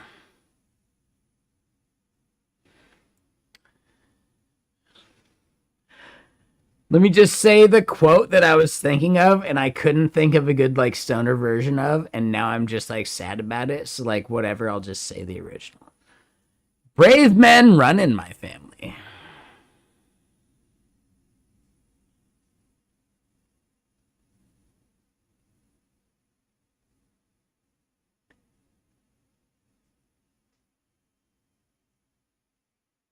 Right, you get what I'm saying? Like that is one of those statements that can be like massively like taken two different ways. Like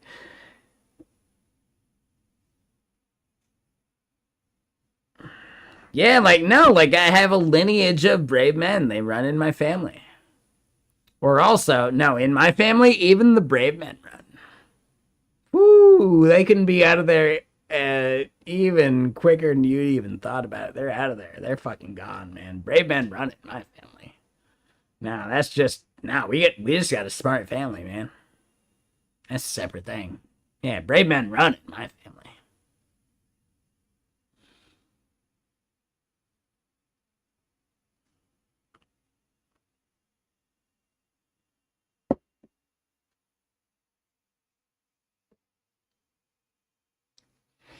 No, I get it, Kenny. I know we're bullshitting. We're just having a day. We're having fun.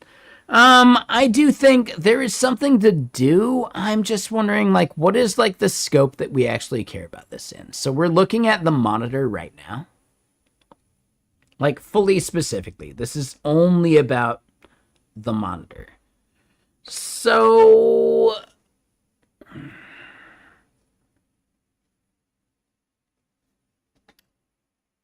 what about, right? Like this thing should be fully like skill aware. If I hit slash, we only see its stuff. That would be a big bit of feedback I would give to Theo. Like honestly, like dude, it should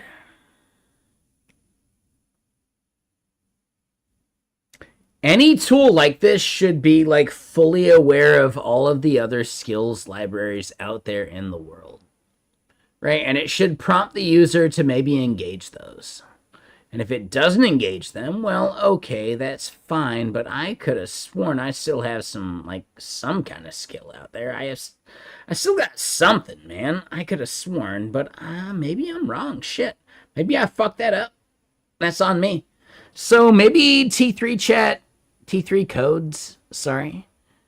Yeah, I don't know.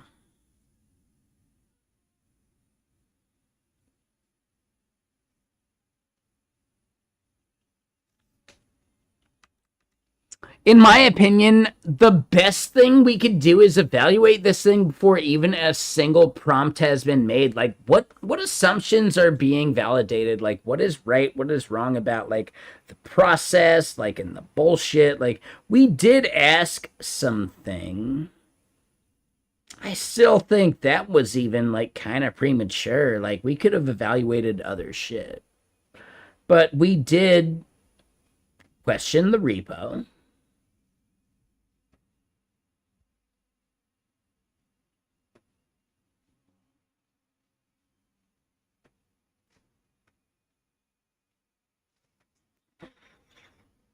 Woo!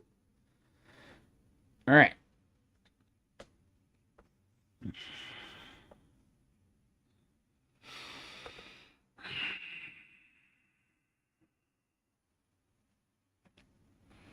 So get in it. And what are we trying to have T3 code do? Yeah, no, I get it. And the idea is that, like, what could we multitask? So I don't think this is a project in which actually, like, a multitask approach would make sense. What is, like, a thing we've been working on that it would? I think the monitor. So hold on. Are we on? We are on the monitor. Damn it. It's fucking this already. Shit, dude. Okay, so no. Where is all this? Let's look at it. So yeah, the monitor is actually the biggest focus we got right now, right? Tell me about my repo. That's the only thing we got going right now on it. And it said some shit, sure. Honestly though,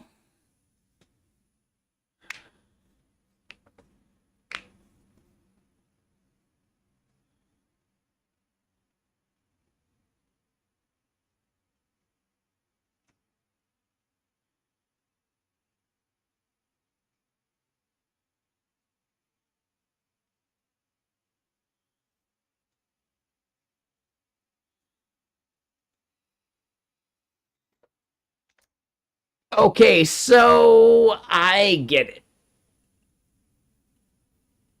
hold on. Do we do what we think was the worst flaw of Conductor and see how this does it? Is that the best way to test this?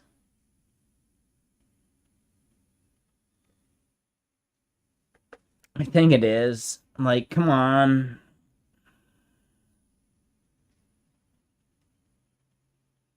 Don't just be nice about it. Just like, dude, run it. Run it. All right. So,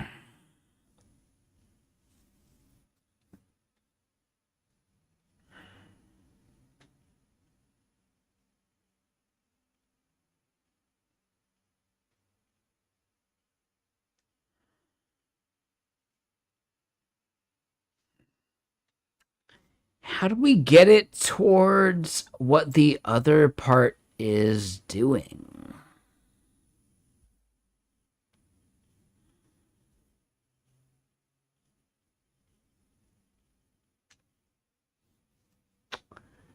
This might be like a good moment to like hand off. Like honestly, like I'm tired. Not tired, but like dude, I just like might want to just play some video games. That kind of tired. Different kind of tired. Different tired. But realistically, I do think there is something we could do still while we're here, while we're doing this part. And I would like to do so.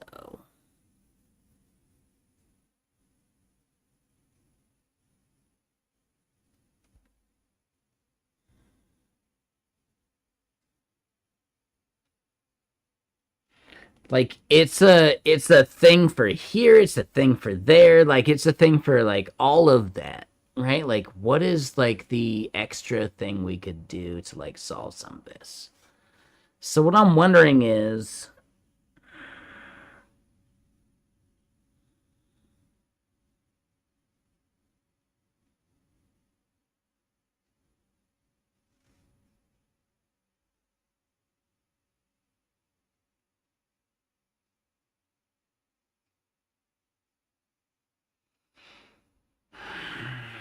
right, no, hold on. And the part that we cared about. Well, let's just say, how about this? How about this? Oh man, this is the thing that like we got fucked up on previously.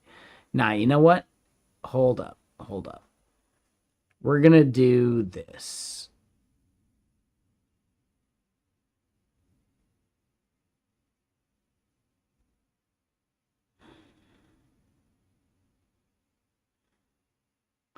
Wait, how do I actually like I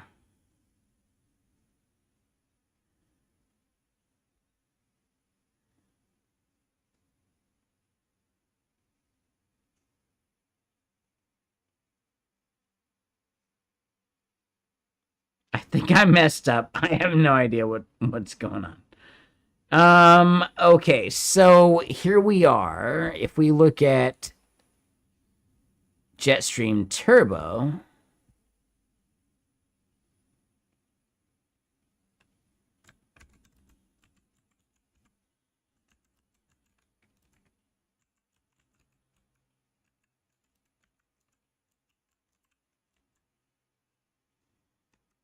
I want to analyze perf of the Rust repo.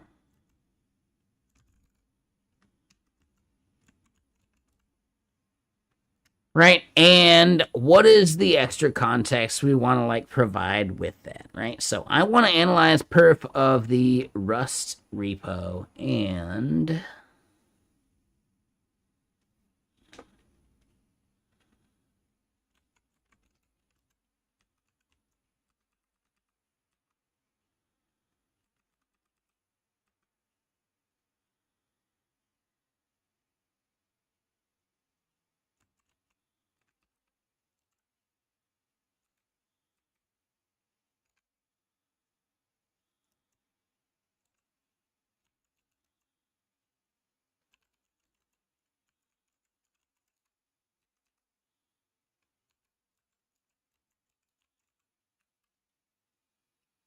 something like actually vague like that should be good, right? Like honestly, like this AI, our biggest thing is like providing the context, and the context was like the folder, and like I think the folder is fine.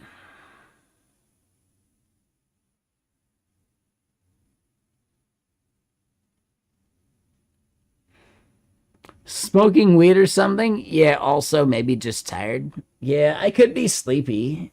I think that's just the weed though. Like honestly, no, I got a bunch of sleep today.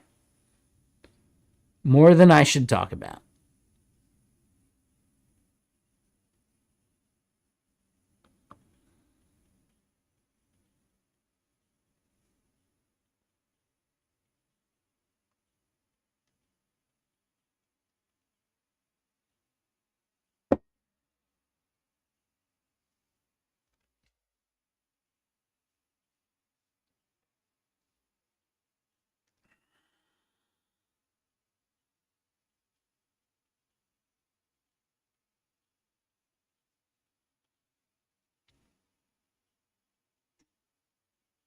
All right, so far the UI of what we're seeing right now does seem pretty nice.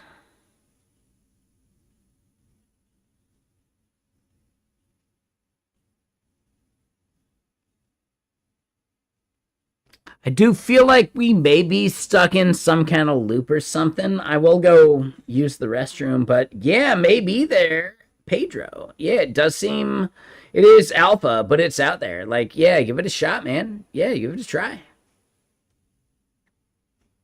Honestly, so far from what I've seen, like it does seem nice. It's a good UI. I do think it does not handle some of these like long-term error cases properly, and that would be like a better user experience. Like, dude, even if you just showed fucking Clippy or something like, "Hey guys, seems like your connection's failing for a while." I don't know, man. Well, could you just hang tight for a bit and then click this button to refresh when you think it's time to do a thing? Right? And yes, it has to use that entire voice for sure. Yes. Dude, that was voice acting for free right there. You're welcome. You're welcome. God damn it. T3 chat. There's your fucking error page. Shit. All right, let me go pee. BRB. I'm gonna grab another soda too.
All right, so I just grabbed a different soda. We're good. And all right, so the thing is, it Ran some shit. Okay.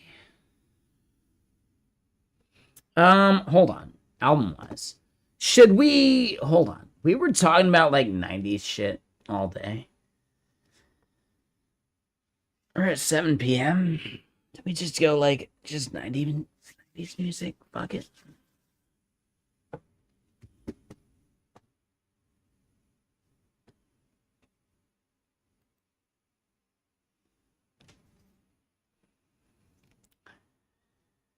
Hold on. All right.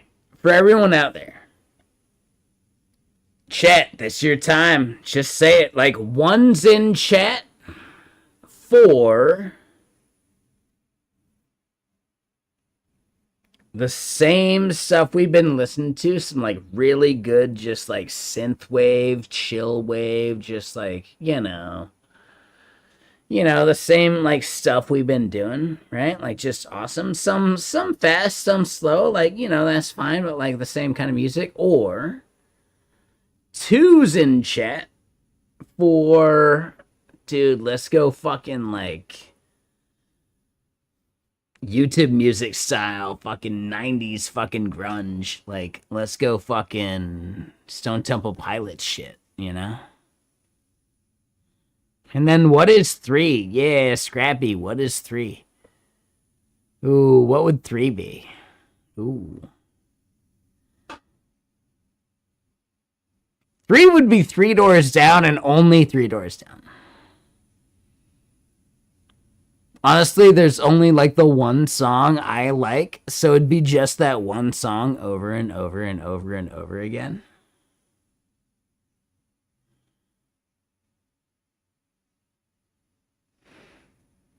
Would you go crazy if I kept still playing Superman? Like, and then it takes a really dark turn. Would you go crazy if I kept playing this song, Superman? Like, oh god. Oh, it's so laughing, like, would you go crazy if I just kept playing this song, Superman? Like, it becomes this like really like dark version, like, oh, I'll keep playing it, don't you dare me. Oh, you're in a loop. You're in a fucking loop, and I'll keep playing that loop. Deal with it. It like, I don't know, it takes a really dark turn, in my opinion, when you really think about it that way.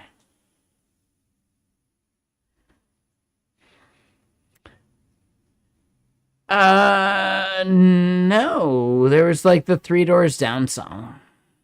Again, I'm talking like in the olden times, right? Like in the 1900s.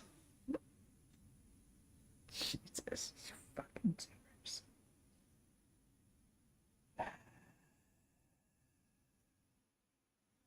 Way back in the 1900s. Like, dude, you fucking jerk.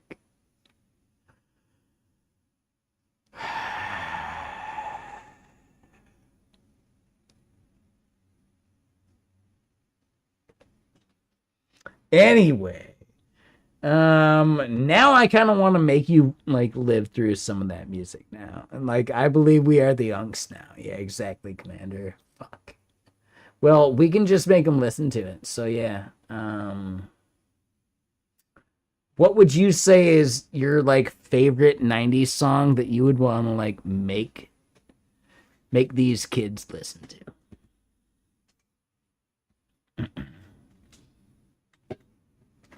We have a stage. We have a thing we can do for the betterment of society on like our Twitch channel. Darude Sandstorm. Obviously. Oh, tub thumping. God damn it.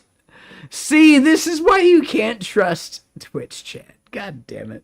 Honestly, tub thumping is not a bad option. Tub thumping is better if like you just like want to like revive like a fucking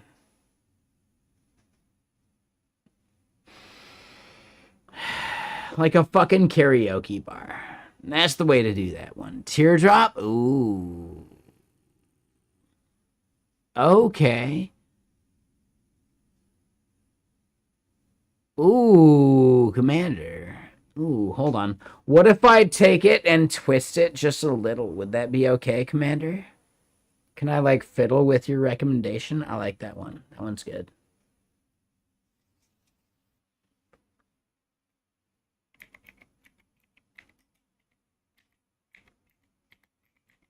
I don't think it's the one you're thinking, but I think you're gonna like it.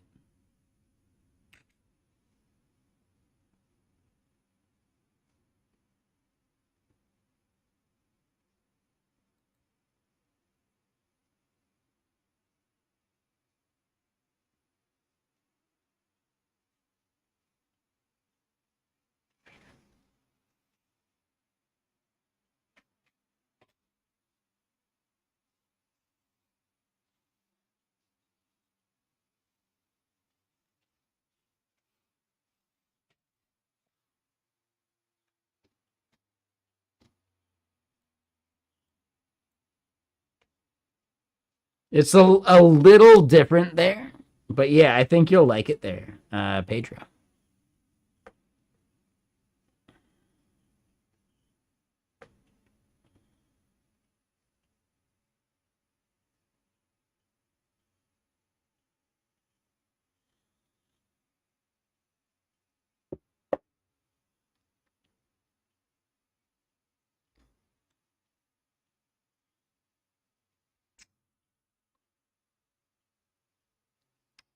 All right, so I will say, one big thing. I do think T3 codes really does expect people to be using like a certain like viewport. I think the zoomed in viewport is not ideal.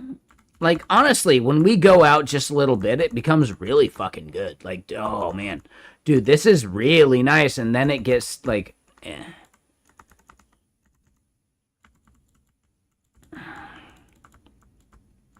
That would be my biggest feedback.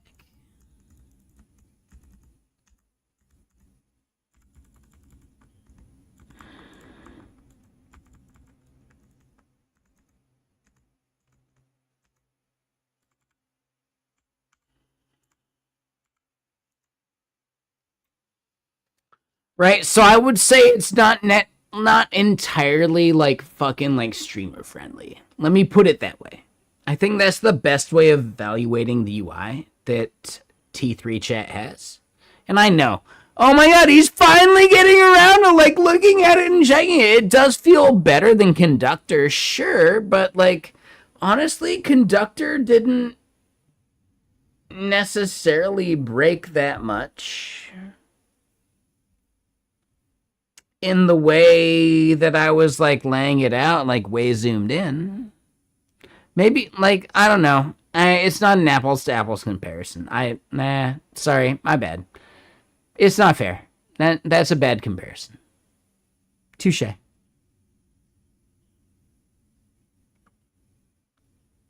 No, it was more just I don't think I have fully tested it. Like no, every time I've used Conductor, it's been like full screen, so like I'm covering the shit on the side. So yeah, like this is not doing that, and like it's maybe a layout they're not prepared for. Whereas with Conductor, they got some bullshit on the side that I can just ignore. And then it still feels like this layout, so like the zoom then feels fine because they accommodated for it. But T3 chat doesn't have the bullshit on the right. So now I'm just like evaluating it from like this thing zoomed in and out. And that's a less fair comparison, I think. I don't know how to phrase that any better. Like I've done enough like responsive design. Like I get it. Like no, this is like a totally different fucking edge case. Like we can do it, man. We can do it. No one just told me we had to do this, and I didn't have a thing I could test against. No one like I didn't just have a harness that I could like load this up and test it and see it and like figure it out. Like fuck it. Like now we do. Like we'll fix it, dude. Like chill. It's not the end of the world.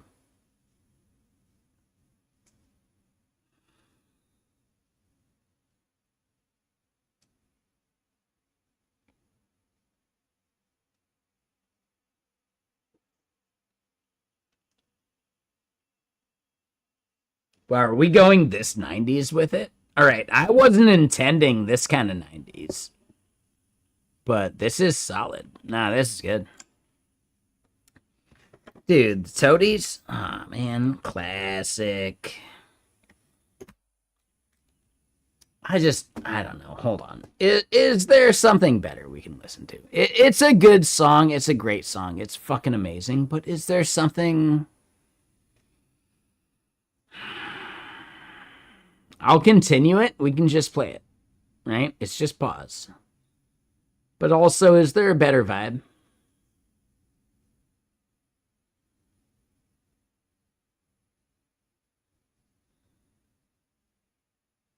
That one does get a little dark. Is there a better vibe?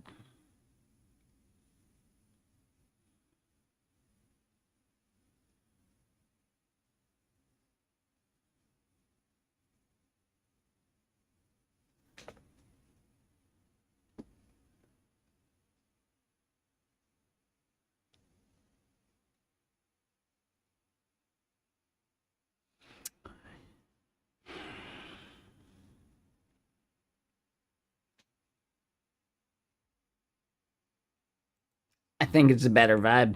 I'm doing it. We're doing it. Deal with it. Ayo. Dude, we can do another toe too.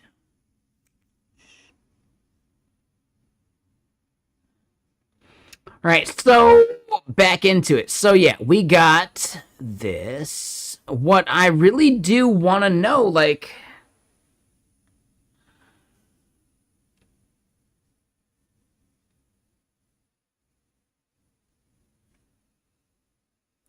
How do I do concurrent things? Will this thing figure out that I want to do concurrent things and then spin them out to other things?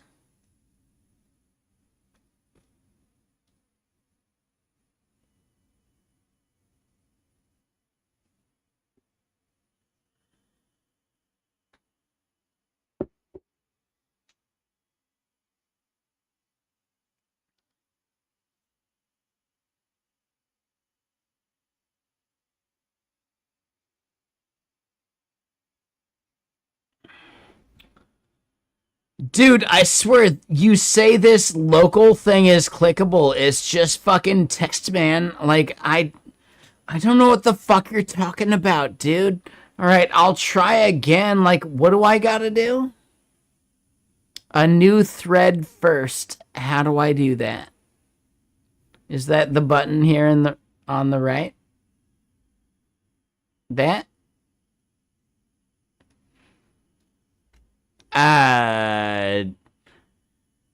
Memory or fade. I believe the day does end in Y.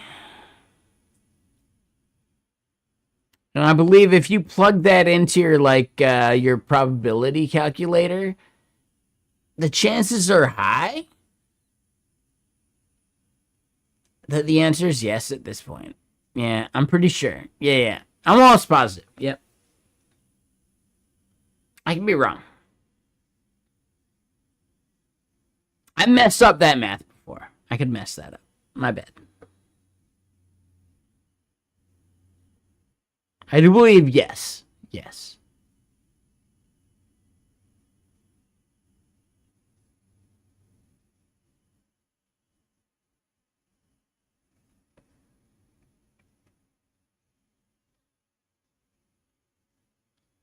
So here's a thing. I really do wonder about their...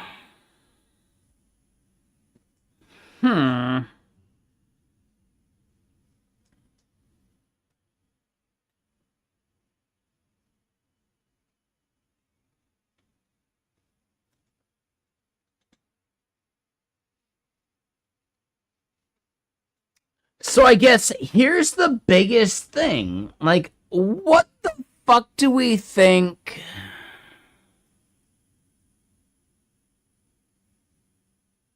Honestly, we should talk to Theo more, right? Like, I should just, like, chat with Theo about this. Like, dude, what is a thing that his thing wishes it could do, but it doesn't have an insight into people's code base that, like, GitKraken obviously fucking does, like, and, like, the massive history of it and all that shit. How do we bridge that gap in a way that makes their tool more valuable, but also, like, you know, like, we become just, like, this indispensable, like, service that you, like, pay for usage for? I wonder if that's actually the move. Like, is that the GitKraken move? Like, dude, we have some data shit that, like, yes, you need to, like, opt in to, like, your client trying to opt in to, like, saying, yes, you should do that, and then your client says yes, and then we, like, pass the permission back, and then, okay, yes, you can do that with your thing, and then, like, finally you can, like, load it and do your shit. Right? Like, there's this, like, flow, and I believe that's OIDC, and I believe that's SAML, and, like, I believe that's, like, a whole bunch of other shit. But hold on, man, could we do that? And that'd be amazing. And I really feel like any of these AI tools, the first one that can actually, like, hook into that process will be the first one to win.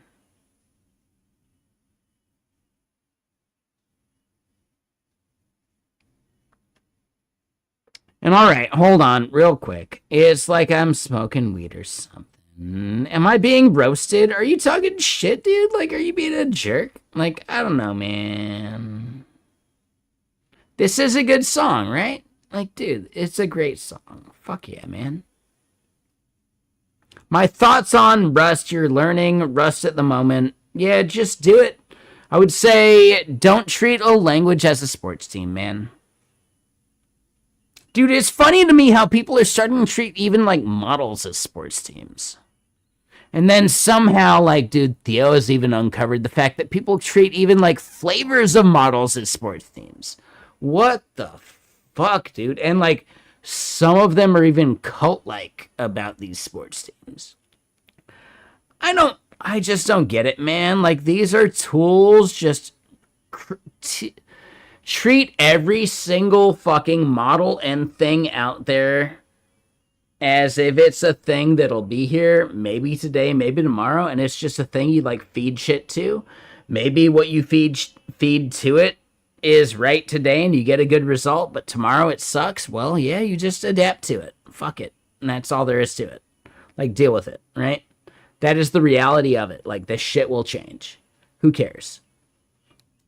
Huffing and puffing over it won't solve any problems, right? So get good at dealing with the bullshit.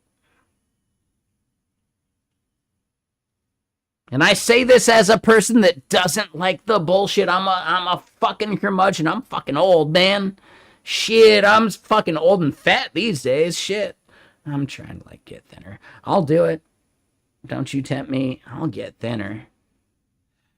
Just not on a time frame that I was hoping for.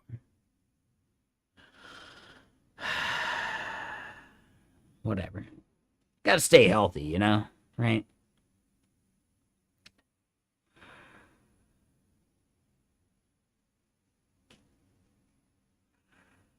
Fuck. Right, anyway. But what was I even saying? Yeah, T3 code. Yeah, oh, the thing. Dude, honestly, like, we're late night. I'm sleeping. I'm, like, fucking basically, like, I'm sleepwalking this stream at this point. Let's go raid someone, and I'll go, like, fucking... I'll switch over to gaming stream. And on gaming stream, honestly, like, no, we can talk about this shit, but then I'll smoke the weed, we'll hang out, I'll eat the food. The food thing will be really important. Dude, I've had these Italian sausages in the sous vide since noon. It's like 7 hours. Dude, these sausages are going to be so goddamn good. And then I'm just going to, like, mix them with some, like, bullshit-ass tortellini. And some bullshit-ass marinara sauce. It'll be fucking fantastic, though. I might be able to grab some like bullshit ass, better than bullshit ass Parmesan, and that might make it like worth it.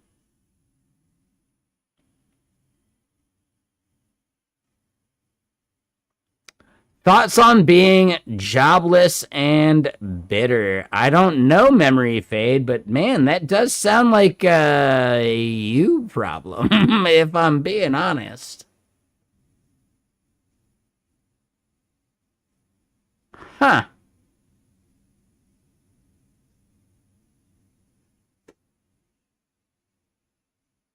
Who are you projecting on, Memory Fade?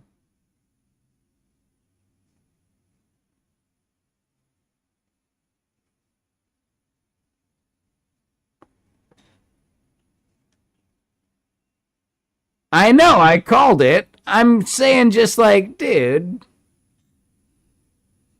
I feel bad, but like, no, and I get it. Like, so, okay, that was it. Like, what are my thoughts on your situation? You could have just said that in a way that didn't seem so antagonistic, you know? It'd have been a whole lot cooler if you did. Just saying.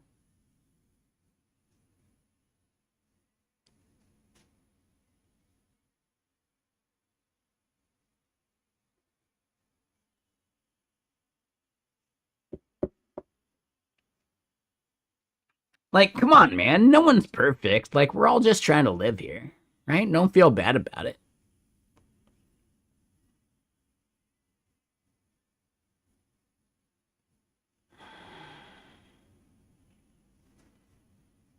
Memory fade. I would really, really, really approach all of your interactions with a hopefully objective lens. If you really, truly, 100% think it was not technical, this isn't going to sound nice, but if it's not technical, what else do you think it could be?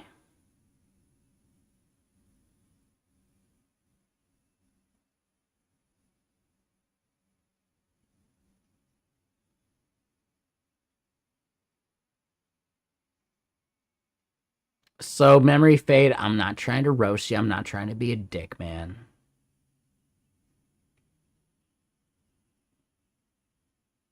You didn't look for a job for 20 months. Well, there you go, right? Like, you kind of buried the lead. I don't know, man. So now, is it even worth a conversation? Like,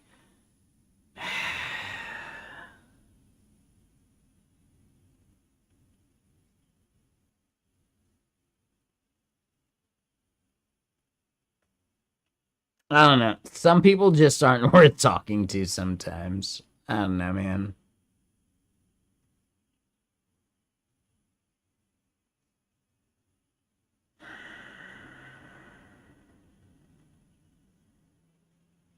Why would you not lead with that?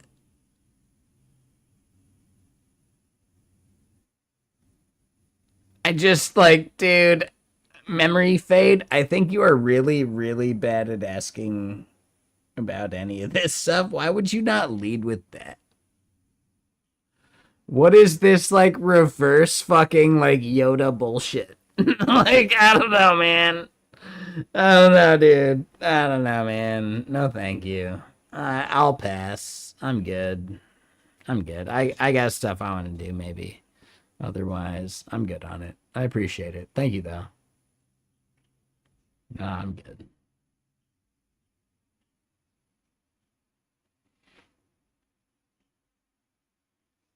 All right. So I do think, yeah, I don't know. There's something about.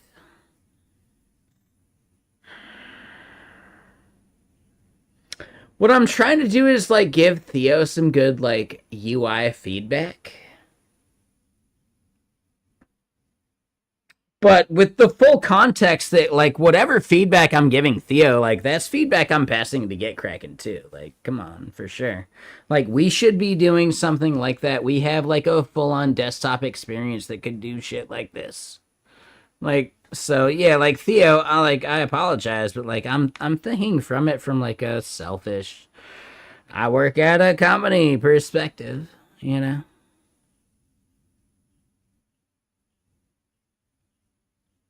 I mean, memory fade, blaming the booze, like I get it. I could do that too, but also like no, I'm just an asshole. So I could never blame being an asshole on the booze. That's just me and it's just me being more honest about it. I think that's the only thing I could ever do. So yeah, like I don't know. Think about that. I don't think booze makes you anyone else other than who you are, but more so than you wanted.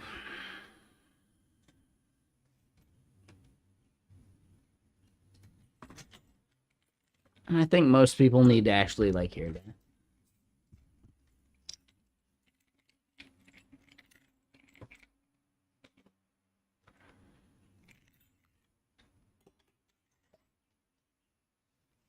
There you go. That would have been a better thing. Nailed it. Nailed it.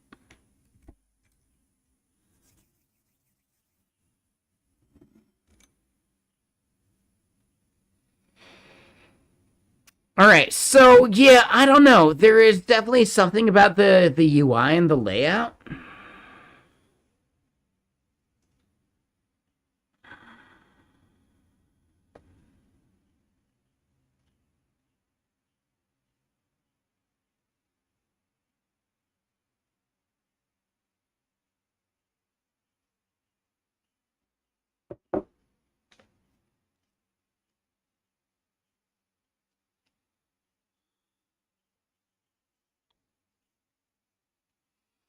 I really do wonder if there's some other way of presenting what's like here in this bit.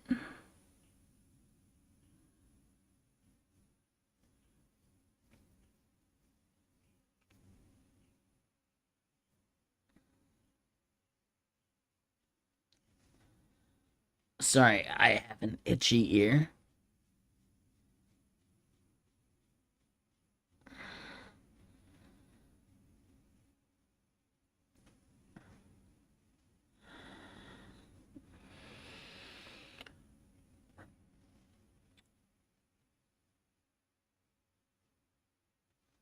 Okay, so, Theo, if you're even still out there, I don't think he is. Like, why the fuck would he be out there? No, I get it. But people who are Theo adjacent, people who are interested in this UI. I do think this is definitely worth still like yeah, like this tool. I think it is still really rough around the edges for what I would use it for. Um I will definitely give it more of a try tomorrow.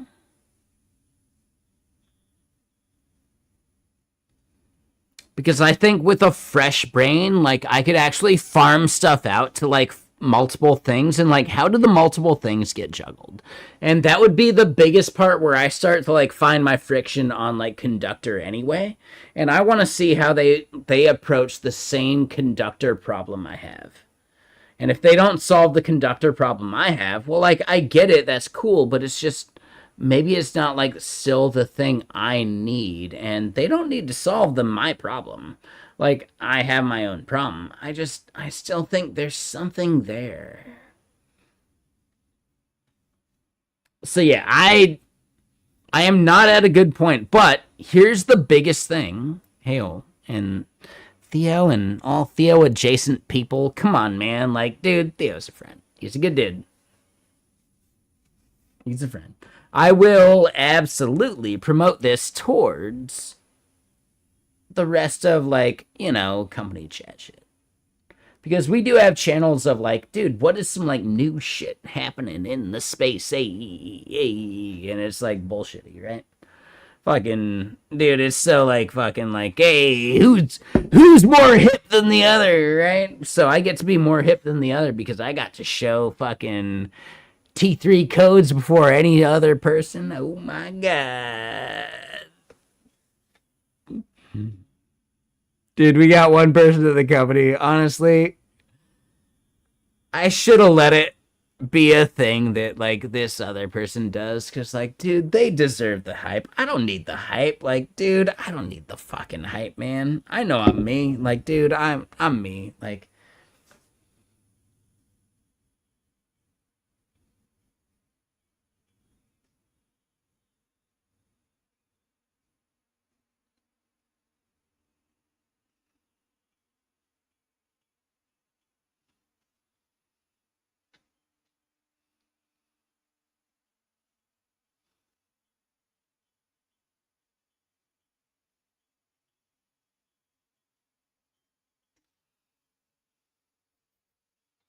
nah, man. I got like I got a coworker.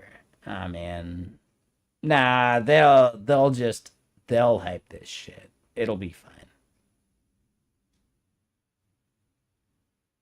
I just want to make sure they don't fucking miss out. That's all. So I'm gonna do that. I'm gonna send a message. That's all. Fucking bullshit. Like just the bullshittiest of the bullshit.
All right. Anyway, just bullshit. Yeah, like random music. Yeah, we're hanging out. We're chilling. Hey, Joel Stransky, Mr. Sir. Ooh, some Portishead. Ooh, don't get me wrong. We could totally play some Portishead. Dude, I just poured an entire fresh Coca Cola. Where am I going tonight? Dude, this is just a Friday night at only 7:30 p.m. Are you kidding me?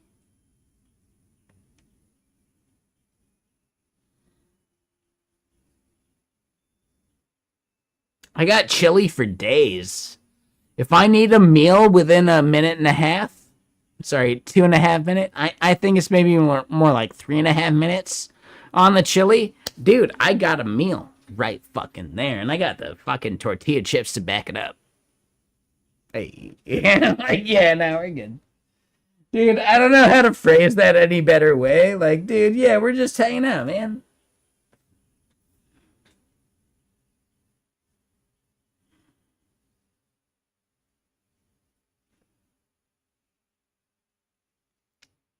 Real sugar Coca-Cola, by the way. No, and yeah, let me just say, hold on. Wait, where is this?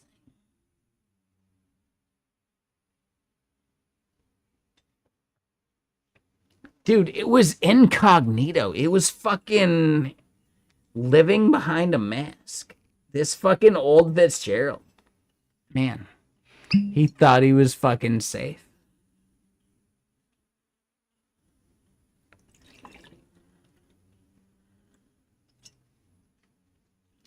They were all in love with dying. They were doing it in Texas. Ah, that's fucking son.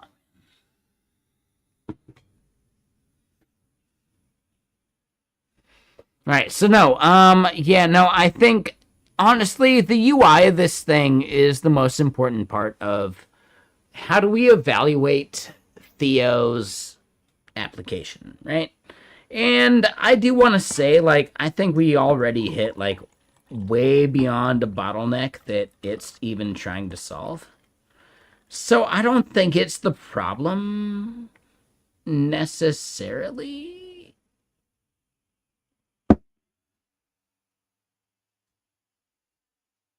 Like, dude, this visual fucking like workflow they got, like, why couldn't that be in this like giant toolbar I don't have? Like, you know?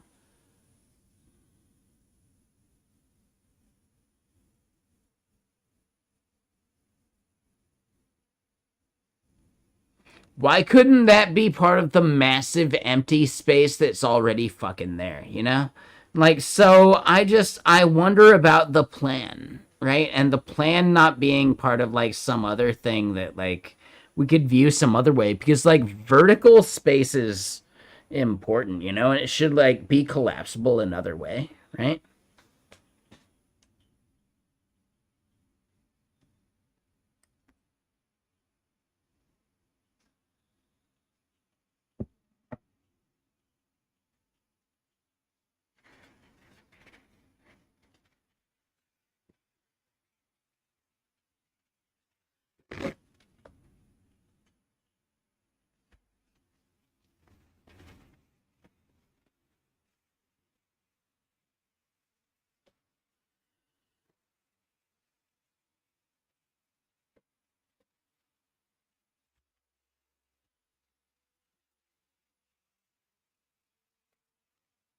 No, the big feature. Like, no, we're like talking about some like bullshit. We're actually talking about like a feature for this thing. This thing that we're talking about is Theo's T3 like codes thing.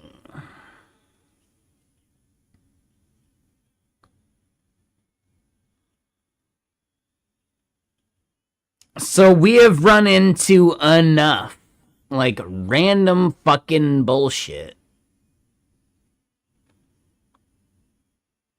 Here's the thing, like none of this is how he envisioned someone would use it, and he's like cringing right now. Dude, he is cringing so goddamn hard. I get it. Like, ah man, he's not just cringing because I am cringe. He is cringing because I'm not using his tool the way that he thought it would be used, and that is even more cringe. But cringe begets cringe.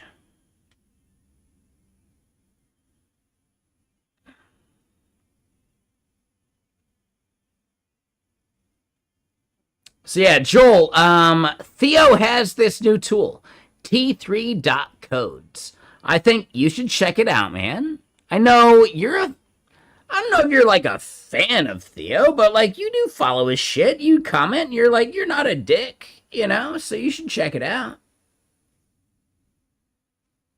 I don't want to paint you as a fan cuz I don't know. Some people would like how dare you? Like I don't know, man. Like you are at least an orbiter of Theo's stuff, and if you haven't seen this, you probably should.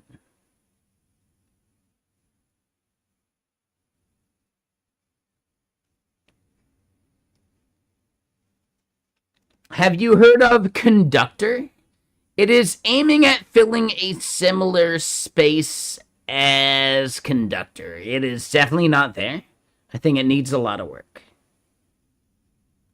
I don't think Theo'd be pissed about me saying that, but I think it needs a lot of work. But I think there are things it could do that are really interesting when approached by someone who actually does do software versus like these other people that just don't, you know?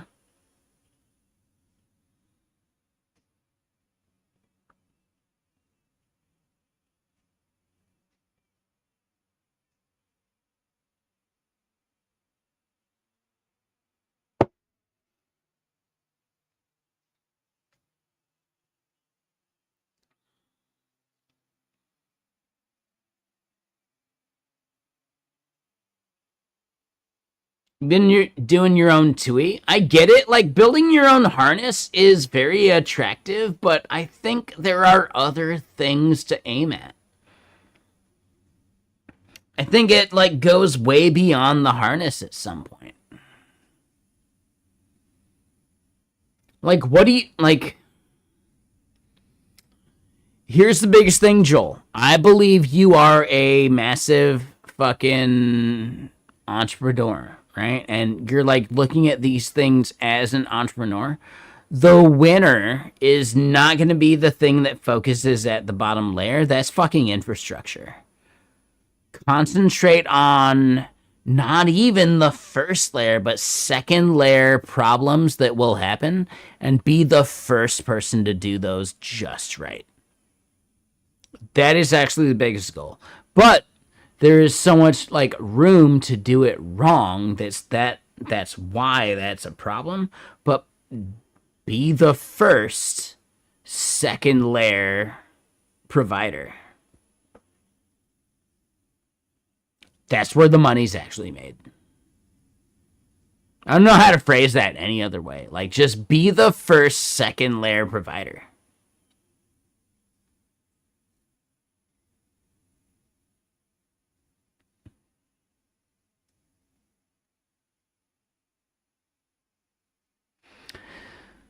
No, like, the way I want to think about it is like someone else builds out the S3 compatible layer, right? Like, that thing exists. It's fucking just done. Like, someone made it. Like, it's just done. It exists.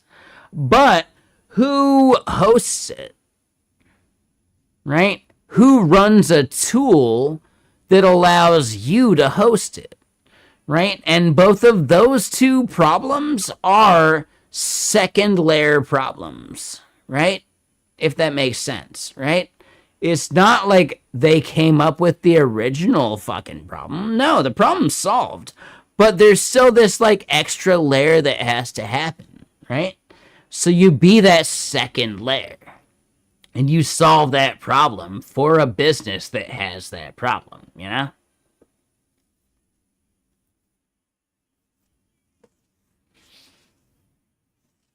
No, and dude, Joel, if you thought I was saying that, like, I don't think that was even part of anything I just said. Like, I really don't think that was. Man, yeah, I don't know. Yeah, whatever. Okay. Sure, man.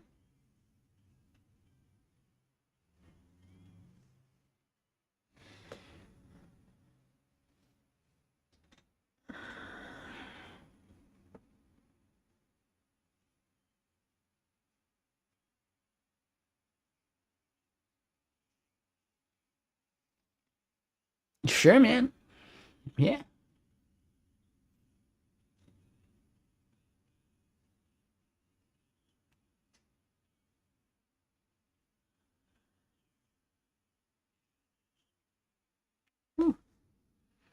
Man, I'm fucking baked. It's like I smoke weed or something.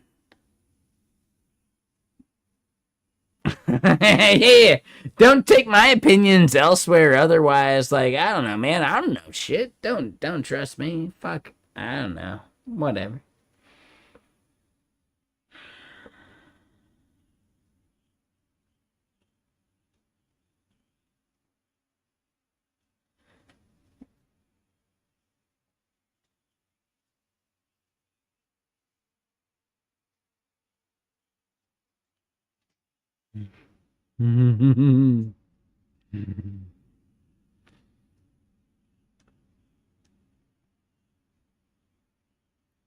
Anyway, yeah, I don't fucking know. I'm just saying, like, these numbers need to crunch.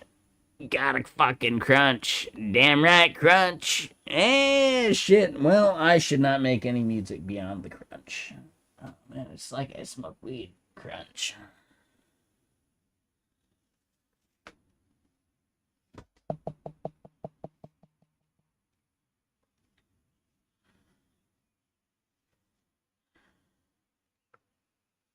Devious stares in my direction. Mama, I might just take a bong toke. Hey.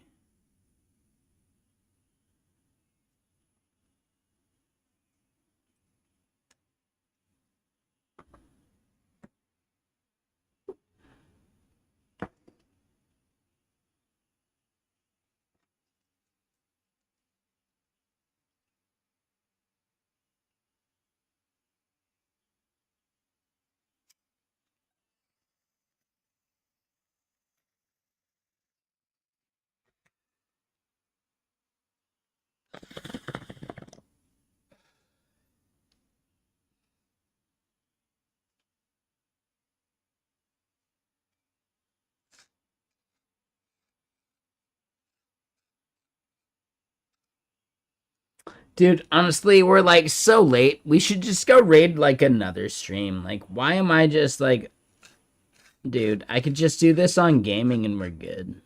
That'd be a way better crowd for this. Like, let's just do that. What am I thinking? Like, let's just go to gaming.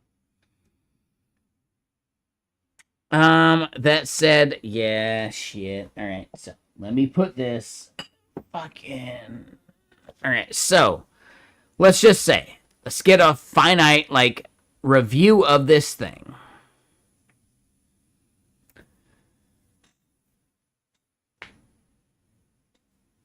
All right, no, I have to actually take this bong toke because the Nine Inch Nails is stressing me out, man.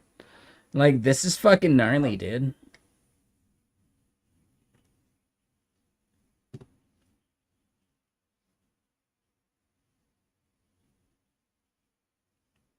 I made the mistake. I let the fucking YouTube take the lead, and dude, yeah, Nine Inch Nails' Perfect Drug is.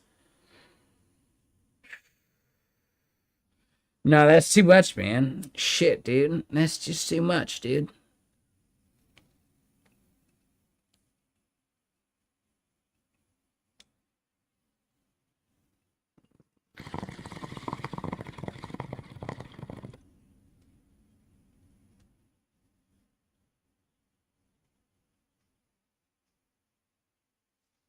Dude, come on, man.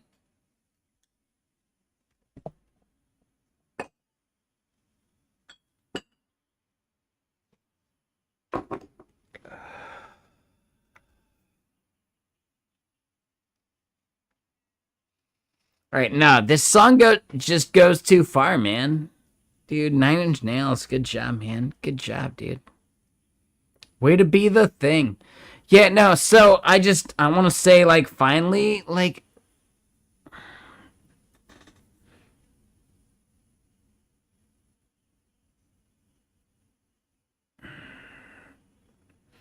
this is, like, the worst feedback they'll get, but, like, come on, man, like, Theo and everyone else, like, on the team, like, this is too much. This takes up too much fucking visual real estate. Because I would actually be here. And that fucking sucks, dude. Dude, that fucking sucks, man. Like, find a better, like, look at how much, like, real estate is lost on the left there, man. There's a better way.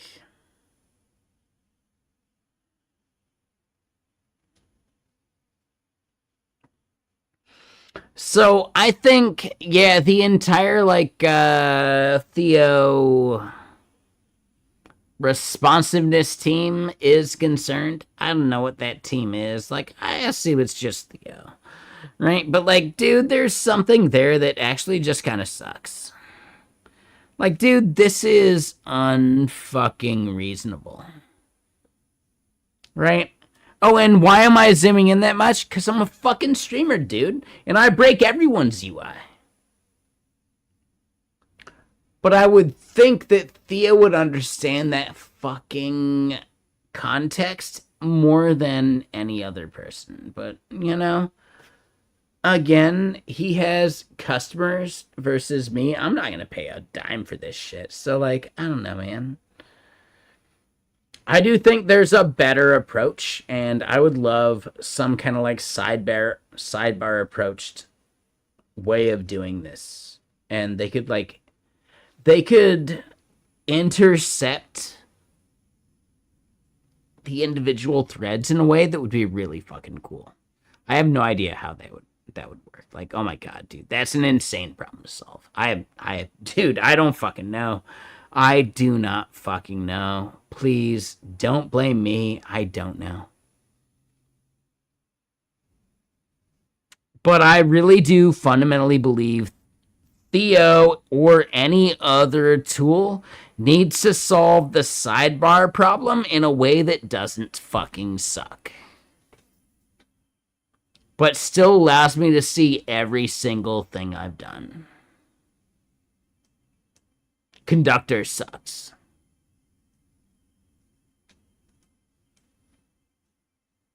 Theo, I'm using it wrong, so that's on me. My bad.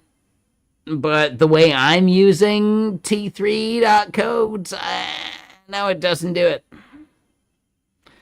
There is something that I am lacking from the sidebar here that I think every single tool needs that I don't think is expressed.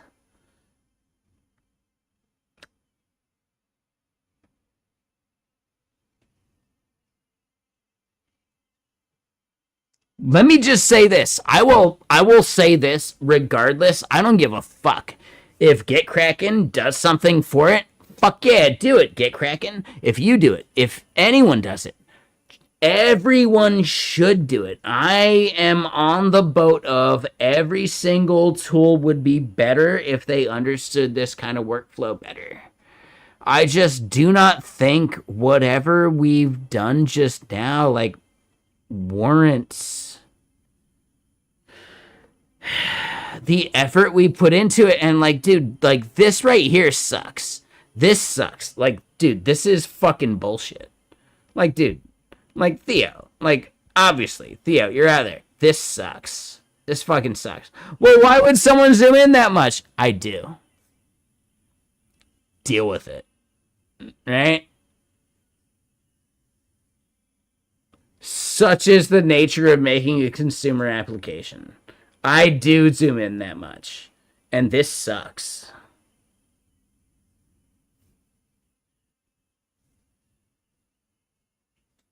Right? So that's all I'm trying to get at there. I love the idea. I just think like there's an entire left aspect of the UI there that could be massively utilized in a way that could be like visualized in a really dynamic way.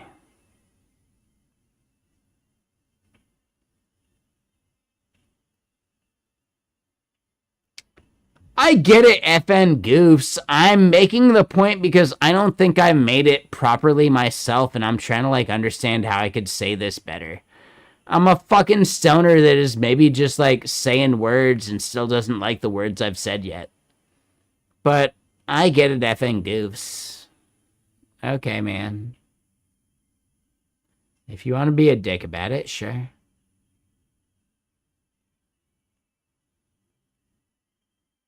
If you want to make me feel like a dick about it, sure. There you go. I think that's a better way of phrasing it. But okay. Cool, man.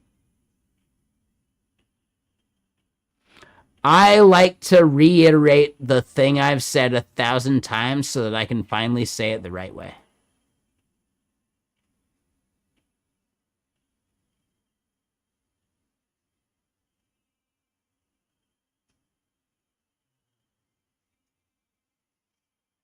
You know what I'm saying?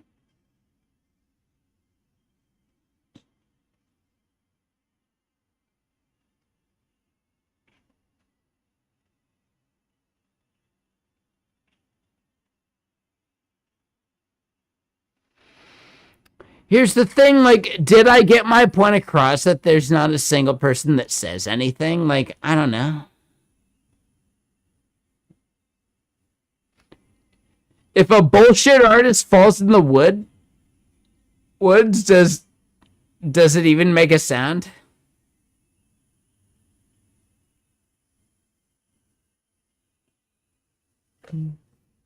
I mean me, by the way. I'm not talking about anyone else. Shit.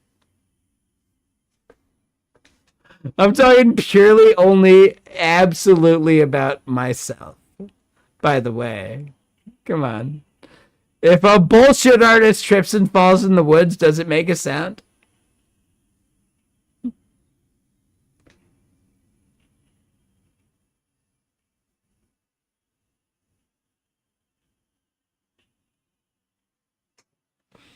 No. I'm just a jerk. That's all. Yeah.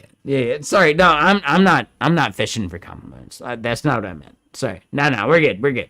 Like, do not. That is not what I meant. Please ignore that.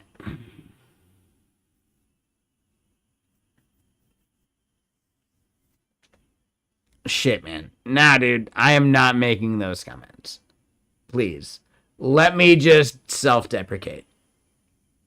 It's all I got. Let me just do that, okay? Please. Please, just let me self-deprecate. We can talk as much shit as we want about anything we want. Just please let me self-deprecate. That's all I got. I don't know, not literally, but I don't know. Shit, man. Fuck.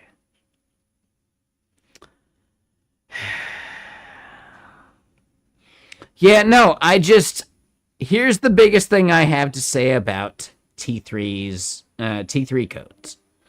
The UI really does leave little to do with when enough like stuff is showing in whatever this paint is meant to show.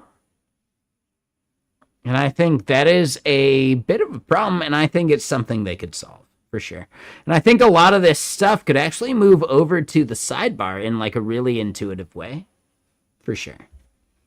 And then they're dealing with the same fucking problem we've had to deal with in Gitkraken for fucking ever anyway. So like, come on, like, couldn't we just like chat? Like, dude, yeah, you want to do all this shit? Could you do something really special? Yeah, could we just like bring your thing into Gitkraken? That'd be cool. And then like, could you bring some of our shit into your thing? And that'd be cool. Like, I think that would be way better. I think there could be some like cross collaboration there. But I don't fucking know, man. They're not my companies. I don't fucking know. I don't care. I don't give a shit. Actually, like literally, I don't care. But I would like to see them talk at least.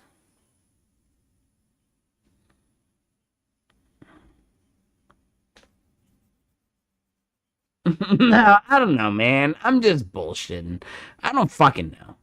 I just think it looking purely through a vacuum at only T3 codes, this sidebar does not have nearly as much like of the stuff that I care about that I actually want to see as things might juggle and do stuff.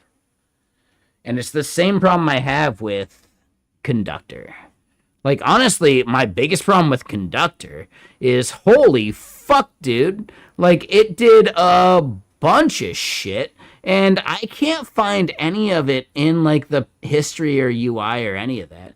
Because some of it was actually, like, scripted by the model rather than the Conductor instance. And that shit is gone and unseen and not even recognized by the wrapper around it. And that's fucked. That's actually like a really fucking bad experience. How the fuck is your harness not gonna recognize when the thing that you are wrapping is like farming people out to another thing, and how do you not see when they do so? That should be a thing you can recognize and measure, and I don't know, that's fucking weird. Like, I don't get it. Like, dude, there's some really, really weird, like, programming to that. I have no idea. I have no clue. Yeah, shit. It does bum me out, but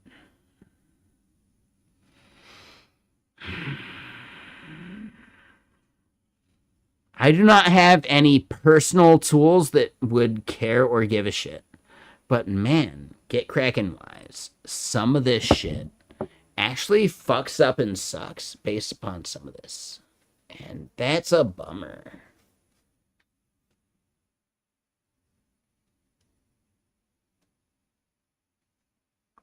You should know the cost of a prompt before you send it. Yeah. Hold on, Joel.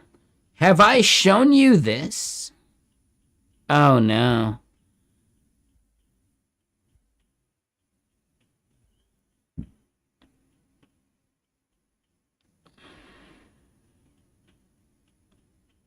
I don't think I've shown you this.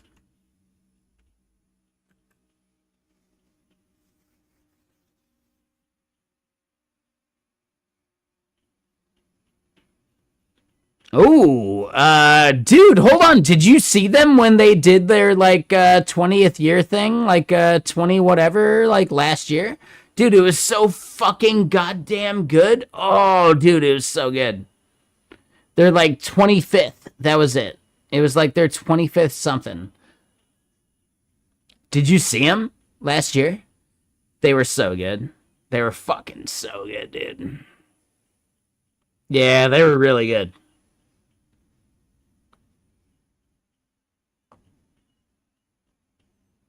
Mm.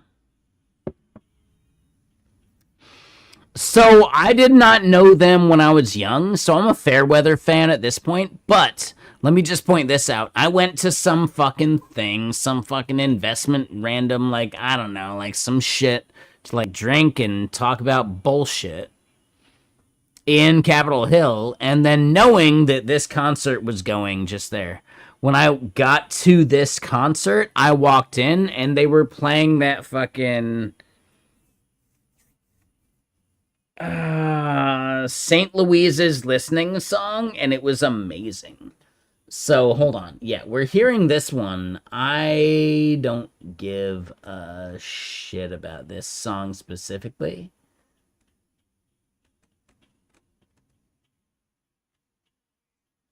Here, let's just play this song because this one's amazing.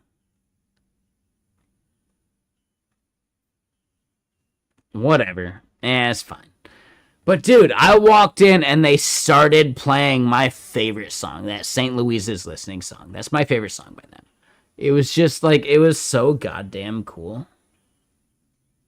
And then I heard like this song and a bunch of other shit too, and it was even better. Like, it was just the best. It was a really great show. Got to see them here in Seattle, and it was fan-fucking-tastic. Yeah. St. Louise's listing. I think it'll come up.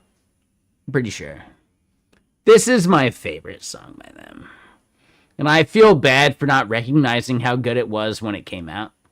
I was wrong. I was so wrong.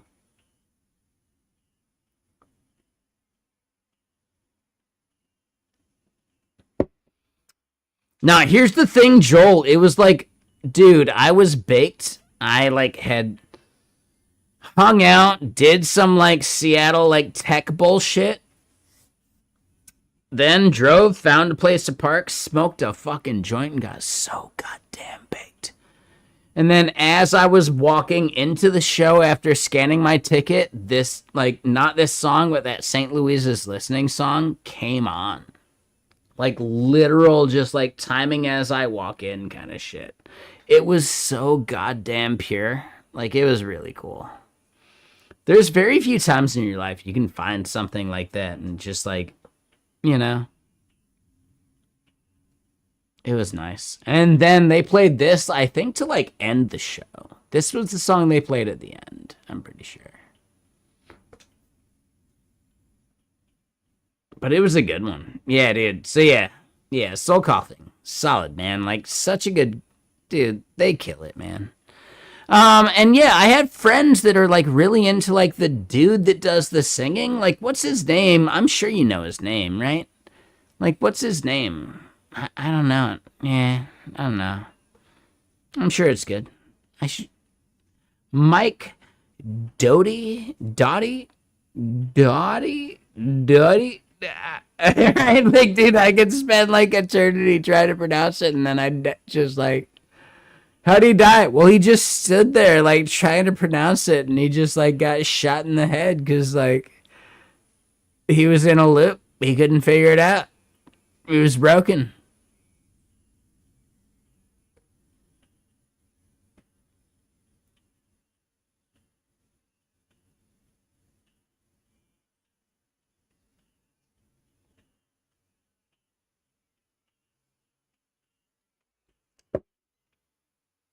That circle song, I sing that when I drive for sure. Like abso-fucking-lutely. Abso-fucking-lutely. Anyway, so yeah. Ooh, classic. All right. Friday night.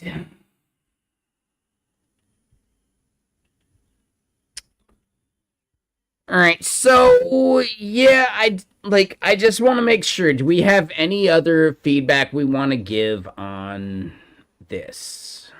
Like we'll condense it for later, you know?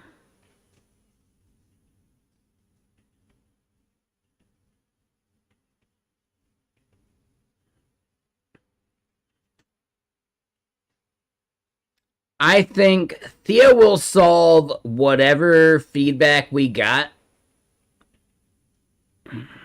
within like the next couple days. There's just something about the way that we're consuming it because I am zoomed in too much. Right, like now it's actually not so bad. Like there's plenty of space, but like what if we were zoomed in more? So like I'm not sure he'll care about that.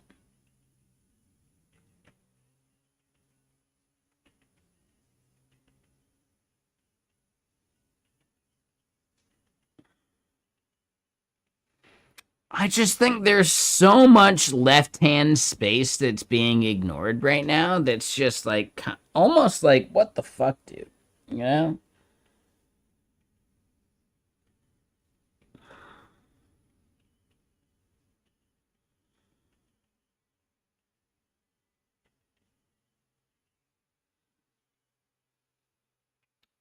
But if you go narrow enough, like, why would you overpopulate that sidebar? Because that sidebar then becomes just like a stacked overbar, right?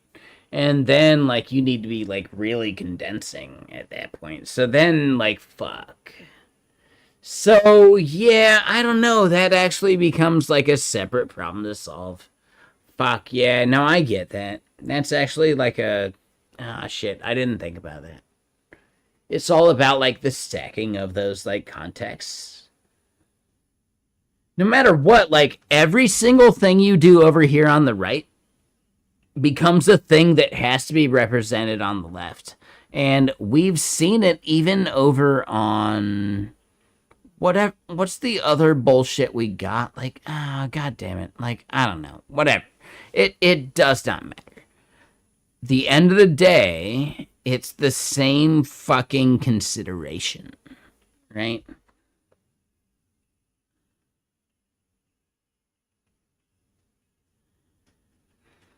Hmm.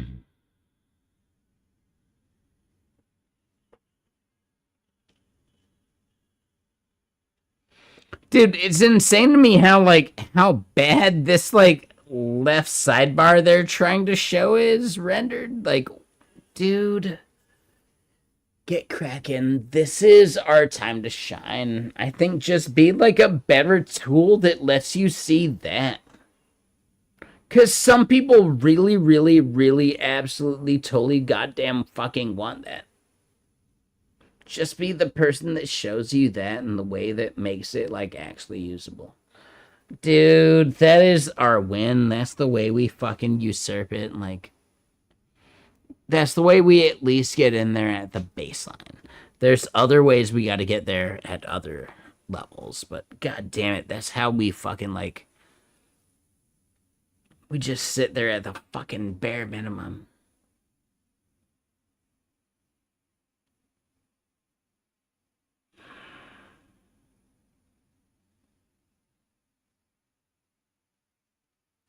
Anyway, so it's like I'm smoking weed or something. Who do we go raid? Yeah, come on, man. I get it.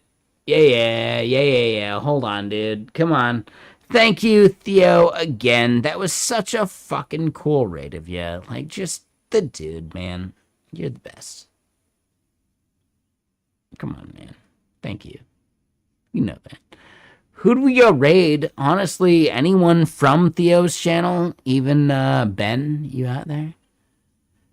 Somebody want to just shout out what stream we should actually just like go past the raid to? Here on?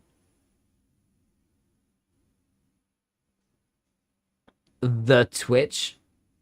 The twitchiest of the Twitch. Who should we go raid? Come on, Ben. You're out there. Come on, dude.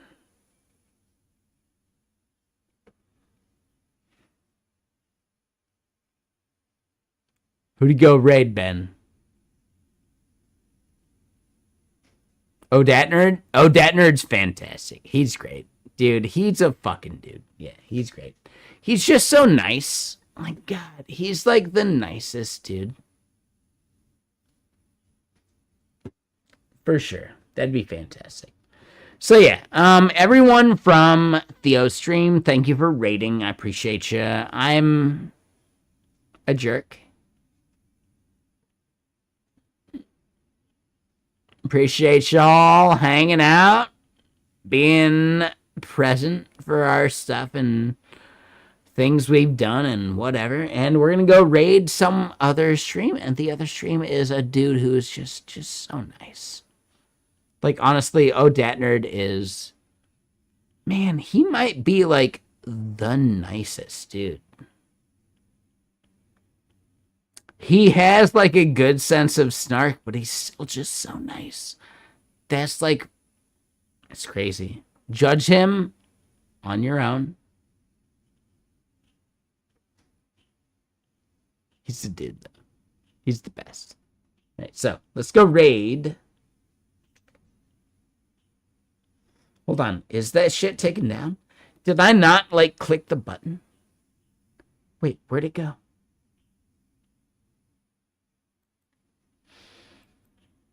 Oh, I thought I clicked a button to, like, raid. Oh, my God. Are we kidding? It's like I smoke weed or something.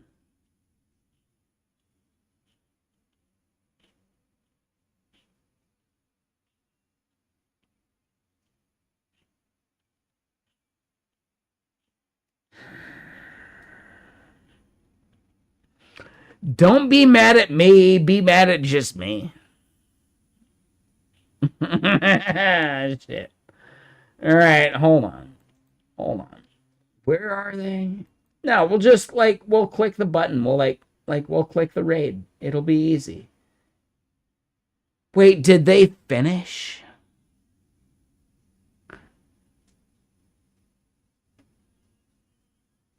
Wait, did they finish? Was that why it ended? Oh, motherfucker.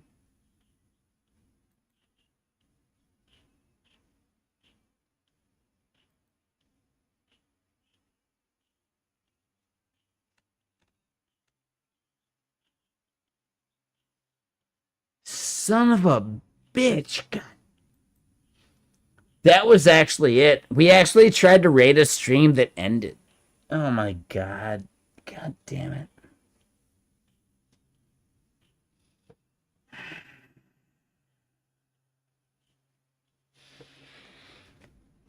Motherfucker.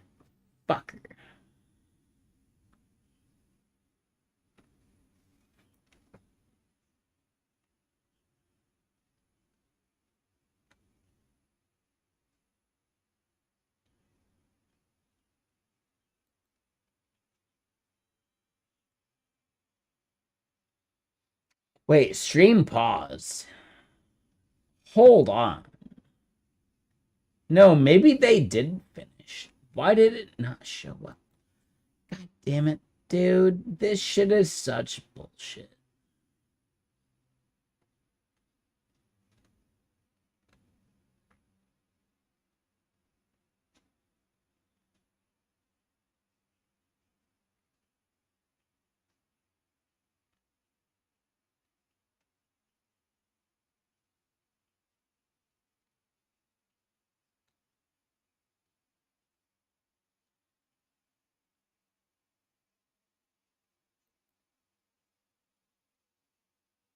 Okay, Z.A. Shaw. Why not? Sure.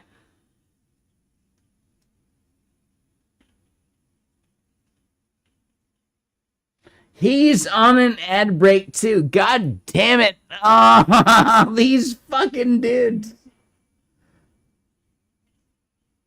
These won't kill me, but oh my god, they might.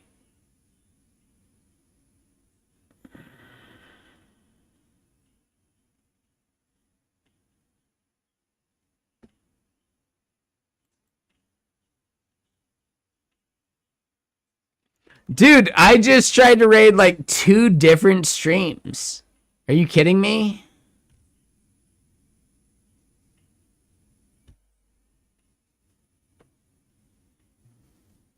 Three stings won't kill me. It actually might.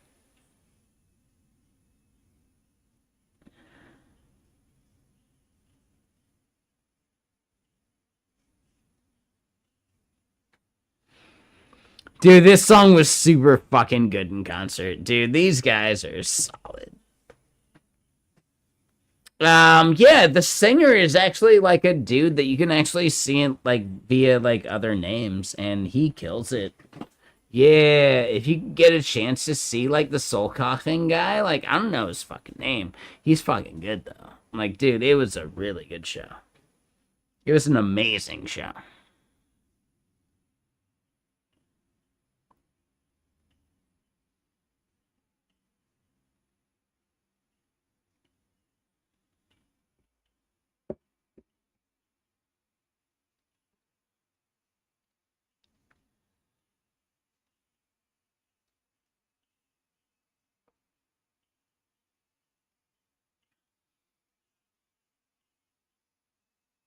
Fully retractable. Dude, it's such like a good lyric. Like, dude, this are you guys not aware of this band? Like, dude, this is fucking soul coughing. They're fucking good, man. Nah, it's fine, Sky. I get it. I'm a fucking I'm a disgrace. It's okay. I get it. I'm just fucking yeah. I smoke the weed. I get it. My bad. If you thought better. Shit. I'm gonna continue. I think I might still smoke the weed.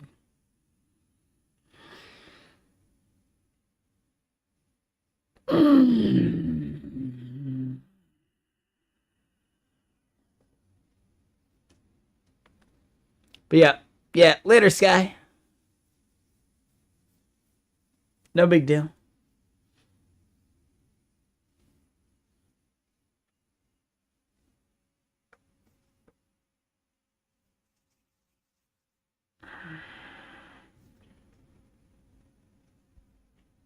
All right, so I do still think just like 100%, like, man, there is some.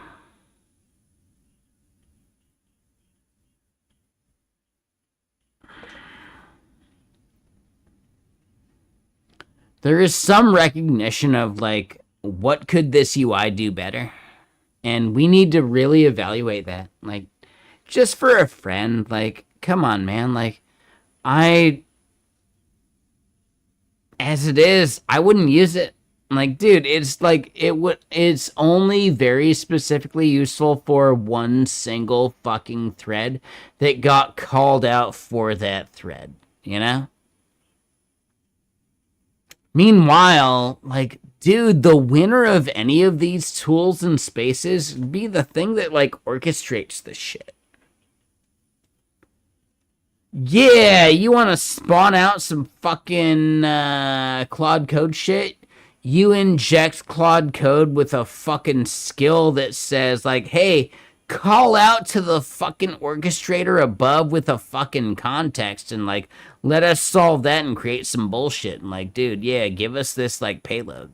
Boom. Like, you can get some fucking value in, like, a thing, right? And, like, and then it does a thing and you got a tool eventually, you know? Like, I don't know. Like, there's so much shit that sucks.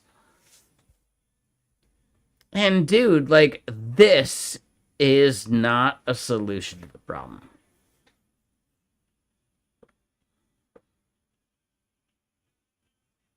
Here's my favorite bit. Yeah, no, I'm just a fucking stoner. Don't listen to me. And yeah, hopefully, like, Theo, you hear what I'm saying? Like, I actually mean this technically.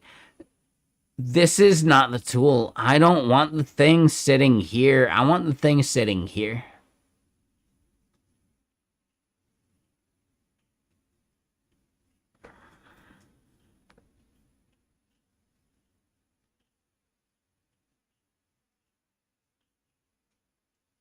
I can do all sorts of stuff and be hyperbolic about it, but no. Use this space. Why is this space fucking empty? Also, in where the fuck is conductor? It's the same shit. It's the same fucking problem. Oh, here we are, conductor.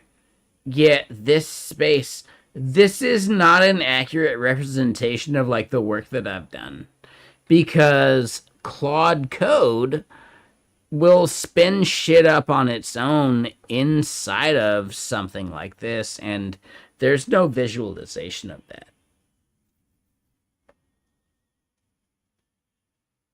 Some tool that understands that we need to be able to visualize inside of the visualization of inside of the visualization is the thing that's going to win. Like, and I don't know. Nobody seems to be actually like caring or trying that because I don't know if they actually use these things that deeply.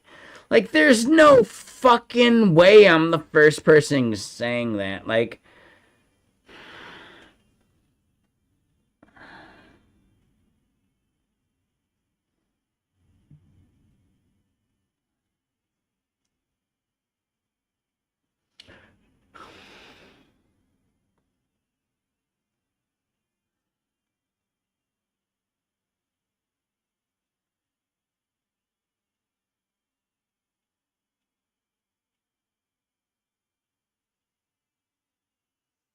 me. I mean, me. I should not be at the core of like the whole new fucking paradigm for any of this shit, dude. Like, dude, I'm not even paying attention. Why the fuck? Ah, God damn it, dude. Can I just say, like, God, no, and no matter what I say, no. God, but, God damn it.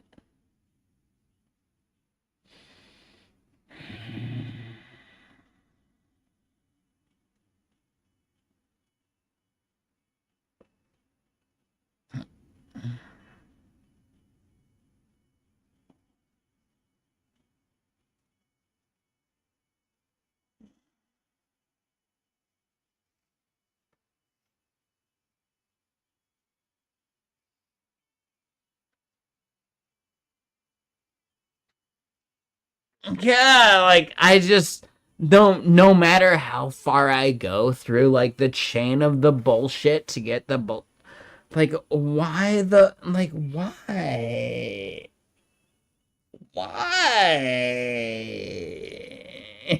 like dude.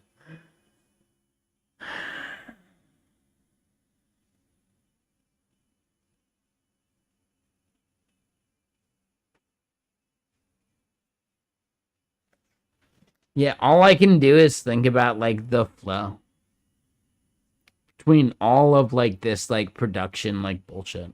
Anyway, so wait, did we raid someone? No, we haven't raided someone yet. Who do you go raid yet? We were thinking about it. Like, I smoked the weed. I can smoke more. Ew. Ew. Ew. Wait, who's actually streaming right now? Wait, what?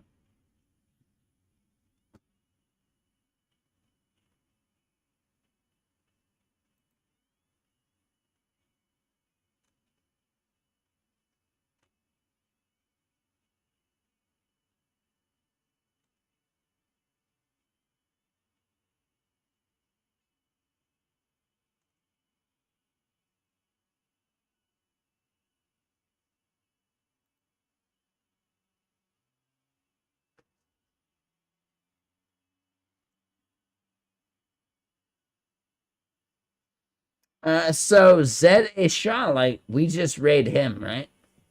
Like, it's just easy. Let's just do that. Yeah.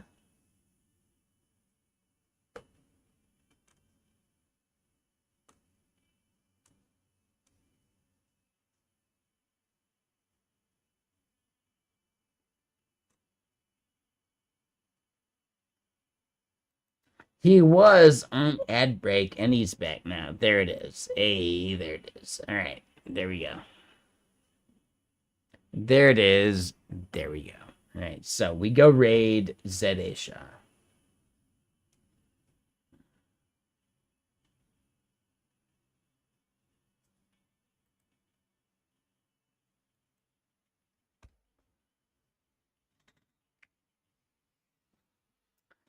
I don't know memory fade, but also like, dude, you're somewhat questionable. So, like, just chill, dude. Like, just be cool.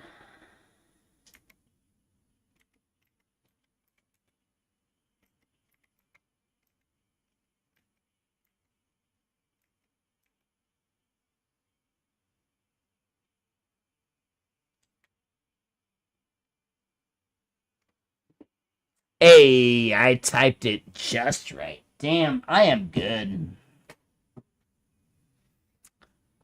All right, so we are chilling, we're hanging out. Yes, thank you, Theo, for the raid. I do think, yes, he has a thing, and I have some feedback, but also my feedback is like from like a stoner and like just me being like here.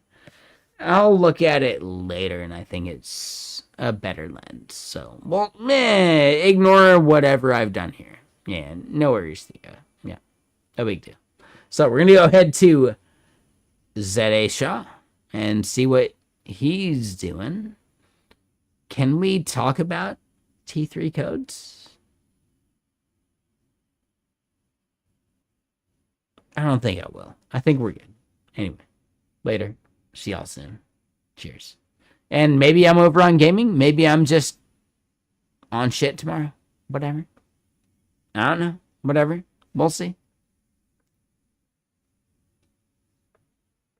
All right. Clicking buttons. Clicking buttons. Later. Cheers.